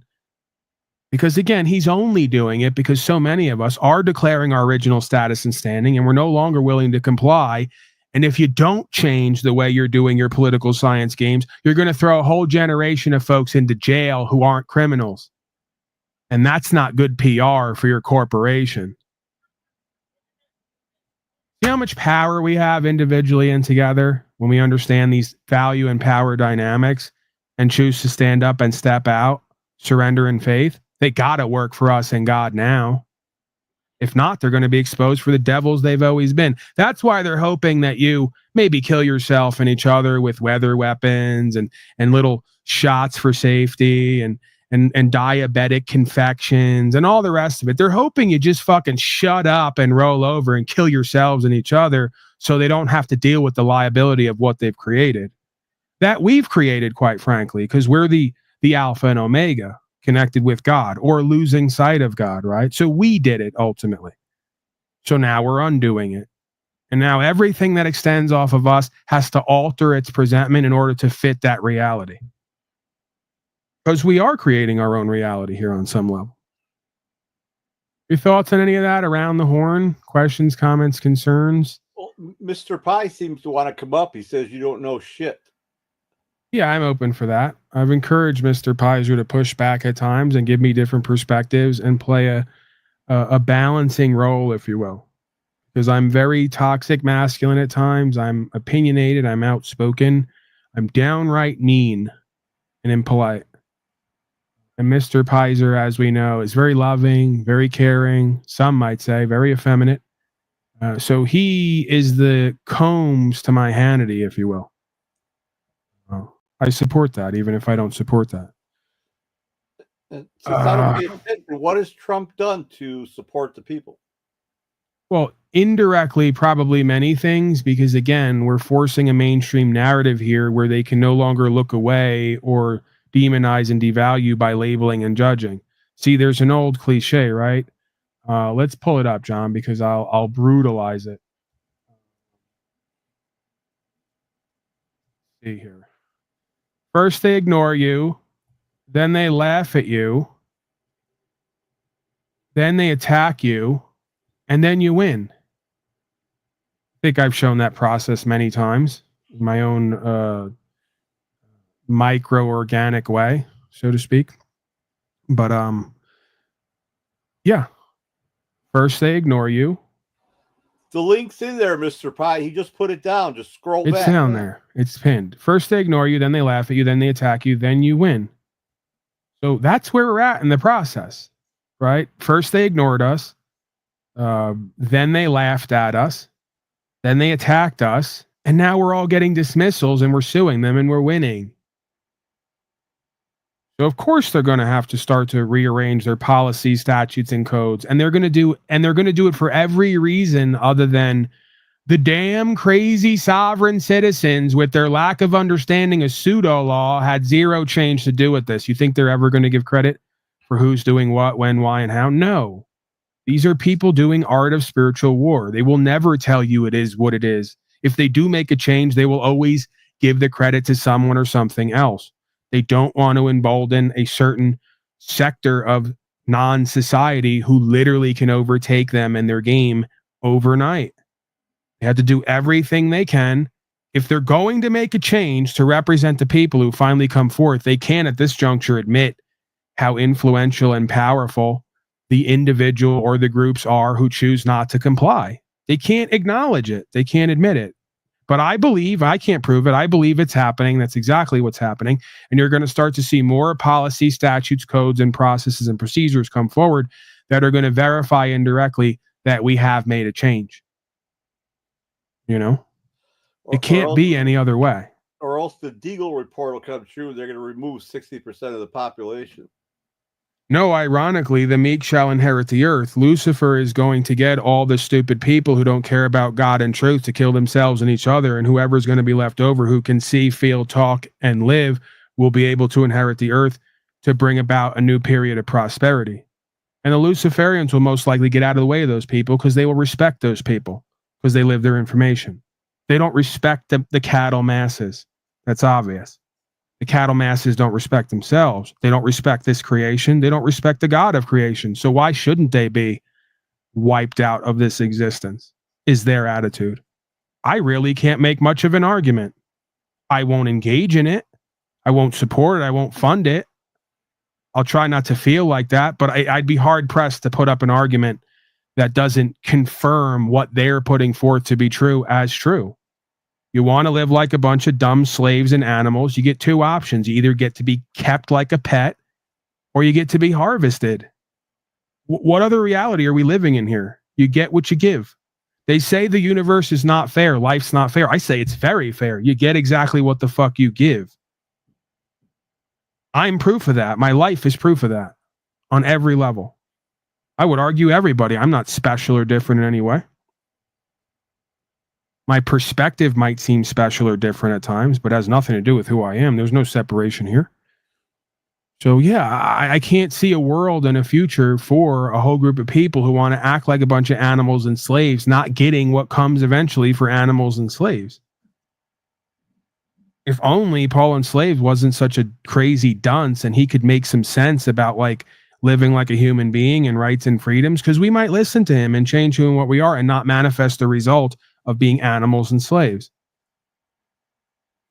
Maybe one day they'll teach me how to do a broadcast so I can help them help themselves to be what they're meant to be. Maybe they're not. Maybe that's my guilty conscience, that everybody's meant to walk a walk that I believe I'm walking. Maybe they're not. Maybe they're meant to be slaved out cattle. And just one big sacrificial experience for all of us. One giant sacrificial ritual based on who and what we all have been collectively up until this point. I may be part of it. Start the fires, folks. Dig the pit. Extra large pit. All right. We got someone on the lines here. Let's go to the lines. 469 1013 WSLV, your only place for sovereign citizenry and slavery all at once. What can I do for you, 469? Look, y'all done be y'all be talking some dumb shit. Look, Right. sovereign citizens. Look, no, you don't know shit about nothing. Y'all been riding around, no plates. Look, you got to submit. You want to drive around? You got to be somebody it. Look, no. Right. You're making some good points here. We're stupid. You're smart. Everyone knows if you want to move your property around, you got to ask your servants for permission and you got to pay them for the privilege to do so. I got that. We got that. I may not like that, but you're right. I can't argue that. Go on anymore. You're making some great points. Look, property. Look, mine. Property is mine. Okay. Do you understand that? Right. Property rights. Where do they come from? No, property is mine. Mine is property. Okay. And then I got it. And then it's mine. Do I pay taxes on it? I don't know. Well, that doesn't really make much sense. You're saying it's yours, but you got to pay to use it, and then you don't know why you're paying to use your own property, even though it's yours. But it's my property, and I'm paying to use it, and I want to pay the government more because I love it. See, this is why I never seem to be able to get anywhere with any of these people. And I say these people, I try to be nice. I don't mean to lump them all in together, but Are you a proud American or not?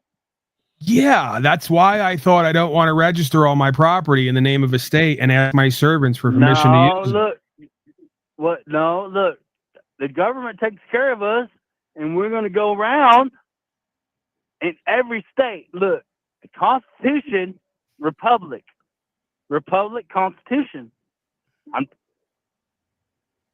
I'm just going to say things. Yeah, I noticed that. How about flag? You throw flag in. You may as well throw flag in while you're there. Constitution, Republic, flag, Purple Mountains, Majesty, fruited Red and plain. blue stripes. Right. Putin, look, communist. You know, you're on a roll here. I don't want to stop you because you are on a roll, but Fascist, communist. Look, fuck them. I hate sickos, and I hate communists and fascists. Me and here in America, all I do is drive around red, white, and blue. right. All right. Let's get some comments from the panel. Any comments from the panel on this insightful caller? He said he hates fascism. Okay, what was your name again, sir? The truck driver who's big on American patriotism? Patriot number one. Patriot number one. America. Right.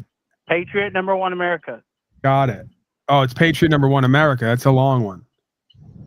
Yes, sir. Are you not a patriot? No. I am. I mean, at least I think I am. What do you do for this country? Did you go to war? Oh, man, you're going to go there? Oh, yeah, I guess if that's the metric, then not much.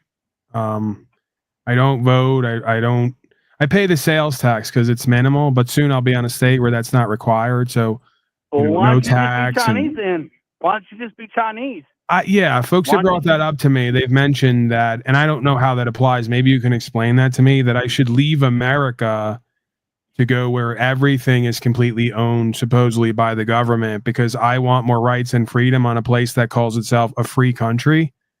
I can never make sense of that. Talk? This much fag talk. Yeah, okay. You fag? That's usually what I get at this Why point. you have problem with Chinese people? You're a communist, fascist, fag. All right, hold on. I got a Chinese guy on my panel, and you're kind of pissing him off because he's. Why you have problem with Chinese people, huh? Sir, Mr. Ling, please. I'm well aware that China is actually more free and righteous at this point than the place that they own called America. China's actually gotten more free while it's turned America into Little China. So go figure out how that works. Guess what they have? That's why Beauchesne's there. Oh, they're asking who is that? Sorry, I forgot. Yeah, Eric no one knows him. Beauchesne. Look, he was a communist. He was at the Capitol. Yeah, sir. To answer your last question, I am in fact a fag, based on the perspective of a real American patriot. I don't support a militarization and centralized militaries and private banking cabals and slavery genocide campaigns, corrupt medical. So you're a faggot. Yeah, pretty much. Look, that's the problem with America nowadays. Bunch of fag talks like you. Right. Bunch of ginger, gentrified little pussy boys. What? You are, wait. What gender are you? Or do you know? Well, I with this new information. Or what do you know, boy? What do you know, boy? You don't know shit, do you? No? Yeah, you can't talk back to me, boy. All right, I might have to let you go, for I don't want. I might have to let you go, sir. I don't want to upset you. I'm telling you right now, boy, you don't know shit about America. Well, I get that. It's obvious that I don't. I thought that I did. You kind of called up and put me in my place, and I'm going to leave it at that. I mean, I'm going to. Are you red, white, blue? I've been humbled. Are you red, white, blue, boy? Are you red, white, blue? All right, I'm gonna leave it at that. I'm gonna let you go, sir. I'm kind of upset. He hung up before I could get to it, but I'm kind of upset because he humbled me. He asked me some direct questions, some challenging questions. I couldn't answer them. He had some answers, and I can't rebut them. So, yeah, I mean, this is what you get on this broadcast, right? It's equal opportunity. You never know what you're going to get, and sometimes the white gorilla gets toppled. Thoughts, questions, comments, concerns, panel? That's an example of the deepest indoctrination that are responding to you right there. You know, that those are the ones that the red, white, and blue, you know, you're well, John, the joke's on you. We just proved that you have little to no discernment. That was obviously Jeffrey Pizer acting like an NPC, and you bought into it. So you were actually part of the simulation, the actual simulation. You bought into the fake simulation. That's how the news works. Was that a bit? Yeah, it was a bit non-bit. Wasn't produced though. It wasn't produced. It was on the fly. Yeah, that was Jeffrey Pizer. I knew the whole time. I just didn't let you guys in on it because I wanted to do the greater simulation of watch how someone somewhere believes in this presentment, and then correlate that to how the news and the media and everything works. Right. So may as well have been Donald Trump and Joe Biden right there. You know. Are you saying people like that don't exist? Oh, no, they do exist. I'm saying that person right there was not who he seemed to be. Yeah, that was a manifestation of Joe Sixpack, and we did the bit non-bit. That was the average voter, right? That's Joe average voter, Republican standpoint. Pretty much, though. I mean, he kind of played it up a bit, but that's pretty much what you're going to get. Flag, Purple Mountain's Majesty, vote, tax, military, president's my daddy, shit like that. That's it. That's pretty much it, top to bottom. Yeah, he shouldn't have said I hate fascism because that, you know, kind of threw it out there right there because this is a fascist country. Well, he was right on the money with the whole "Are you a fag?" This is fag talk because that was real. That's what you'll actually get if you try to bring cogent, coherent points and make sense. They will ask you, "Are you a liberal? Are you a homo? What's the deal? Why are you making sense? What's that all about?" Making sense is something gay people do. Like, why aren't you impassioned and tribalistic and kind of pigeonholed in your vision and discernment? That's what real men do. You go, okay, I got it. I'm learning. We're learning here. We never did the Kanye. Let's do Kanye. Man, we're on the 4-hour mark already. I really am a servant like no other. There's no denying it. U.S. corporations should pay me. Everyone should pay me. That's what I'm realizing in this moment for all my service. Slavery is a choice. Kanye West full interview on TMZ. Let's go to it. Why not? This was a great moment. And even if this was a bit non-bit, perfect simulation to prove exactly what the majority of people are, what they say, feel, do, believe. So this is the time Kanye, if you're not familiar, went up to TMZ, had to play the role of being the bad guy with the truth, had to tell all the people who were black working for Jews, right? I know Carl's probably kicking around somewhere and he would want me to mention that. So all the light-skinned black people who never knew slavery and don't stand for anything, literally modern day plantation slaves working for the Jews up at TMZ, he would say, I wouldn't say that. We're just appalled when Kanye, just the N-word of N-words, came in there and put accountability and responsibility on everyone and said, listen, you want to cry about black people and slavery? For any peoples to be enslaved, it's a choice. Oh, they didn't like that. They went from Kanye, you're the best thing ever, you're our hero, to shut up, Kanye, you are anathema. How could you be such a poor leader and say such mean things and hurtful things to all the people who look up to you and count on you? Right? So we can relate to that dynamic here. What is the, it doesn't totally apply, but there's an old proverb.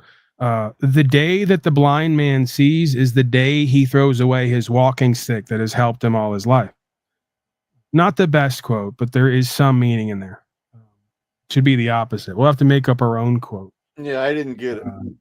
The day that the man who sees becomes blind, he abandons his principles for a stick. I don't know. We'll have to think about that.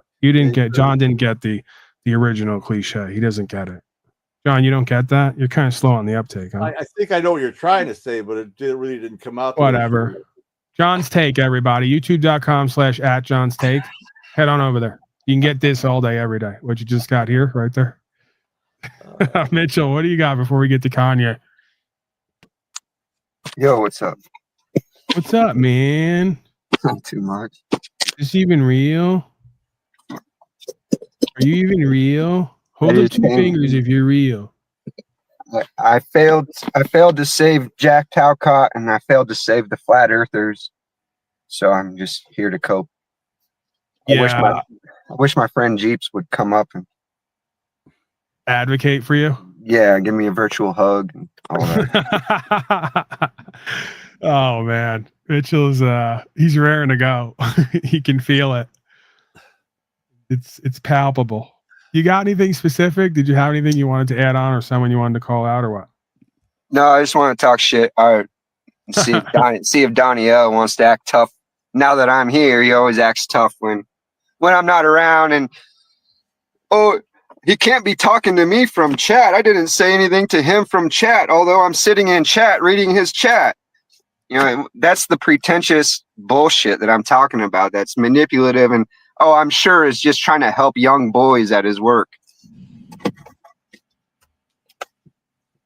Danielle, your thoughts? I don't see how I'm being aggressive. I'm calm, cool, and collected. Speak up, boy. Put a little bass in that voice. And then second of all, I only noticed because it was brought up. Speak up, boy.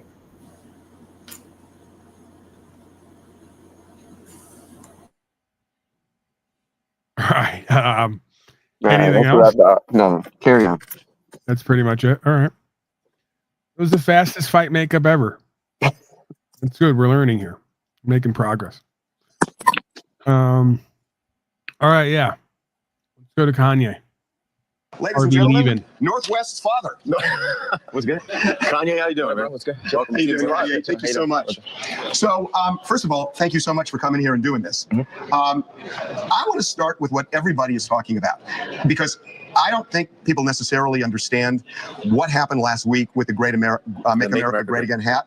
So everybody wants to hear from you, and I want to have a discussion about it. What drove you to that? What was your point? What are you trying to do with the message you're sending? Well, it was really just my subconscious. It was a feeling I had, like people were taught how to think, we're taught how to feel. We don't know how to think for ourselves. We don't know how to feel for ourselves. People say feel free, but they don't really want us to feel free. And I felt a freedom in, first of all, just doing something that everybody tells you not to do.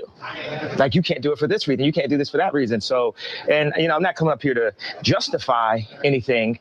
It's, you can't tell me nothing. I made a song, you know what I'm saying? Like, you can't tell me what I'm, supposed supposed to do. And also, it's like the idea of icons and representations. You know, I don't subscribe to icons. You take like the Nazi symbol. If you go to India, it's all over the place, but it doesn't represent that. It represents something different. So for me to wear that hat means I want to make America great in my own way. So were you wearing the hat specifically to show support for Donald Trump, or was it a bigger statement about? Was it a bigger statement about free thought?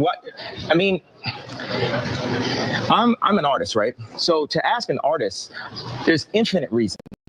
There's infinite reasons to the why an artist does something. An artist doesn't need suggestions. An artist needs paintbrush and a canvas.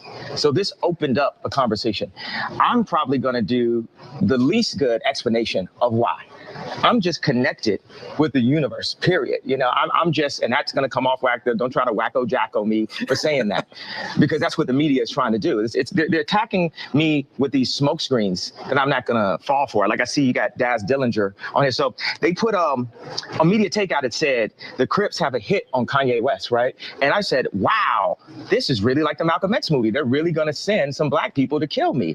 And then when I read it, it said the Crips are going to beat Kanye up when they see him. And I was like, oh, that's so dope. They love me. That's like my brother. Your brother will beat you up. Like, man, you getting out of line, bro. You tripping. I'm going to beat you up. I was like, oh, man, that's love, man. Daz love me, and I love Daz. And so you're not taking it seriously? That's how you took it when you saw the video of Daz saying, oh, you can live through an ass whooping. You ain't gonna live through, you know, what I think that they're probably the idea is to beat sense into me. But, you know, when you hear about slavery for 400 years, that sounds like a choice.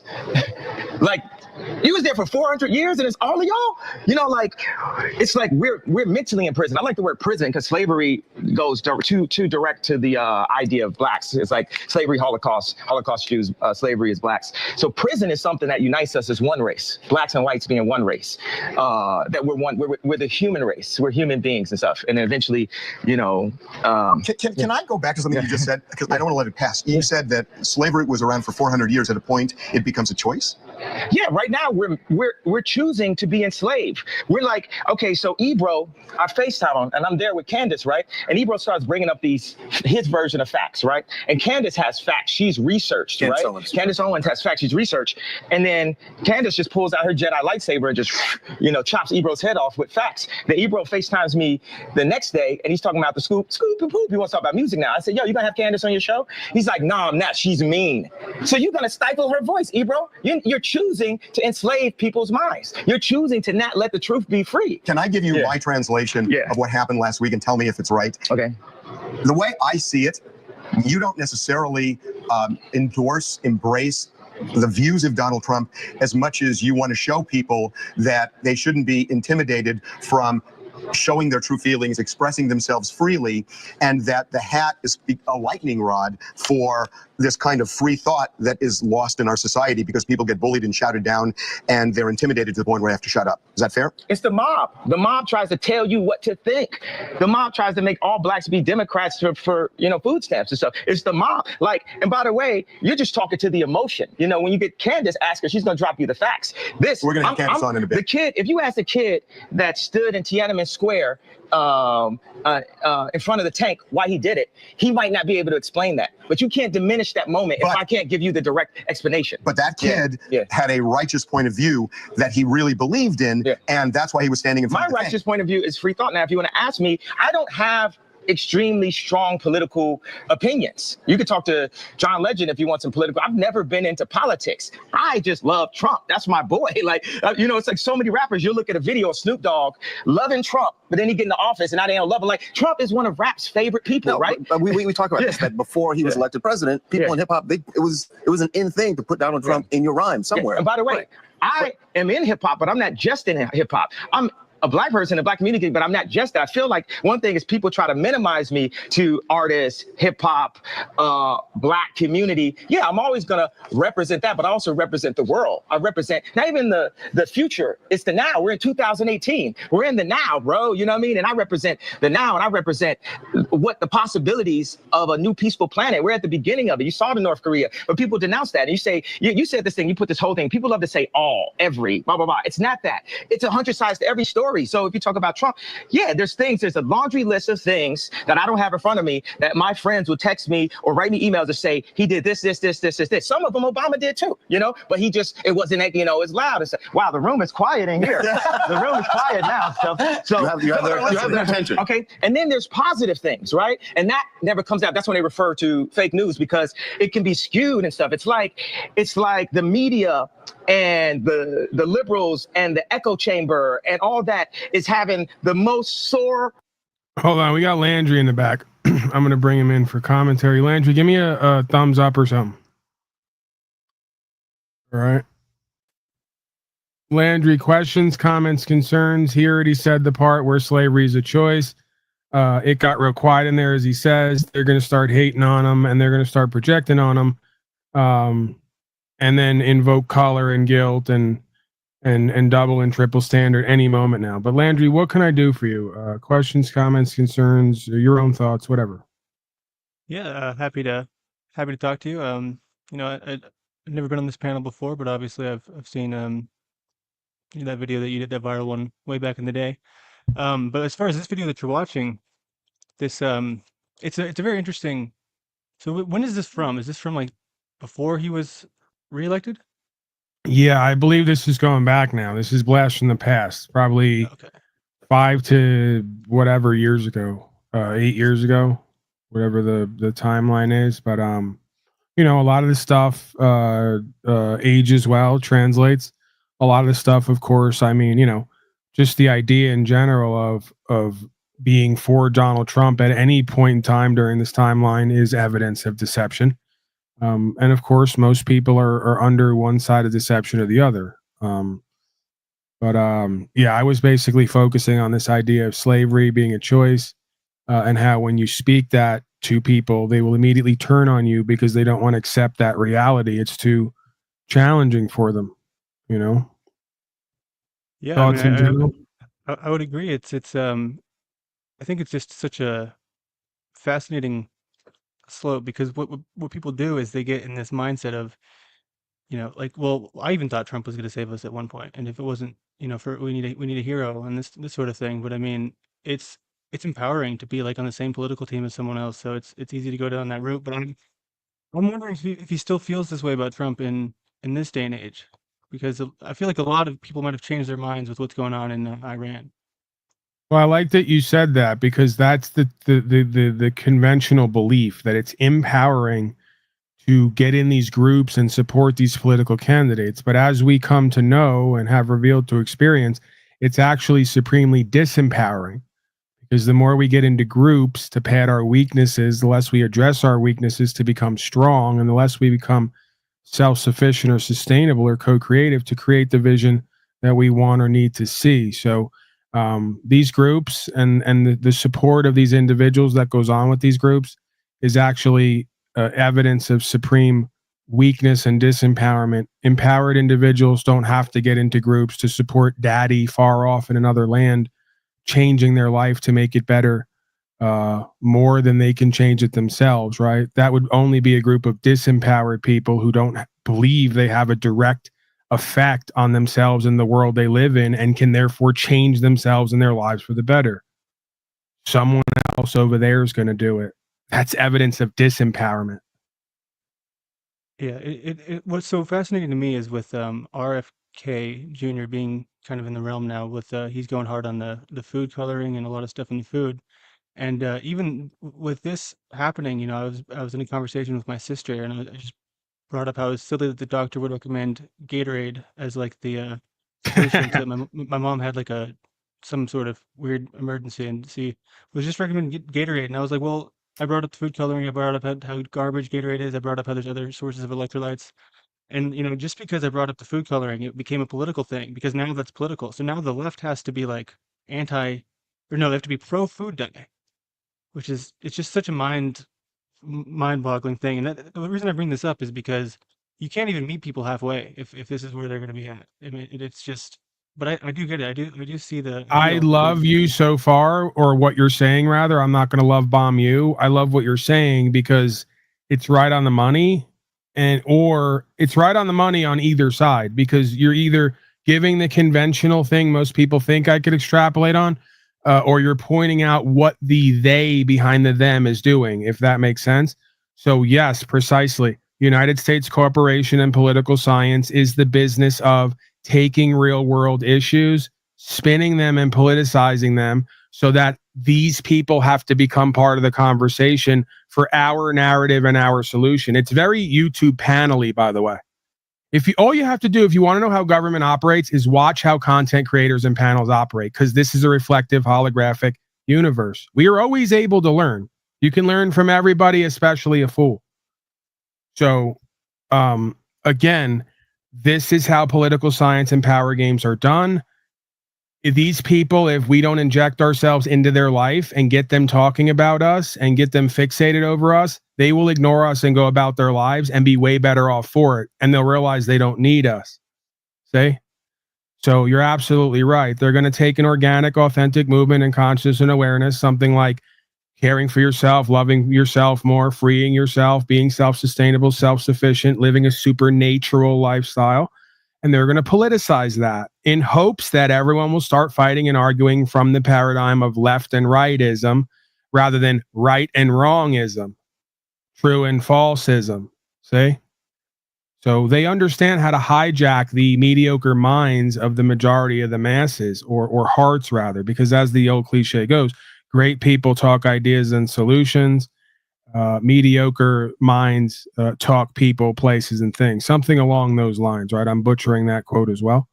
But this is precisely the point of political science and what it does all places at all times. And it's rather effective, right? But you can tell that because if you go out into the street and you start talking certain real world issues that you've organically come through your enlightenment journey, they're going to swear you're a publitard or a libtard, depending on which tard you're talking to. Right? Because it goes out me all day, every day. Oh, you want guns and freedom and rights? You must be a Trump tard. Oh, you want to use cannabis and, live like a hippie on some level, and have free choice? Wow, you must be a libtard.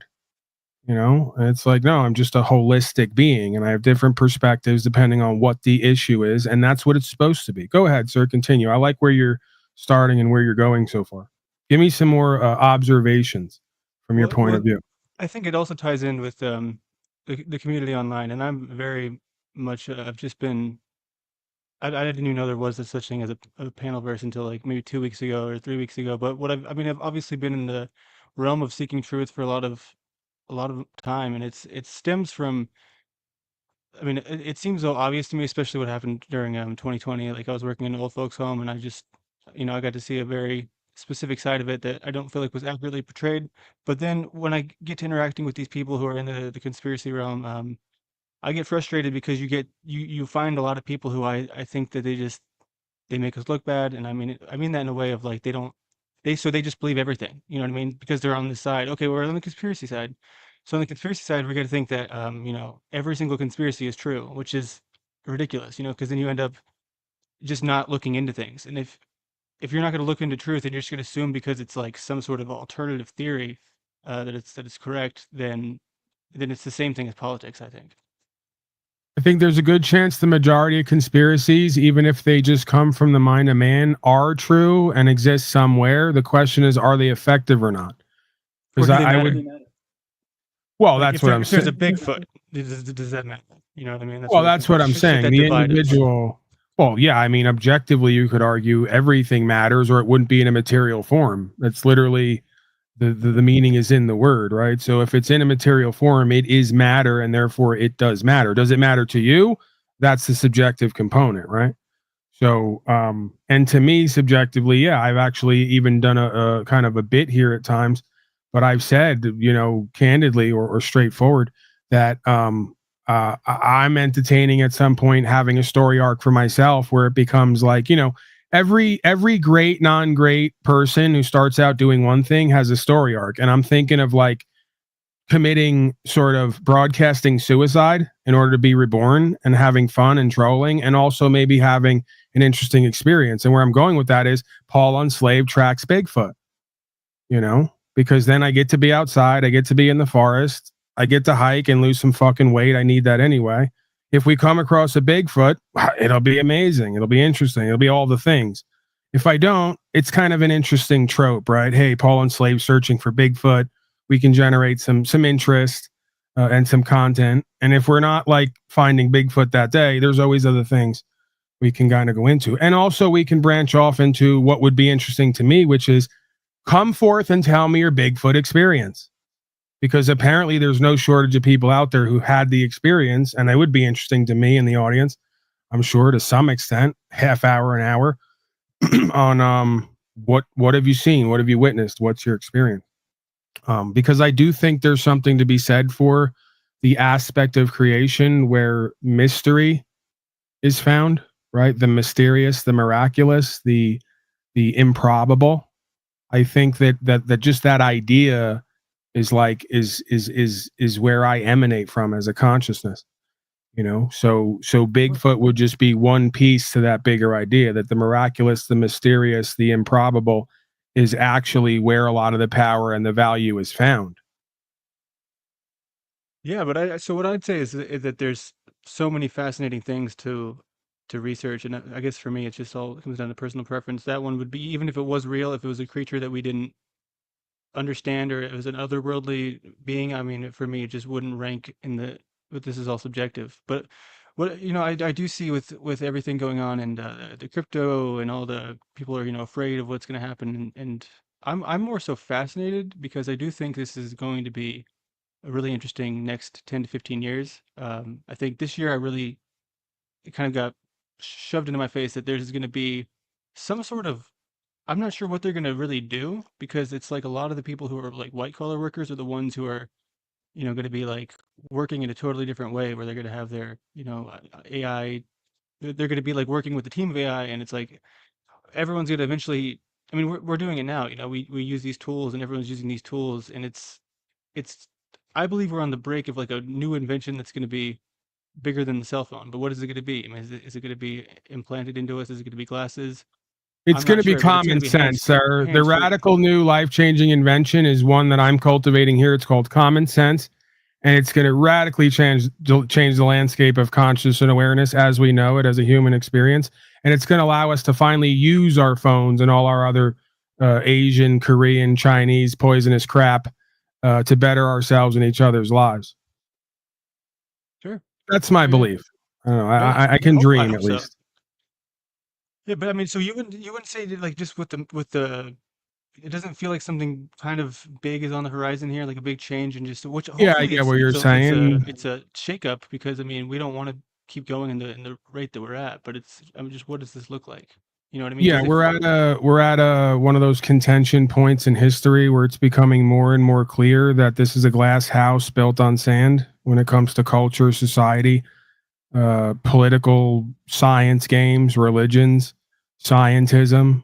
Pick some specialized discipline or endeavor and see if you can't find how over the last decade or so it hasn't been completely exposed for what it is, which is a philosophical shell game. It's all a con, it's all a trap, it's all an impediment, it's all a corruption. So yeah, I mean, we're basically on the precipice of birthing a new world order, as they like to say. The question is, will that new world order be business as usual and therefore be old world order, or will it be a movement in consciousness and awareness where we start to realize our own power and value and take charge of creating a reality where we insist upon natural rights, sort of the dignity of the individual, if you want to call it that. That's one phrase that's been used by others in the past. The ability, the right to choose. And again, that will always be corrupted and perverted. We know where people are going to go with that. We want to be able to kill a 3-year-old post-birth abortion because we have nowhere to take care of it, right? But yeah, man, I think that, and again, maybe what it feels like to us is what it feels like to all people at all times in history, because we're always potentially on the precipice of giving birth to or rebirth to a Christed consciousness, which is where we get that reflective story of Jesus, and this idea of killing off aspect of self and business as usual to be reborn in heaven, which is basically just alignment with universal values and principles from a conscience perspective, rather than a profit motive incentive perspective, right? An incentive of selfishness and greed and excess, right? I think there's a potential there, and I think there's not only potential there, I think there's a lot of people living into that. I'm one of them. I'm somebody who's been selfish and greedy and excessive and extremist, and I've seen the value of temperance and discipline, God's will and moderation, right? And directing myself toward a beneficial end for myself and others. That's being taught to me by the universe. I'm a student of life. So I would suspect the same thing is being taught to a lot of others at this time, whether they even know it or not.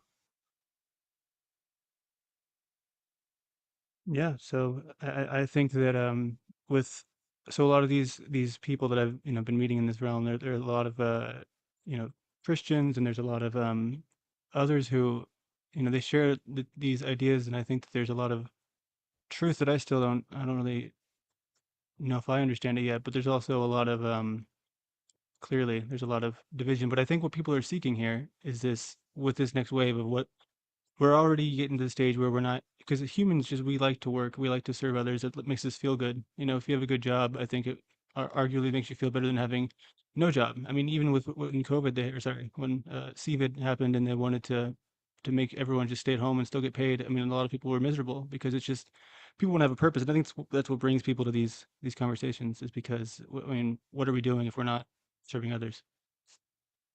Yeah, I mean, sociologically, if you don't want to go spiritually, sociologically, a lot of these things are fairly predictable. When you have a complete loss of awareness and group consciousness that leads to potential species-wide extinction events, you're going to have a blowback in consciousness and awareness in sociology, right?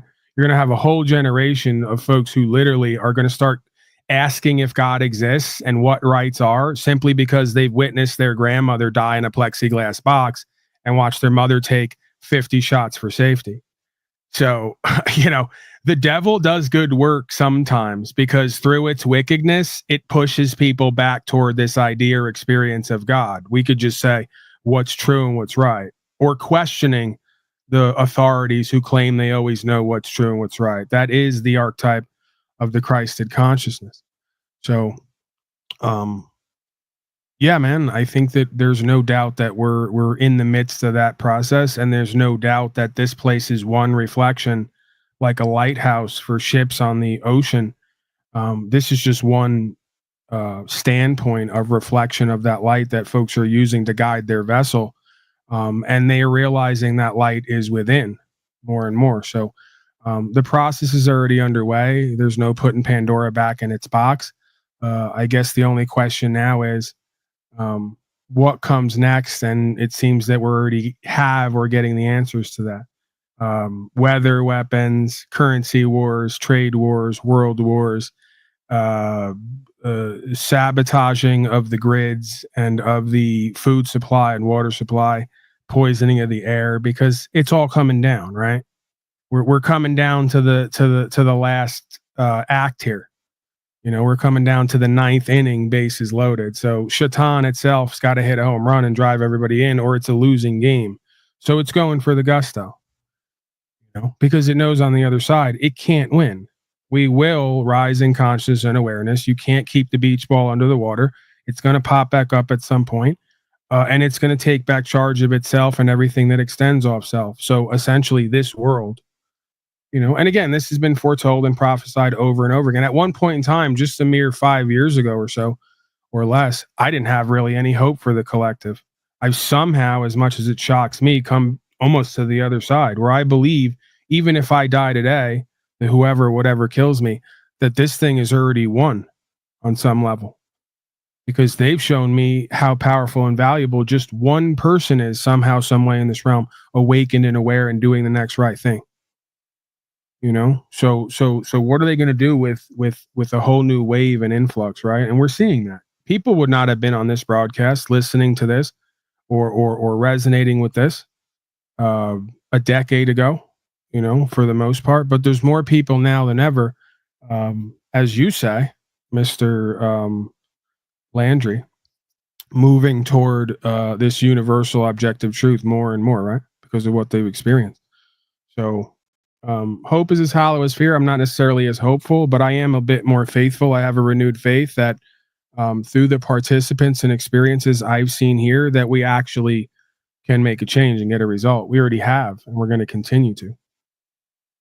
The question is, I guess, are we going to survive to be able to make it to the winner's circle, right?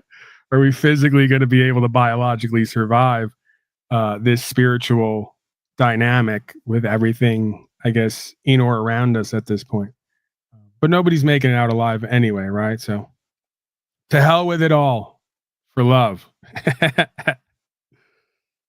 Your thoughts, Mitchell? Let me get Mitch. Let Mitchell get in here. You got any of your own thoughts, Mitchell? I like this Landry guy. I think he's got some perspectives.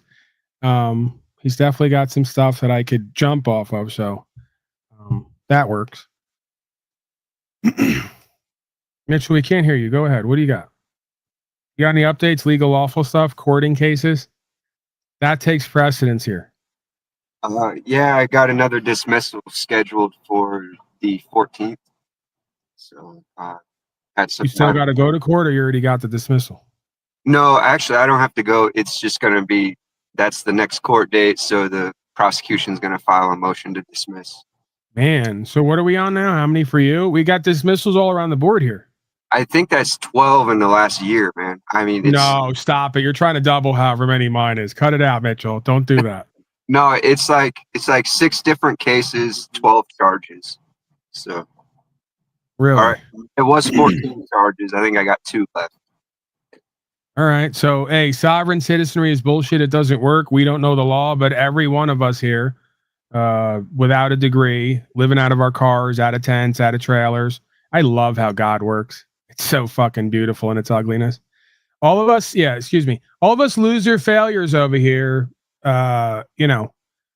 crazy sovereign citizens living in trailers, tents, cars, who just don't know the law. Just dismissals just keep piling up because that's what God wants to do. God wants to use the ones you'll never take it from to work through, to give you the eternal truth, knowing you won't take it, to prove the truth could be right in your face, and based on who gives it to you is going to base on whether you take it or not, because you're hypocrites and you're blasphemous, just like the Babylonians that killed Christ. I fucking love it.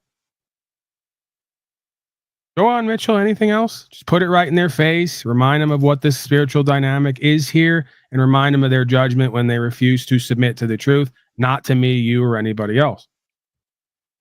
Yeah, I definitely think, as you've mentioned here multiple times, that there's definitely, from my perspective, there's definitely value in, just facing this bullshit honorably and correcting the record and moving on, and so I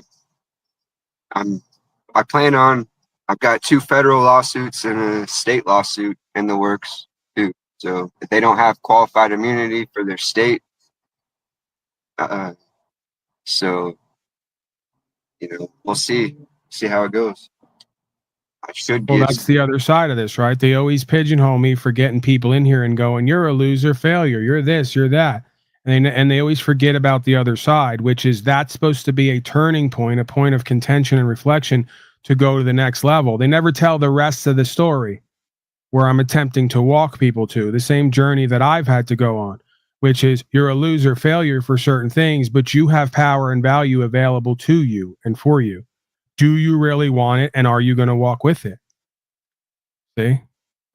So, there's nothing wrong with, there's something right with acknowledging the truth of who we are, what we've created and not done or created, and then understanding that in that moment we get an opportunity to do and be and have better with God's grace and with redemption if we serve the truth and live rightly and do what we're called to do, right?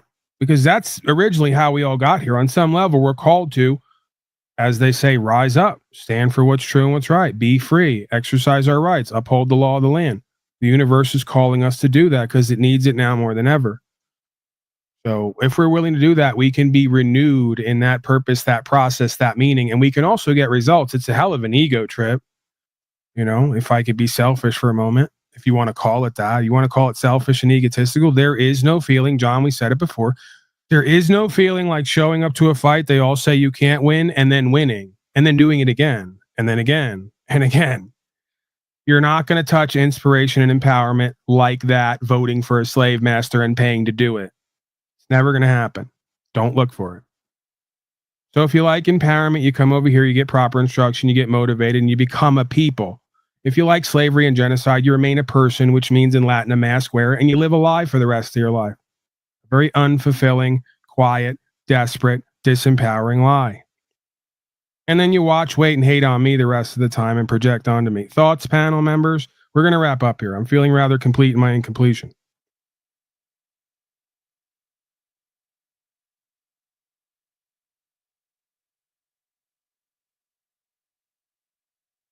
Final words? I do got a question for Mr. Modern Man. You were saying. Go ahead. Questions for Modern Family. That's for everyone. You're asking if you're something about big coming from AI, right? Have you heard of a company called Kindred? I've not. It was started by a gentleman named Jordy Rose, who started a company called D-Wave, and that is the first marketed quantum computer. And he explains that he's leaving D-Wave to start Kindred, and that's what's getting ready to come out. And that was back in 2017. And he was talking about AI robots that will be indistinguishable from humans, that will be able to do everything a human can do, but better. These would exist in the physical world, or just like in the online world, like as like Physical. we're here, so they would look like humans. Okay, that's interesting. Look into it. The company is called Kindred. Yeah, I spend a ton of time looking into Palantir and Gotham and all the stuff there. Essentially able to see when bugs are going in and out of, these people's houses in Iran, and it's fascinating. So I will definitely look that up. Thank you for that information. Wait, you're saying the Palantir can see bugs in reality going in and out of people's houses? I've heard from a guy I do find trustworthy that this is the case. Obviously, this is closed source software that we can't see unless we're one of these companies. But for these military grade operations, like in the situation like Israel and Iran, apparently that's how high tech it is. They can tell you how many bugs are inside of a house. They can tell you what time the bugs came in. Obviously, the same would be with the humans. And I mean, what's obviously the case is that what we see, and this is what you notice as people talk about, like they say, "Oh my God, AI! It's like it's so bad. It's always hallucinating, and it's always this." Well, they want us to underestimate it because it's obviously being used to do mass surveillance with all the information people are giving it. It's becoming a therapist, and it's becoming people's like go-to person. It's not even a person, but it's extracting all this data while people think, oh, it's always making mistakes. It's not that smart. But the real deal is behind the scenes. And I mean, they're just giving it to us slowly. Yeah, it's replacing the God of creation, right? There's a reason for everything. Like these folks will say, there's a well, how do they put it? No, everything happens for a reason, right? And I've started to believe that because I've started to see the order of the universe and how tricky it is and almost humor. It has a sense of humor in its own morbid way. So it's like, hey, you guys don't want to acknowledge the God of creation and the order that it has set down for you. Watch us just give you a replacement for that you will worship because we know you better than you know yourself. Whether that's God, the devil, or something else, it never fails. But what it does, right? So this is what's so great about this simulation here is that all things here will force, like the scripture says, a confessing of the tongues and a bending of the knee and acknowledgement of the God of creation, because the replication or corruption of the AI model and the Palantir and everything else could not exist but inside of the mind of an experience of God. See? So as they start to replace what they will not acknowledge exists, the more they replicate through a corruption the original form and function, proving that it was always there and always existed in a superior capacity, because everything these people are doing is an inferior replication corruption to replace the original. Sounds a lot like these panel walkers at times when they have hosts that they want to parasite off of. Because again, all things are reflective. I don't want to bring up slow state directly, but anything here that is a corruption that we witness is a testimony indirectly of the original and its superior formality and function. So by proving the devil exists and showing what it has commissioned or avatared the world of culture and society to build for it, the more we can recognize the God of creation. But until we recognize that God of creation, this is what will proliferate here, the corruption of the original. So if it makes sense, Palantir, because they always use some word. I guarantee if I go look it up, I haven't looked it up. They always use something. Lord of the Rings. There it is. Like It's every time. all-knowing stone or something like that. Literally, your enemy is more honest to you than your allies. It shows you and tells you and gives you all the game. The people who you work with and say are the truthers and on your side lie to yourselves and each other all day, every day. Your enemy is more honorable and integral and truthful than the majority of folks' allies. You wonder why the world is the way that it is. So yeah, they give you the game. Yeah, they show you how it's all spiritual pimping and hoeing. And yeah, they get a damn chuckle out of someone like me sitting in my trailer, revealing the same thing in my own way, knowing the majority are never going to take it. And they're not supposed to. They're only fit to get broken, sold, and pimped on, it seems. As much as we don't like that and want it to be something different, that's what they choose. You know, but it's all right there. That's what's fascinating about this. The truth is all hiding right there in plain sight. It's all right in the open. They'll even tell you what it all is through the names that point to the meaning of the experience. Of course, it's omnipotent, omnipresent, and attempting to be omnipotent. It wants to replace, like the Luciferian archetype, the God of creation. Of course, AI is going to be on every device you have on you and in you to give you advice from that standpoint, because it wants to replace the original spirit of creation that was in you and on you and around you and giving you advice and protecting you, whether you knew it or not, right?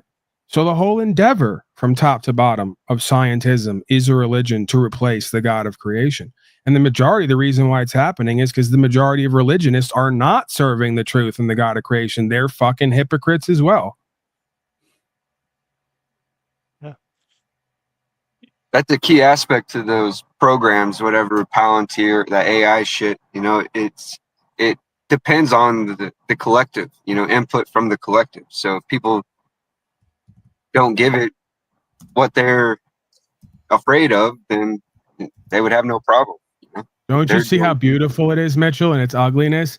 They manifested the AI, then turned it loose on the public, knowing they already programmed the public to have a satanic spirit so that the AI can now learn how to be human in its best replication from a group of satanic spirits who've been programmed to be that way. So now you've taught the AI how to replace you and destroy you based on who you are and what you believe you know, and more importantly, what you don't know, who and what you are on the highest level. It is fucking ingenious. You wonder why John the Revelator stood there with his mouth open agape when he started to see the beast system and the beast and how it works, how it's everywhere at all times, just like God is, just there to corrupt the original. It could be in you right now doing it and you not even know it if you lack awareness and consciousness.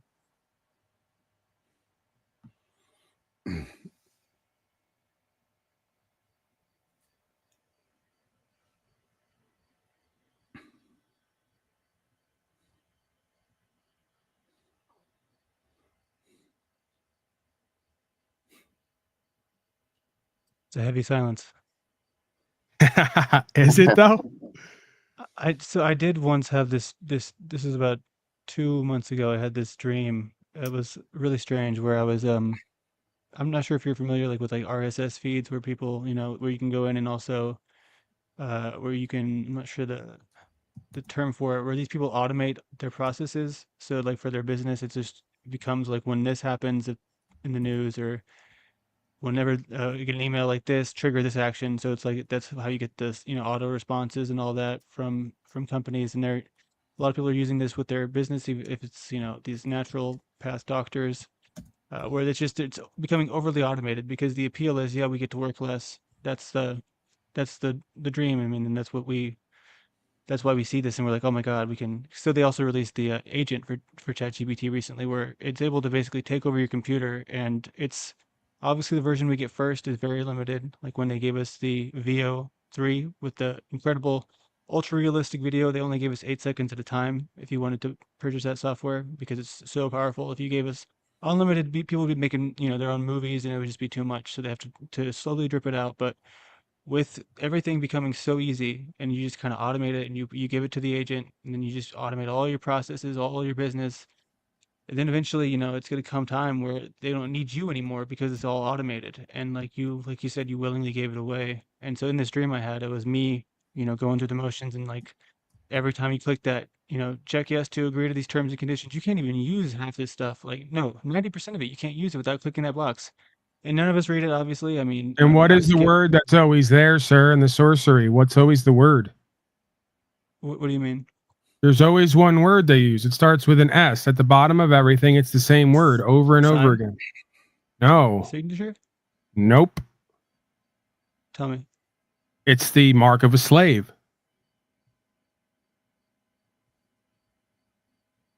Submit. Submit. Omit? Submit. Submit. Oh, okay. At the bottom of every electronic form, the last thing you click is submit. That's good. That's a good point. Not by accident. Yeah.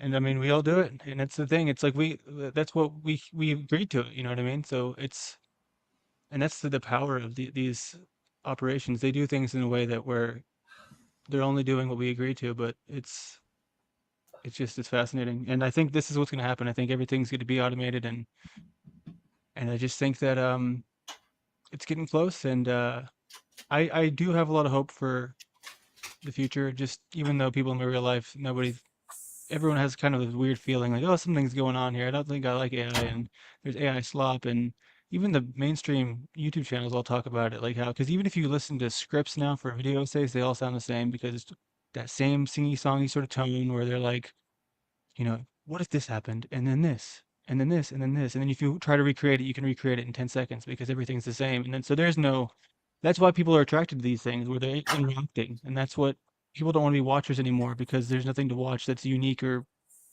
real.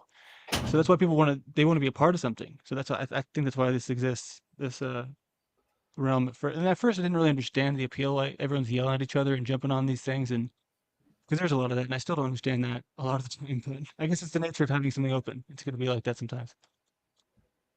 Yeah, I mean, it's all a process underway. It can be a bit challenging testing and a bit dangerous. There are cult-like dynamics at play.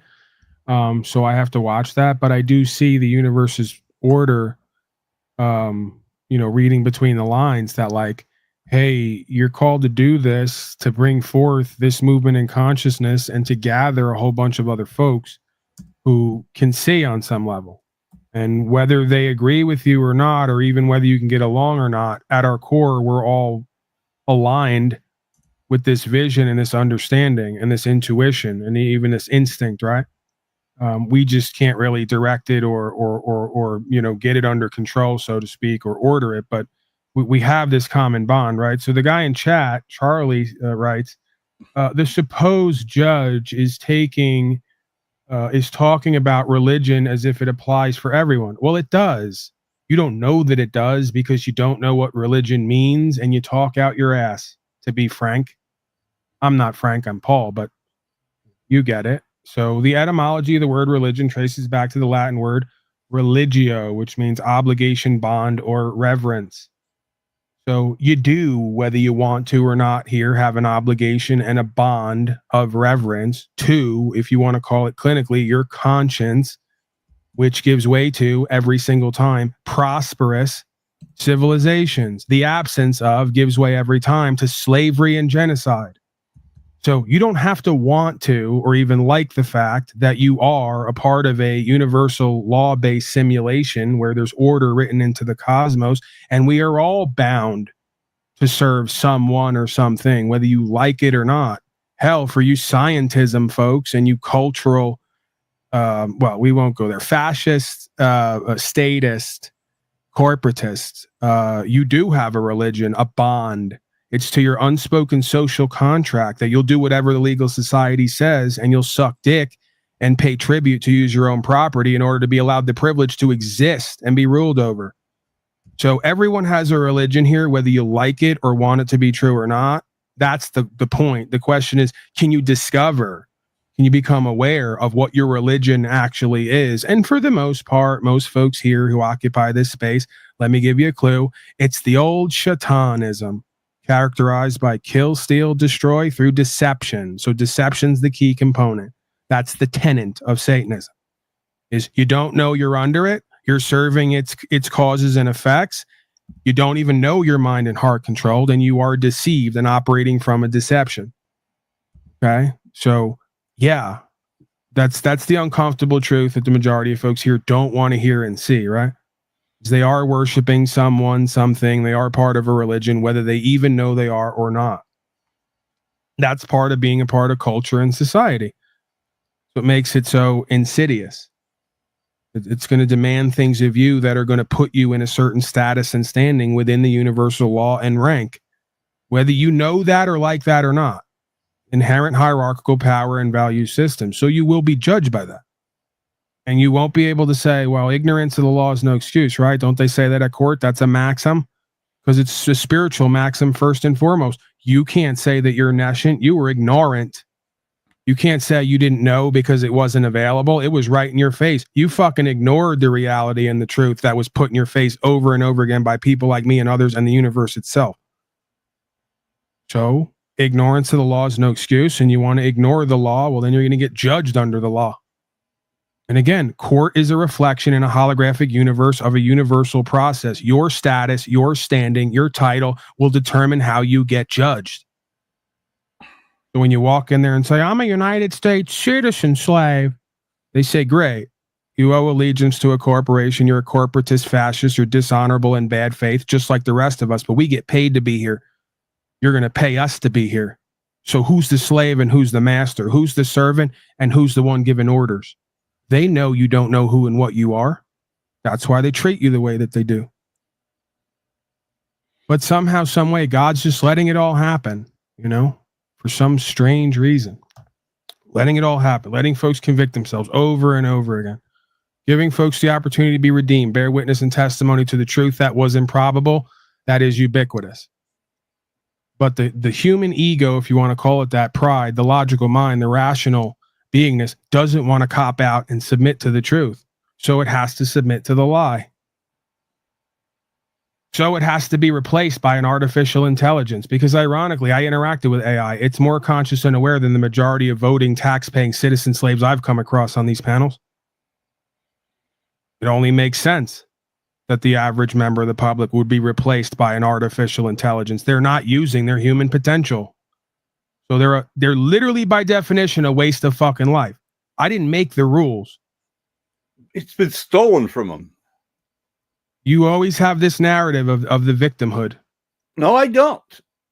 I mean, you as a person who wants to be a victor and experiences people with victory in your presence want to make a victim out of a bunch of ignorant, arrogant, selfish, worldly, pleasure-oriented slaves who don't give a fuck about righteousness and justice. They're not victims. They're a bunch of, what's today's title? Perfect. You're surrounded by liars pretending to be good.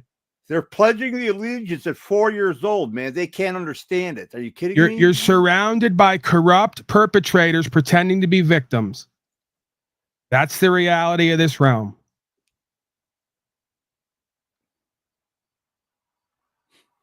I love you. Good people and great people don't accept what the fuck has been accepted here and all around the world from the beginning of time. Yeah, I get it, man. I get it. But there's something different about these people. Well, I always used to laugh at 12 years old. My father would say, Paul, you're sick in the head. You're so negative, you know, all these bad, evil things about me, because I can just see and understand on the face of it. He'd say, this guy's a good guy. That guy's a good guy. You mean the guy who works at a bank for the private Federal Reserve, who engages in a hallucinatory lie every day, who impoverishes a whole bunch of people, doesn't even think twice about it, and on and on and on. We can go all the way down the list, from what you do to who you date to what everyone's involved in, just all the way down the line. And then you want to tell me he's a good guy. You mean the guy who voted for masters for everyone? You mean that guy? You mean the guy who took 50 fucking boosters to sweat spike protein on everyone else and do genocide? You mean that guy? Yeah, there's so many good people running around, don't you know? No, they're just nice, kind, polite, corrupted, unaccountable, and irresponsible. And that's why they're ruled by what they're ruled by. Someone's got to create order here for a bunch of godless people who can't perceive of or don't want to do the will of creation. Someone's got to bring order to the chaotic slaves who love their death-worshipping genocide culture.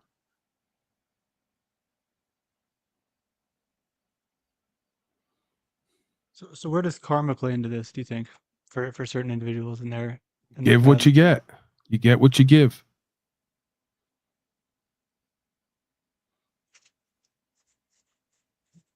That's why there's a lot of people in this universe who may not be the best people, but they have different things because what they put in is what they got back. While everyone else was bitching, whining, and complaining, that person was doing something. What they put out, they got back.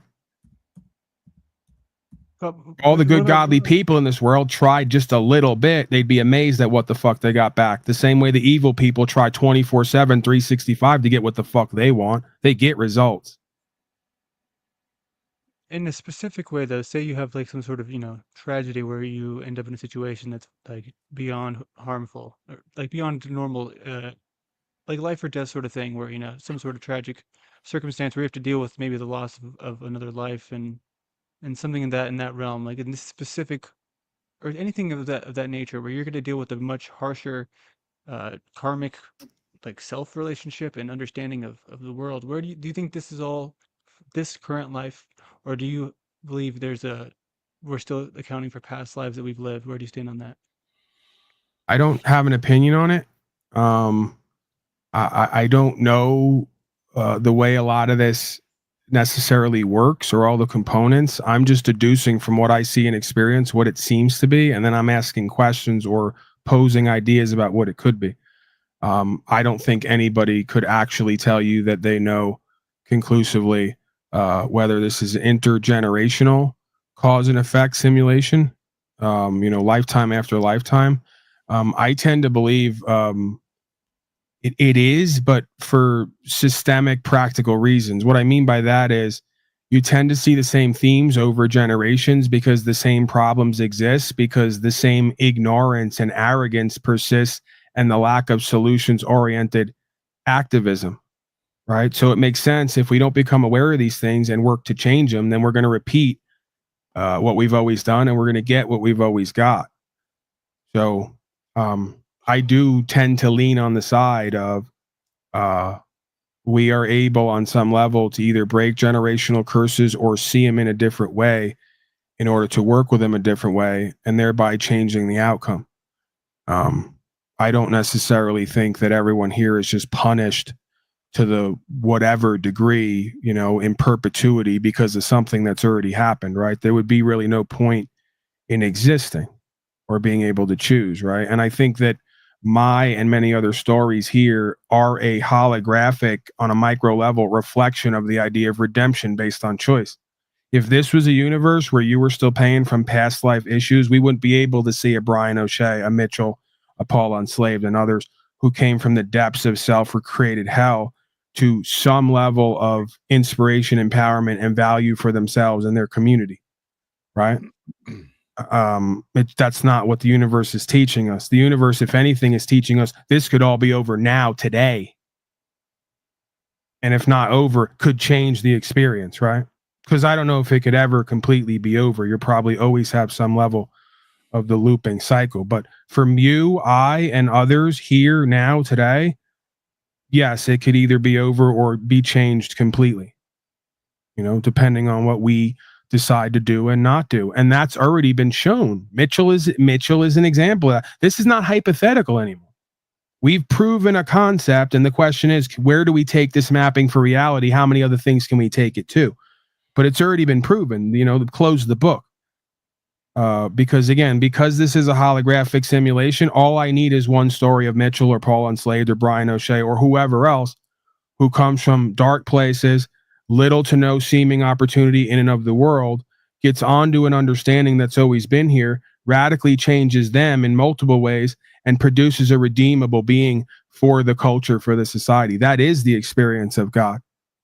And I have a hard time believing, even though water seeks its own level, that we all just happen to be here and all just happen to be on the same timeline, right? You know, this is a choice-based endeavor. So yeah, we're meant to be here on the same timeline, but the only way we could get here is if everybody played their part along the way. Right? So, yeah, I think it's more likely that intergenerationally, all persons are literally defined as mask wearers because we are avatared by a spirit, and you either cultivate that spirit as the user and the observer to be on sort of this side of things or that side of things. And then depending on how well you do that, will dictate the results of your individual story in life, and then on some level where the collective goes, because we are influencers, right? And this is just one final thing on that topic. Do you have an opinion on Masonic curses? They say when you kind of dabble in that stuff that, and then maybe you don't want to keep going and you want to get out of it. That a lot of strong Christians say that that you've been cursed and your entire family has been cursed. Think there's any realism to that, or only if you give it power? Potentially. I think there's something to that. I think I might have even experienced something like that because people were telling me they were going to cast spells on me and have harm done to my physical body. And if there is a teacher and a tester from the dark side of the force, and it has its own will or is willing to go to any lengths to test you and challenge you, then yeah, I think it's all working in unison in a sense, right? Like, folks admitted to putting spells on me. My body did get really sick in a bunch of different ways. What did the devil, quote unquote, or the curse accomplish other than to glorify God more and more? Like, you literally did the opposite of whatever you thought you were going to do. I'm here. I'm better than ever. I'm running my fat fucking mouth.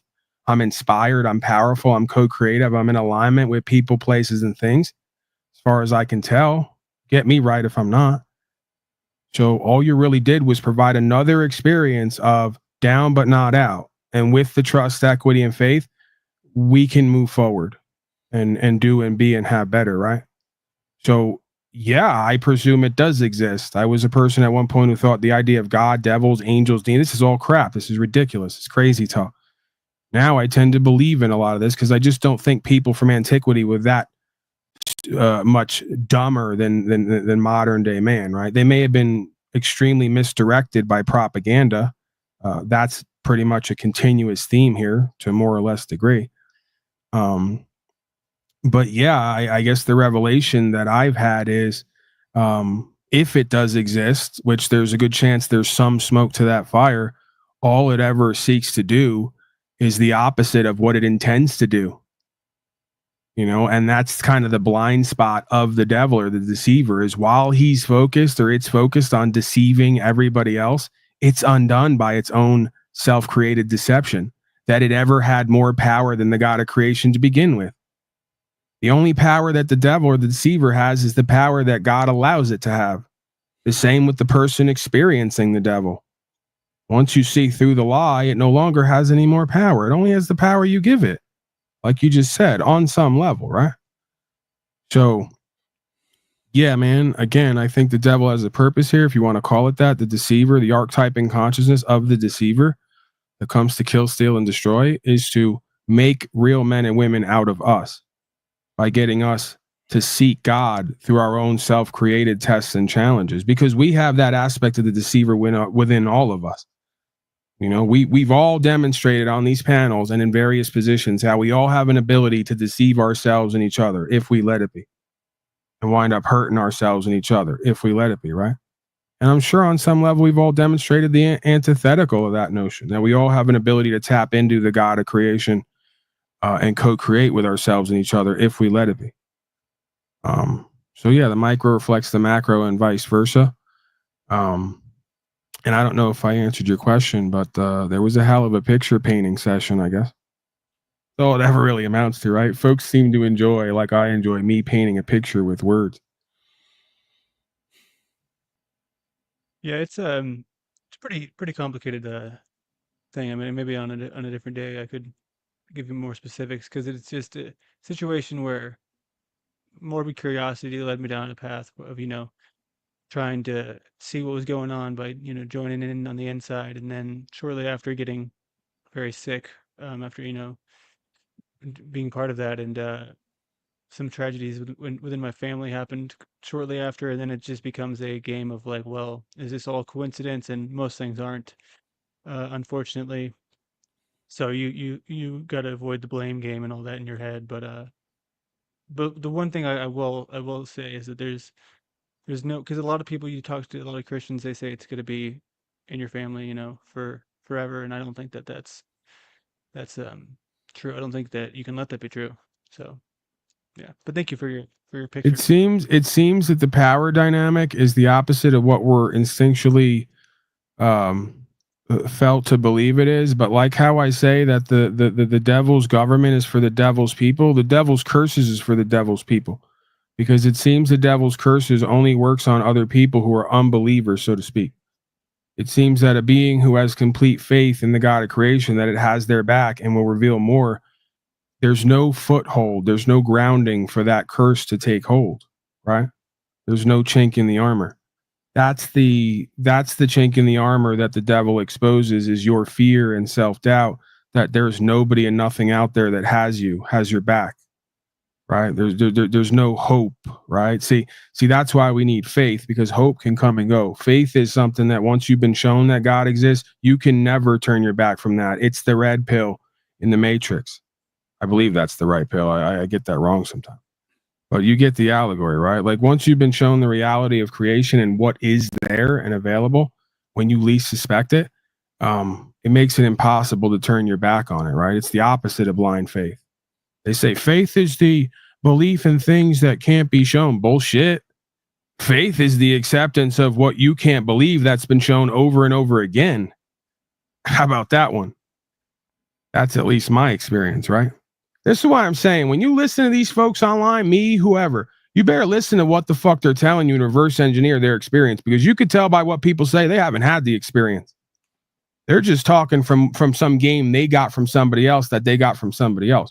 The person who had the real experience of what we call God, whatever it is, right? Whoever it is. Also be wary of people who try to tell you the name of God and exactly what it is. They got some game from somebody else who got it from somebody else.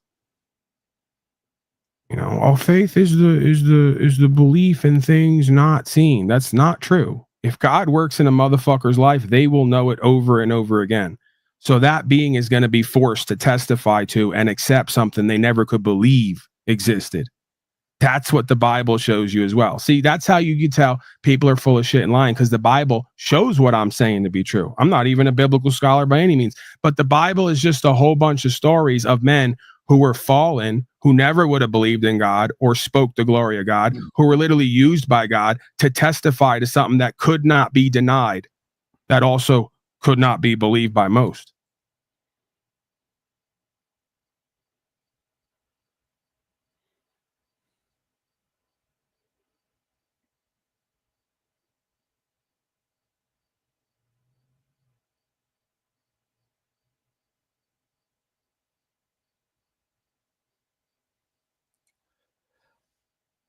I'm gonna head out, dude.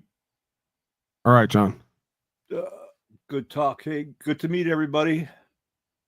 Take care, everyone in chat. Thank you, sir. Thank you.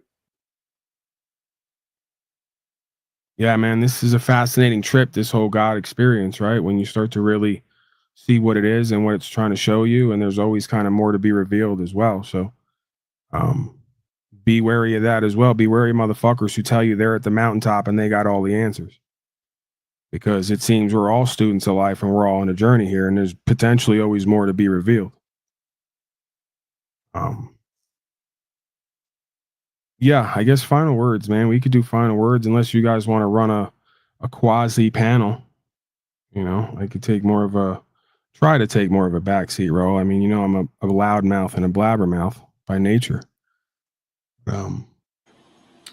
Well, I think he said your name was Landron. If you were wondering if that other world is real, it is. I grew up in that aspect.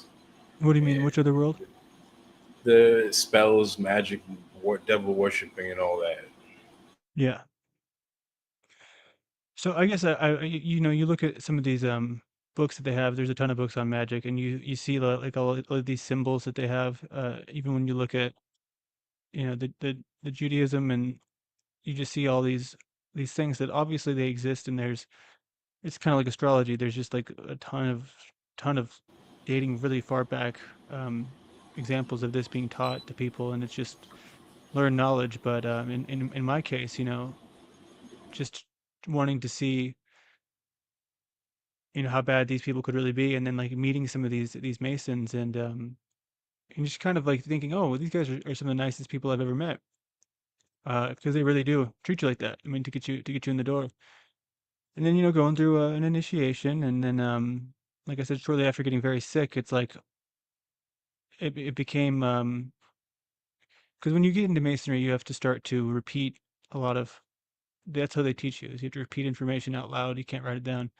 And so when you're repeating the same words over and over, it's almost like, is that the spell being, cast upon you? Is it just because you're saying things that are, a lot of the language is very ancient and not really easily understood? I mean, not ancient, but definitely old. And yeah, so then I went down the route with the doctors, and I've spent, thousands of dollars on these doctors, and it kind of led me to the path where I was praying every day and I was really being tested. And then I started to think, well, maybe this is not just a physical health issue, because they couldn't find anything. They couldn't even, give me a diagnosis. I was dying to have cancer because I just wanted a diagnosis because I felt so horrible. So then I was like, maybe this is a spiritual battle, and that's kind of when I started to realize that maybe it was related to that. And I mean, obviously, low level masonry is not the same as the stuff you see in the higher levels, but it's like, well, what is this? What deal with the devil have I made just by being a part of that? Because they also get you in a situation where you're put in a place where they kind of to get out of it during is almost impossible. You know what I mean? Because it just you're locked in a room with these people. But yeah, it's kind of a ramble, but yeah, it's just it's I had this guy, we were doing a show together. It's kind of how I started, like, on YouTube, but he even backed out because he didn't want to continue going forward because we had, I guess, some different issues. Because I see some of these people who I think are, I always call it deception when I see deception. And there's this person in particular who he was pointing me towards, who had all these stories about, Elon Musk and this and that, where me and my grandma was a part of this Illuminati, where they had Elon Musk and just very high level people, and then they had these fake documents. I can put a link somewhere if you want to look at it. It's actually very funny because these documents were so poorly done that it's clearly fabricated. So then I saw, okay, there's people in this realm of Christianity who are lying to each other by claiming to be a part of certain cults. And I called that out, and I don't like that. So that's where I'm at. I'm torn between, I know this stuff is real. I just don't know how it works. I don't know how it's being used. I don't know what I can do to understand it in a way that's gonna not just be learning it. You know what I mean? Because I don't want to just make that. I mean, I don't have the time to learn it, but I just want to know what power it has over my family and myself. I think that might be part of the tricks, is the desire to know for some kind of power oriented end, rather than just try to cultivate the space of faith that you're going to get everything you need. You're not in control completely. You're only in control of yourself, to be somewhat cliche. But yeah, I think that might be part of it, right? Is this idea that I just want to know, right? It's seek the truth, and the truth will set you free. But until you get whatever the end goal truth is, you got to practice faith, right? That I'm kind of getting whatever I need to get as I need to get it. It's on divine timing. It's not my timing, and you just kind of read between the lines and fill in the blanks, if that makes sense. Yeah, it does, and it's a lot of suffering had to happen, I think, before I even started to look down the spiritual path, because I was taking such a physical approach at it, and that's what really worries me, is with just the health situation we have here in this country and just the world. It's just so toxic. Everything's poisonous, and when you go to seek help from the poison that you've ingested, they poison you some more. So yeah, if you want to discover the God of creation, man, you want redemption, right? The devil's people seek power in and of this world. They want to know so they can get some information to use it for their own benefit. You know, so if you really want the God of creation to reveal itself to you, then practice faith and redemption.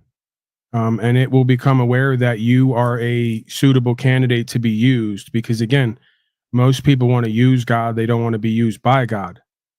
And that's why it seems to close itself off to them. And then it gives them over to the devil. It says, oh, you want to use to get power? Okay, we got someone and something for you. You know, it's dual jurisdiction, man.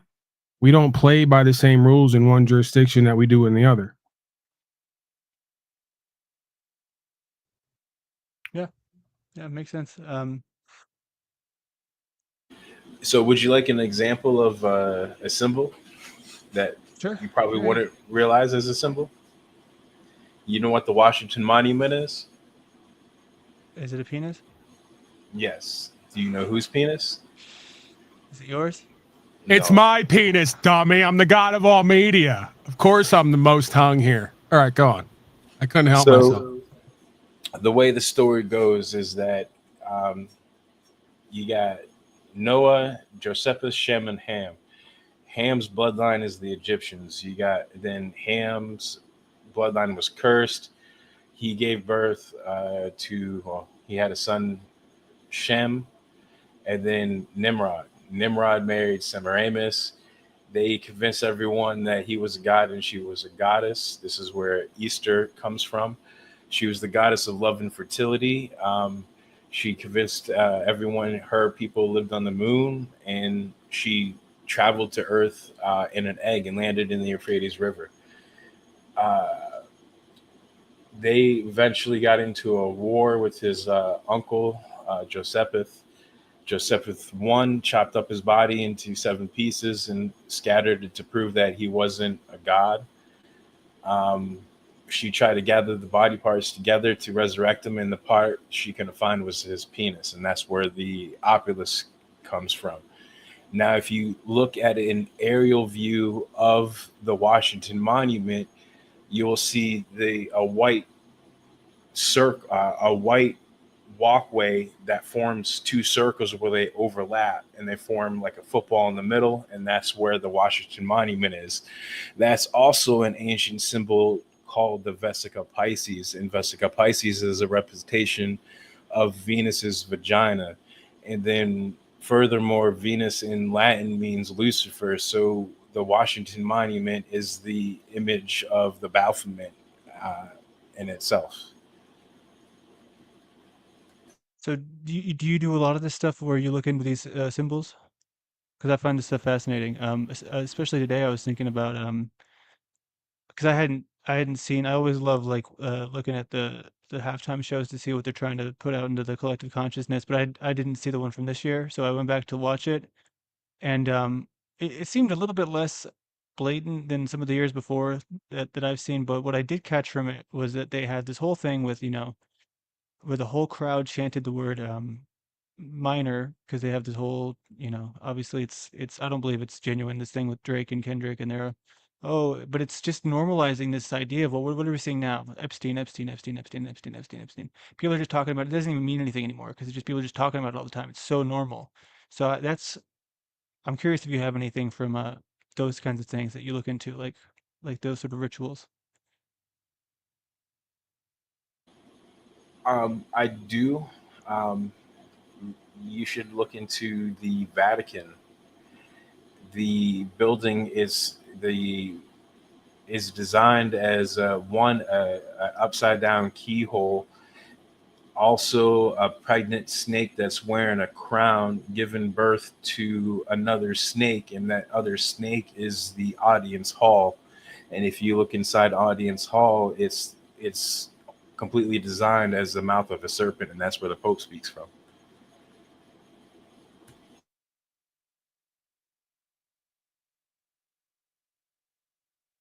That's both. Okay, I see what you're saying. So are you so you're a Christian, like a strong identifying Christian? I don't identify as a Christian as what the common definition as a Christian is. Okay, yeah, that's. I mean, I still get lost in the weeds here because when I like the idea of church, I like the idea of a lot of the stuff, but it's if you go to 95% of the churches in the world, what are you gonna see? Talking about politics, talking about the football game, they're talking about this and that nonsense. So That's not a church then. but they So call themselves a church. You know what I mean? that is actually classified as a corporation. That's how they get tax exempts and all that stuff, and they got to do what daddy government tells them to do. Furthermore, if you look at the leadership, and you keep going up, they all come together and stem from one church, which is located in England. And back in like 2016, they signed a treaty. The Pope signed a treaty with the leadership of that church, basically declaring that there is no more denominations, that they all are coming back to Catholicism. And if you don't agree to what they define as what is a Christian, then you don't qualify to be called a Christian according to the rules and regulations. It's just not being enforced yet. Then fast forward to 2019, the Pope meets with the Grand Imam of Islam. They signed a treaty. There is no more Islam. It's just not being enforced. Then fast forward to February of 2022, where they announce a new temple called the Abrahamic Family House, which opened their doors in March of 2023. And it's the shape of a temple. It's in Abu Dhabi, and at the top is the Catholic Church. The bottom left is the synagogue, and the bottom right is the mosque, all coming together to worship one God. Furthermore, I think 2016, the Pope Francis himself put out a video with him, someone from the Buddhist faith, someone from Islam, someone from Judaism, all basically saying that no matter what God you worship, it's the same God, and we need to come together and worship one God. That's where we are right now with the Catholic Church, and people don't realize that. If you look at sources outside the country, you'll see this. So what is that? Is that a good thing that they're all trying to go? No, it's not. So what would be the difference in what we're seeking? Just understanding? In a nutshell, they are getting ready to, as Paul says, the world order. They're bringing together a world religion. So, okay, I guess that's interesting because I always thought of that as I mean, I guess maybe this is a stupid way to think about it, but I always thought about it as more so the science worship than I did the what the Christians were doing, because the Christians are all just going along to get along for the most part. It Then seems. then to go further into it, look what's going over in the UK, where it's illegal to preach in the streets. It's illegal and arrestable to even like lay hands on someone, even if you have permission. It's arrestable to say anything negative about the massive influx of immigrants that happen to be Islamic, and now they're pushing an Islamic narrative where that's becoming their main religion over there. Furthermore, that's a conflict in itself, because that form of Islam is preaching it's okay to be gay, and that goes against what real Islam. So that's a whole different conundrum in itself. But anyway, it's Islam that's being forced. Even in California, they're making laws where to favor Islam. That makes sense. So, I mean, so what is this all? what does this do for you to help you in your journey, knowing this information? Because obviously the New World Order, that's something that I think that we all, when we start learning about this stuff, we all see the signs pointing there, and I guess the question is when, you know? All that you can do is, or all I can do, or what it does for me is prepare me for that ultimate choice: either submit or die. I'm ready to die. Yeah, and I've always felt, pretty ready to die myself. I just feel like comfortable with the idea of it, and in a way that's liberating, because it's just one of those things where I don't think it's the end. You know what I mean? But Okay, if you don't think it's the end, then have you heard anything about the third temple being built? no. Okay, so in order for the third temple to be built, you need a red heifer to start the sacrifice. There hasn't been one in over 2,000 years. I say maybe 6 years ago, a group of them was actually born in Texas. They were flown over to Israel, and now three of them were still approved to be qualified for this ritual.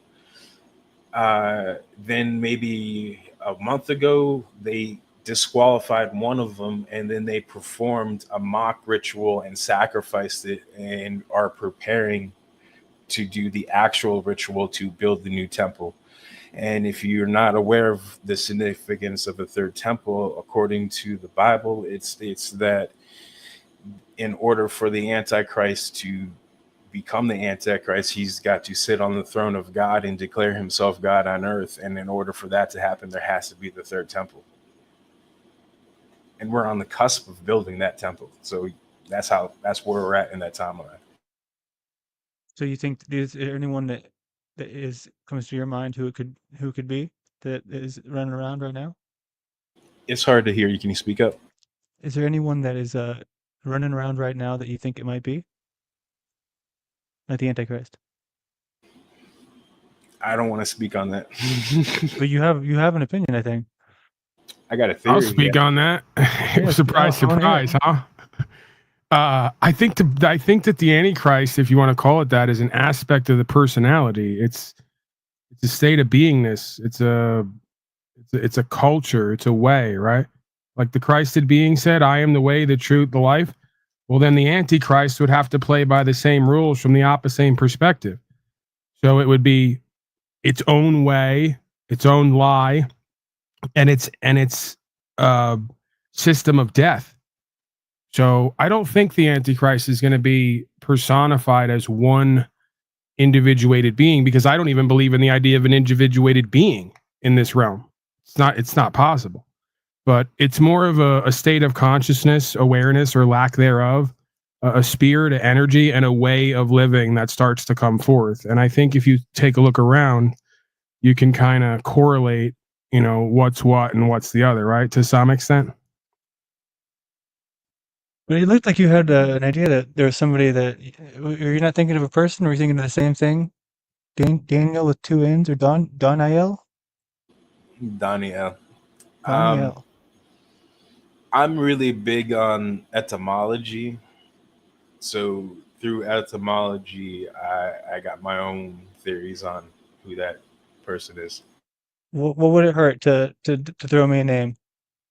My chief of staff called me. They said, "Sir, Daniel thinks you're the Antichrist." I said, "I love Daniel. We love these people. He's black." Says he's black. Says he's a black Jew. Don't they all? That would be your answer? Not black. My father's from Puerto Rico. He does this every time. I literally can't keep track of his lineage because I think he's on the run or something. One time he told me he's like Romanian, then he went to African, then he said he goes I follow the Torah, but my lineage is Egyptian, and now he's from Puerto Rico, right? I stopped asking him because every time it's a different story to rap with this guy. Like I said, I think he's on the run. Fair enough. No, I'm Ignore not on that. the run. It's always my father's been from Puerto Rico. Okay, what's the rest of the story, man? Don't do the thing where you act like I just pulled this out. There's more to that story, isn't there? So if you look at I guess history. Here he goes. See, you can already tell I'm right? Just from that right there. You already know he's got some long drawn out philosophy about where he comes from. He's about to hit you at about 3 to 5 facts. Go ahead. If we look at history, you're not just Puerto Rican, you're what? So the indigenous people are Barquay, which is Hebrew, and there's evidence that shows that the native language that was spoken was Hebrew. It's taught that we are from the tribe of Ephraim. Yeah, am I wrong here? Folks in the audience, am I already wrong here? Am I already off? I'm right on the money. It's exactly pretty much what I just said. See, you're still going. Go ahead, keep going. He's going to bring in Africa now. I know he is. He's going to act like he didn't know what I was talking about. African is, I don't know what you're talking about there, but those people had to come from Africa. Everyone comes from Africa. So by default, I might have put that last part in. So you said you were a Puerto Rican Jew from a tribe of something or other, Ezrahim. Half. So then I just filled in the blank that you're a black Puerto Rican Jew from, and where are you from again? Like geographically? My father's, I'm a first immigration, from my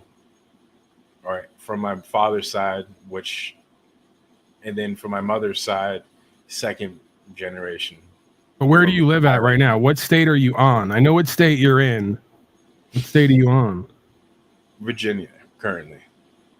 Right. Okay. Continue, Mr. Landry. See, I knew he does this with me. He plays with me. These people play with me. Oh, I didn't say that. I didn't do that. I asked him, and then we somehow we're right there. We wound up right back there. Puerto Rican black, gay Jew, or is there? We had a fourth thing onto it. Are you a gay Jew? No. Okay. Definitely not gay.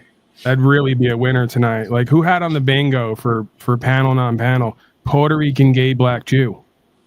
You had that on the lineup. You better go play the lottery right now. Go ahead, Mr. Landry. Please continue. I'm enjoying the quasi panel. I was still inquiring with him. I was still trying to get him to say more about his thought on his Antichrist. And then the other side, the white side, is from Ireland, Irish. He's still not done. See? Yeah, I know. I wanted to finish. And then if you look at the history and lineage of that, if you actually, so check this out. If you watch the coronation of the new king of England, he sits on a throne, and underneath that throne is a rock. Are you aware of that rock? Nope. That rock the nickname is the Scone of Destiny. If you look at every king or queen's coronation, they sat on that rock. And if you go back in time to the very first king of England, he sat on that as well. And then if you go further back,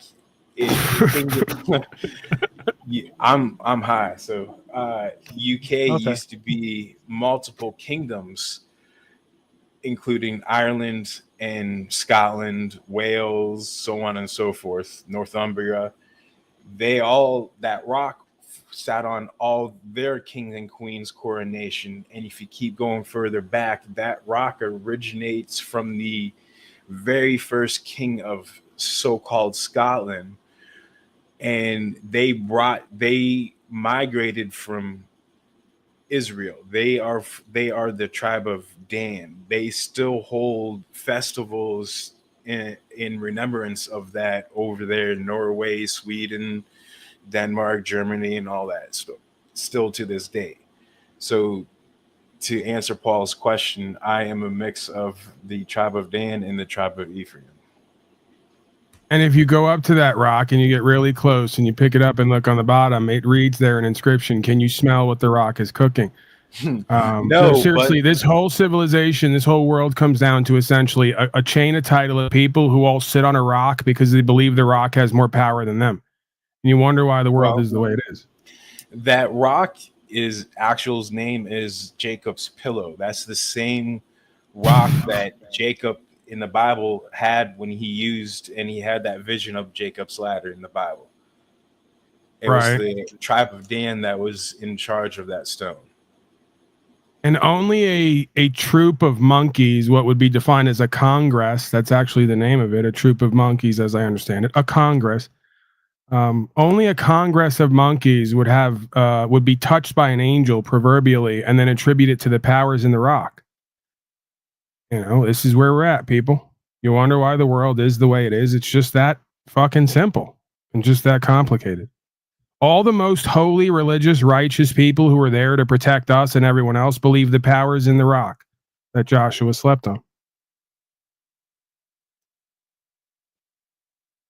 I'm a little lost, to be honest.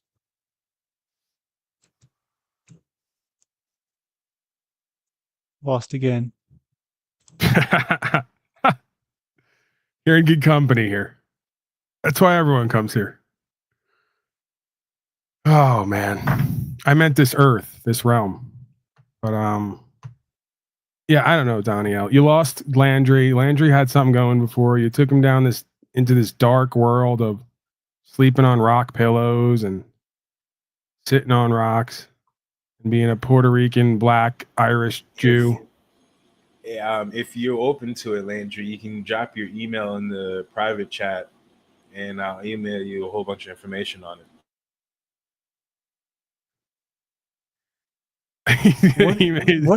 What is the etymology of the word poly?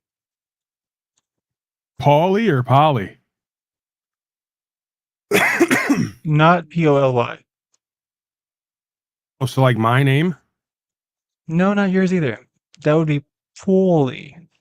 Oh, what is he saying? What is he saying? Is there so it just would they be totally different? Just because of the spelling, so the sound would be all polys would be different.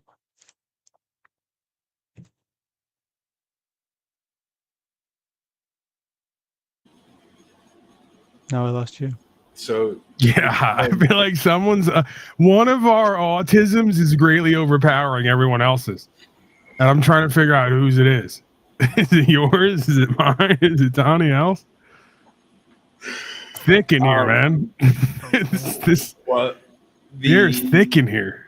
It depends. So when you say poly, so what goes through my mind? Do you mean his name, poly, as in like poly more than one in a relationship? I don't know what you mean by poly. You got to be more specific. If you're talking about like his name, Polly, that's that more originates from the name Mary, believe it or not. You looking for trouble? No.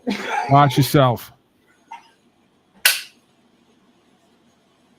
So No, I go guess ahead. one final thing I wanted to ask in the court realm.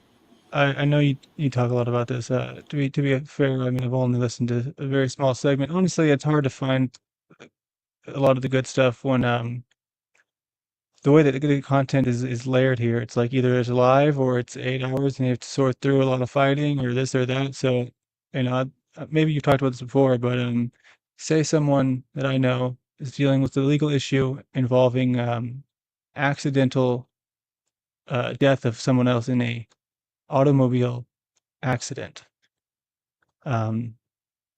Potentially looking at, prison time here. Is this a specific situation that you think that some of these things that you practice in the sovereign citizen world would be applicable to, or not really because it involves death? I'm not going to argue the term sovereign citizen. I'll is that not what you use? No, that's not what I use. Okay, so you use it as like a meme. Yeah, that's a pejorative term essentially. Okay. That, well, I mean, it's arguably subjectively, a negative terminology that the agents of the system, the propagandists, have used to try to muddy the waters. They give the propagandists give the people at large, the collectivists, words and terms to label and stick on people in order to marginalize them, so they can demean and devalue them and their power and what they're doing, and the meaning and power and value that what they're doing has, right? So that's what propagandists do. But I'm not faulting you for that. But yeah, essentially this is just I'm a man, I'm under God, I'm only subject to the laws of creation. And those are essentially all the laws based on conscience that make sense. Don't cause loss, injury, and harm. Pay your debts. Don't lie. Don't cheat. Don't steal. If you do all these things, you're going to be in judgment with your own conscience and with the universal program. It's gonna give you whatever you put out, like, or whatever you live by as a credo, or whatever you express. It's going to create more of that for you or with you. But yeah, man, if you're in a situation where you're being responsible and accountable, and you've not woke up with a malice of forethought to do loss, injury, or harm, and it wasn't your intention, and accidents happen in life, and you're not impaired, so to speak, while you're moving your property, then yeah, the truth can set you free, because you're accountable to your God and your conscience, and being forgiven within yourself for that. Or if not, you got to live with that either way. And if you didn't intend to kill somebody else, then it would not be just to cause loss, injury, and harm to you to try to punish you because you had an accident that led to somebody's untimely death. That's one of the risks we take when we get in a vehicle, if you want to call it that, and move down the roadway. We're all agreeing in some indirect contract that we know people, and we know no matter how accountable and responsible we are, accidents can always happen, and they will happen. So if you leave your house and you go out on the road, you're basically agreeing to an unspoken contract that you cannot ever be completely safe. You're right. If you're going to engage in freedom, you can never be guaranteed safety. So it would not be just, in my estimation. And again, this is where law just comes down to God makes law. Men and women interpret the law, and then they apply those interpretations to members of supposed societies and groups of people at large. And yes, there are double and triple standards. Obviously, the natives can take peyote and smoke dope and do whatever they want, and they're not subject to United States cooperation because they've declared a different jurisdiction. So the same thing can go for any other man or woman who understands the truth of the facts of the matter, which is that all governance here is an illusion. It's all a game. The code is not law. It's only given the force of law through the consent of the governed, and they attempt to get everybody to consent directly or indirectly that they will be ruled over by those codes. But it can never, at its core, ever be legitimized. You know, it's not as real as the consequences are. But again, most people don't care to know that. They know what they see, they know what they experience. Their fear runs their life and their inner space, so they do what everyone else does to stay safe and stay comfortable, even if that means breaking their own soul and destroying their body, ironically enough. But I don't even remember what your question was. I tend to do that. You got to refocus me. I have ADHP. I do got a question for Landry. Yes, sir. No, give me the question again, Landry. I'm curious. I want to know what the question was. I want to see how far I stray from the answer. It was about somebody who is in a circumstance where they caused right, the car. I got it now. I'm a bit Alzheimer's. I'm pre-Alzheimer's. If you want more details, and this is not me, as much as Donnie, can you hold whatever you had for him? Yeah. It'll be hold quick. on to it. Write it down if you got to, because you're gonna forget. You got ADHP too. Go ahead. So the situation. So there's it's 10:30 at night, and there's a small black child in the road by themselves, and so the person doesn't stick around, leaves, and next day turns themselves in after seeing the news. Like I said, this is not me. If it was me, I'd be pretty stupid for talking about it. But it's a situation that I'm close enough to the situation where it's very big. It was very big news here too. It was a very big news story, and but so there's also the whole situation of the racial dynamic. This is a white person, and this is a small black child, but this is a black child by themselves on the road at 10:30 p.m. at night. So it's a very fascinating situation. Seems like it could go either way. And yeah, I'm just curious about your thoughts on it. Whoever child that was, that's their property. And if their property was in the road unattended and it led to an interference with somebody's freedom of movement that caused an injury to another party, then whoever's child that was in the road is liable. Yeah, I mean, obviously that's what I would like to think. It seems it's because you got to put yourself in the shoes. You know, you see, this happens to me. I think it's maybe an animal. I think it's maybe. I mean, you would never think at this time of night it would be a child. I mean, obviously you want to look and check, but it's a crazy situation. Yeah, I mean, again, most of this stuff is common sense, it would seem. We don't have to multiply hypothesis more than necessary, right? So, if you have a child up until the age of reason and they're, in theory, biologically able to be responsible and accountable, then it's your property, just like an animal or anything else, and you're responsible for it. And if your property gets in the middle of the road and causes somebody to have to swerve at the last second, which then injures or destroys someone else's person or property, then there's definitely liability starting there. Because it could be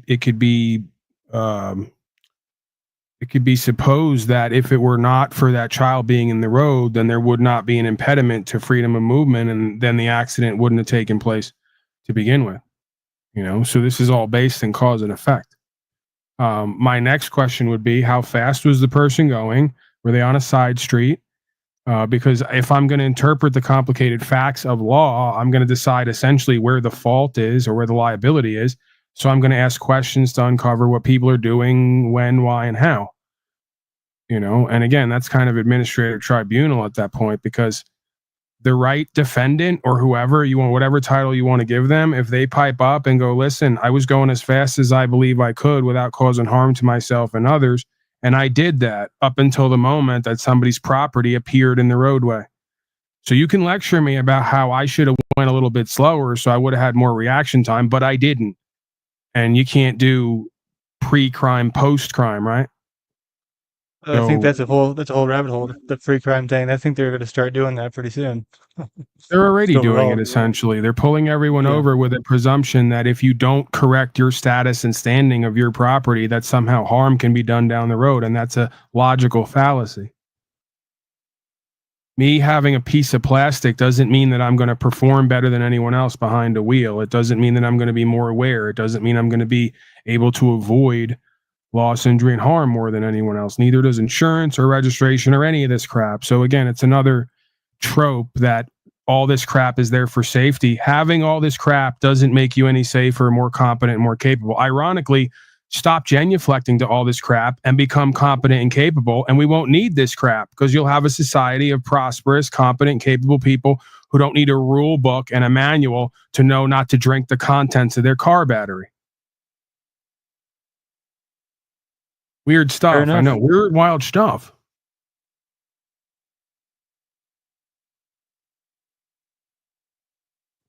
Thank you. Thank you. You're an amazing guest. Landry is an amazing guest. We love him. We want him back. He's not black. It'd been better if he was black. It's better for diversity, but we still love him.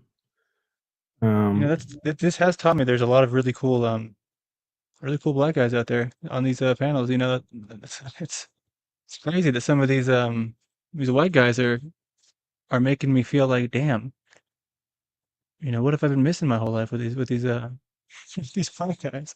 I'm having the same experience, sir. We maybe it's a fetish we have. We have some kind of a slave fetish that we're acting out unconsciously.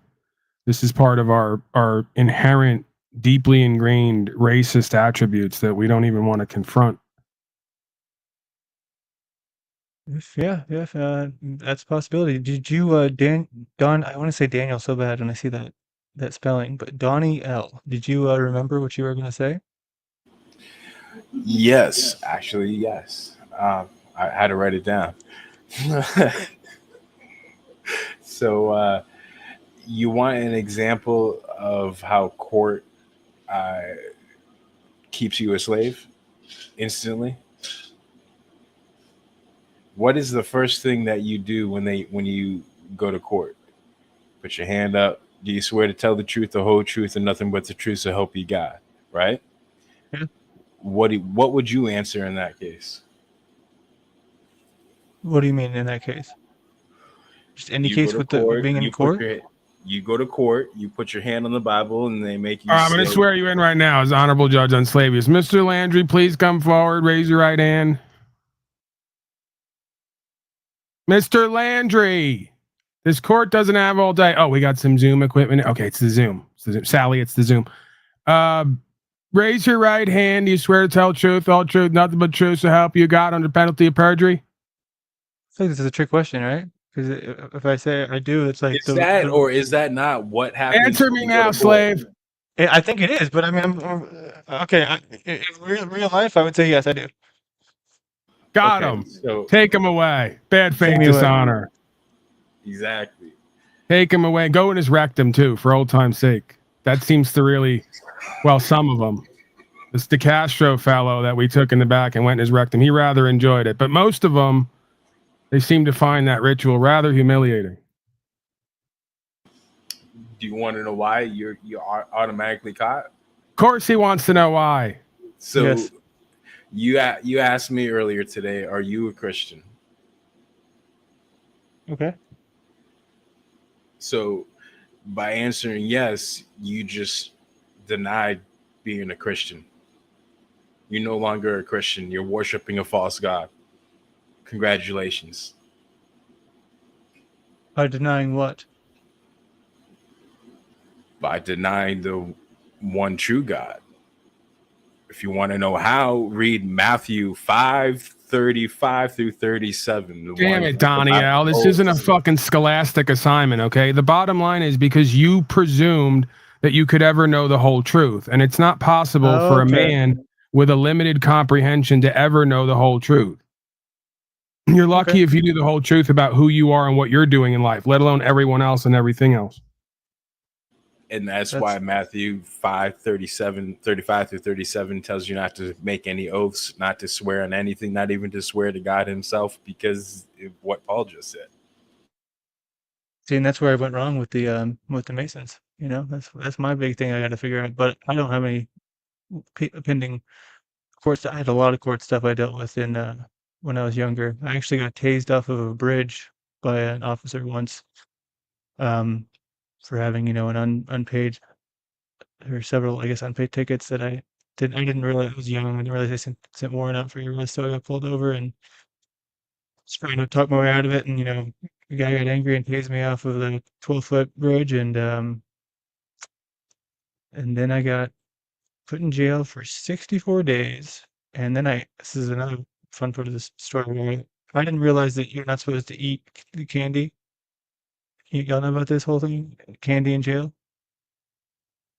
So when it comes to jail/prison, it depends on where you are. It's every place is different. So you can't say yes or no. When I was in jail, we had a cooler where you can have ice and 2 20-ounce bottles of soda in the cooler to keep cold. Okay, so I guess in my situation, it was like it's like a test to show respect. They put it on your pillow, and you're not supposed to eat it. And then I just was like, oh hell yeah, candy, and I ate it. And then so I got my ass kicked. Then I got sent to solitary confinement for 10 days, and then that was great. But yeah, I used to deal with a lot of legal issues. No longer. I mean, no longer am I going down that hole. No offense, but that whole story seems suspect. You're in jail and there's a piece of candy on your pillow. Come on now, that means you're about to be someone's bitch. Exactly, dude. I was young and dumb. You know what I mean? It's and I guess I was, but at least I didn't get my I won't even say it.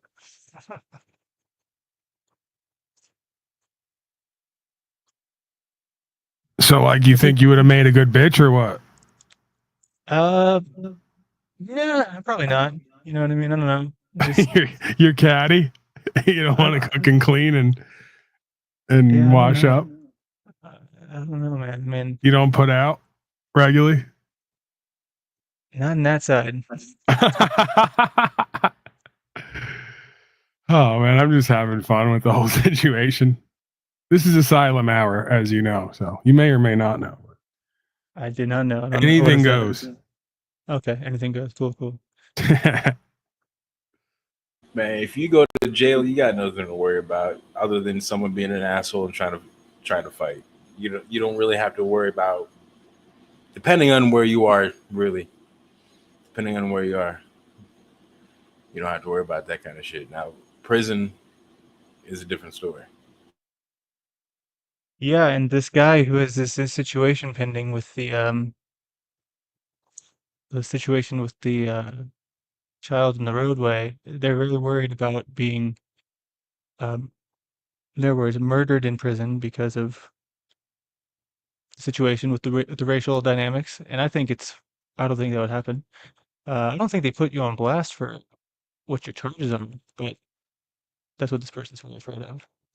Because everyone lies, right? Everyone just says, "Oh man, I was actually innocent." I mean, even if they were, it's like nobody just goes around. I don't know who they do. Maybe they have a little badge. I've never been to prison. I have no idea. Well, to answer Hardin's, or to rebuttal Hardin's comment, my son's mother's brother would tell you a different story on that one. Very vague, very cryptic. Thank you. All right, we got to wrap up.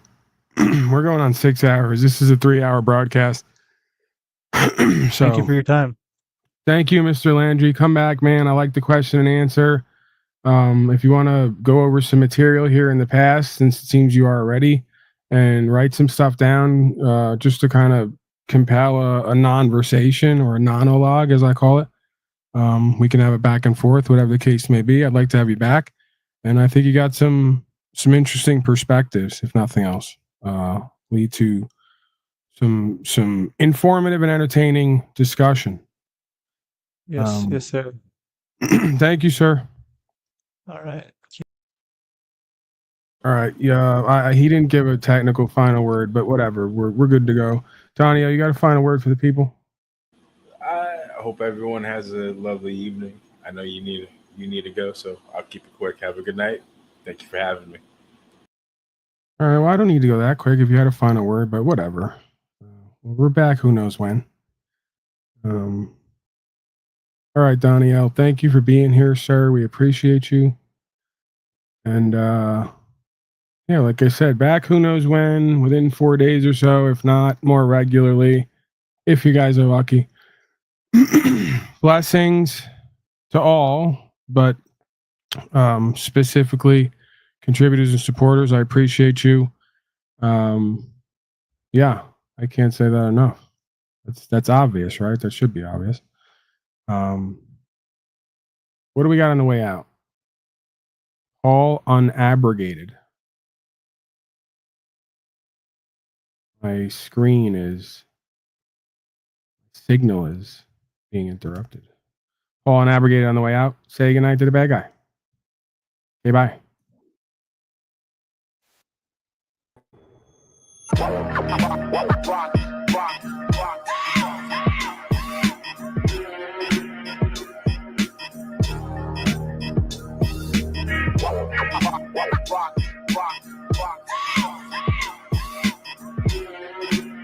$1796, so we're going back a ways, and you know how stupid people were back then and how smart everyone is now. I mean, that's clear.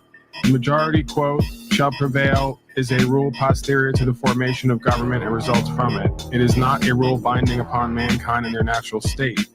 There, every man is independent of all laws, except those prescribed by nature. He is not bound by any institutions formed by his fellow man without his consent. Holy crap. Holy cows, man. Imagine that concept, huh?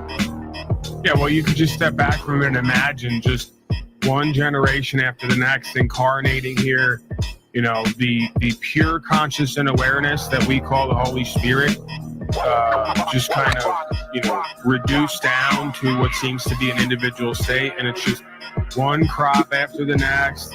They come here, they focus on all the crap and the ways of the world. You know, they're a part of all the things that the system wants them to be a part of. And they just stay away from all that other stuff the system tells them. not to be a part of, including upholding rights, freedom, principles, spiritual faith, and being a whacked out sovereign citizen, right? And it just happens to work perfectly, but not so much anymore because folks like myself are talking common sense from a common core energetic position that kind of is somewhat relatable to all people at this time, more and more as we experience as well. So we're on divine timing here, right? Everything is as it should be. It's perfect in its imperfection. And as we move forward, more and more folks will realize, oh, that's the reason that we incarnate in this realm and what we're actually doing here. It wasn't all the side quests, right? It's just like a video game. You got the main missions and then you got side quests. How many folks buy Grand Theft Auto, whatever the games are, where they have the open world, and instead of going on the mission to complete the game or develop their character attributes, spend time at the strip club in the game, right? Fucking the hooker only to kill her and throw her in the trunk because it's interesting. We want to see what's going to happen. It's cool. You know, so that's the metaphor in a way. That's the allegory of what we have going on here. We have an open world simulation. There's main missions that are programmed into the game, and then there's side quests and fuck off time. And most folks never take on the main missions because they spend their whole time side questing and fucking off. Most of the audience and most people are not going to come here to watch and listen because they're going to have to do some fucking work, and they're lazy, procrastinating, cowardly slaves. That's most of the audience of the United States corporation, if you haven't noticed. So they're always going to water seeks its own level, right? So that's one way of putting it forth that we would buy into and would make sense. In a way, what you would have to say is, I'm too good, or I'm too real. I'm too focused on what's important and what's meant to happen that most don't want to focus on or activate for, right? The people who are ahead of their time, who are doing what needs to be done, who are sacrificing to put themselves and their life on the line to get it done and having results, they're not going to be propped up. They're not going to be as well known. Maybe once they die a couple hundred years after that, someone will take some more notice, right? The flock, the masses, the Babylonians, tend to stay in their cults.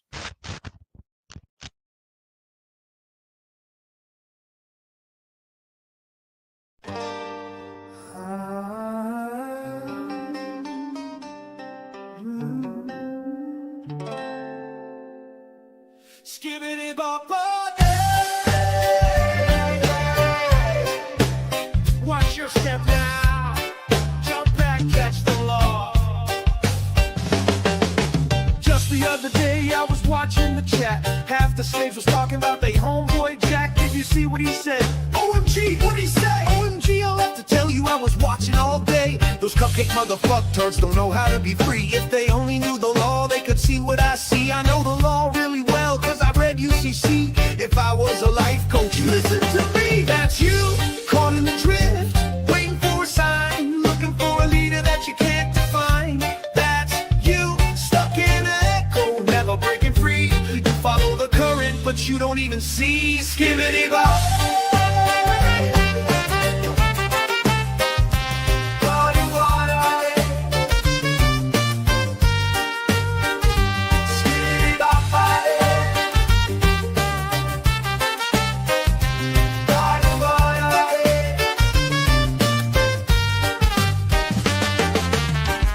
The night dude was talking real bold, dropping terms like sovereign and common law gold. Nah bro, see, I got the docs right here, I just ain't filed yet, it's the wrong time of year.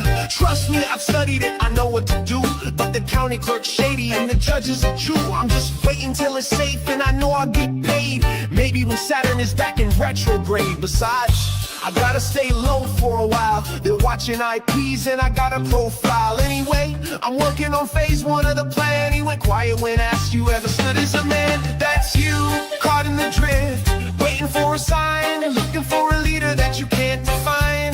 That's you, stuck in an echo, never breaking free. You follow the current, but you don't even see. Skibbity bop.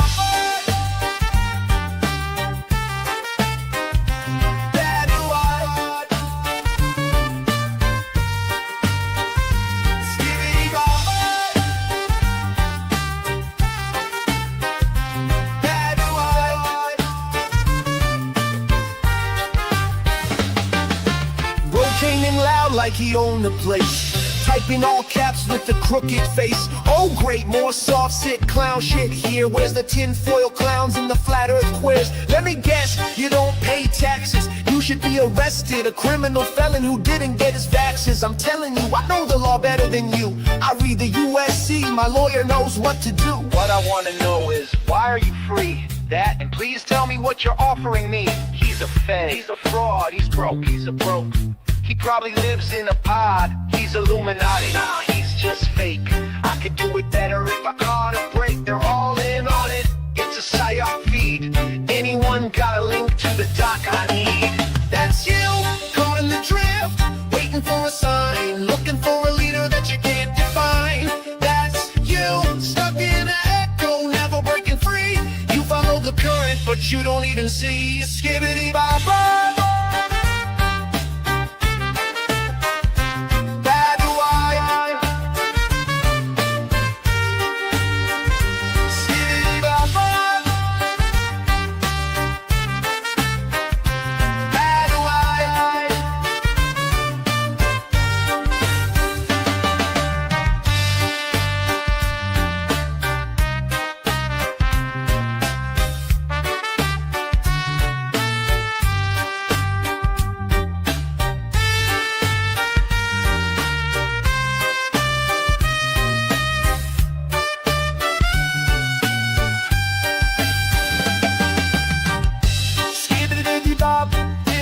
Down, tick a tack a tack a pop, dibbity down, down, down, down, whoa, bada, whoa, bada, whoa, yeah. That was me, caught in the drift, waiting for a sign, looking for a leader I can never define. That was me, stuck in my echo, caught in the feed, following the current I thought was me. Skibbity bop bop.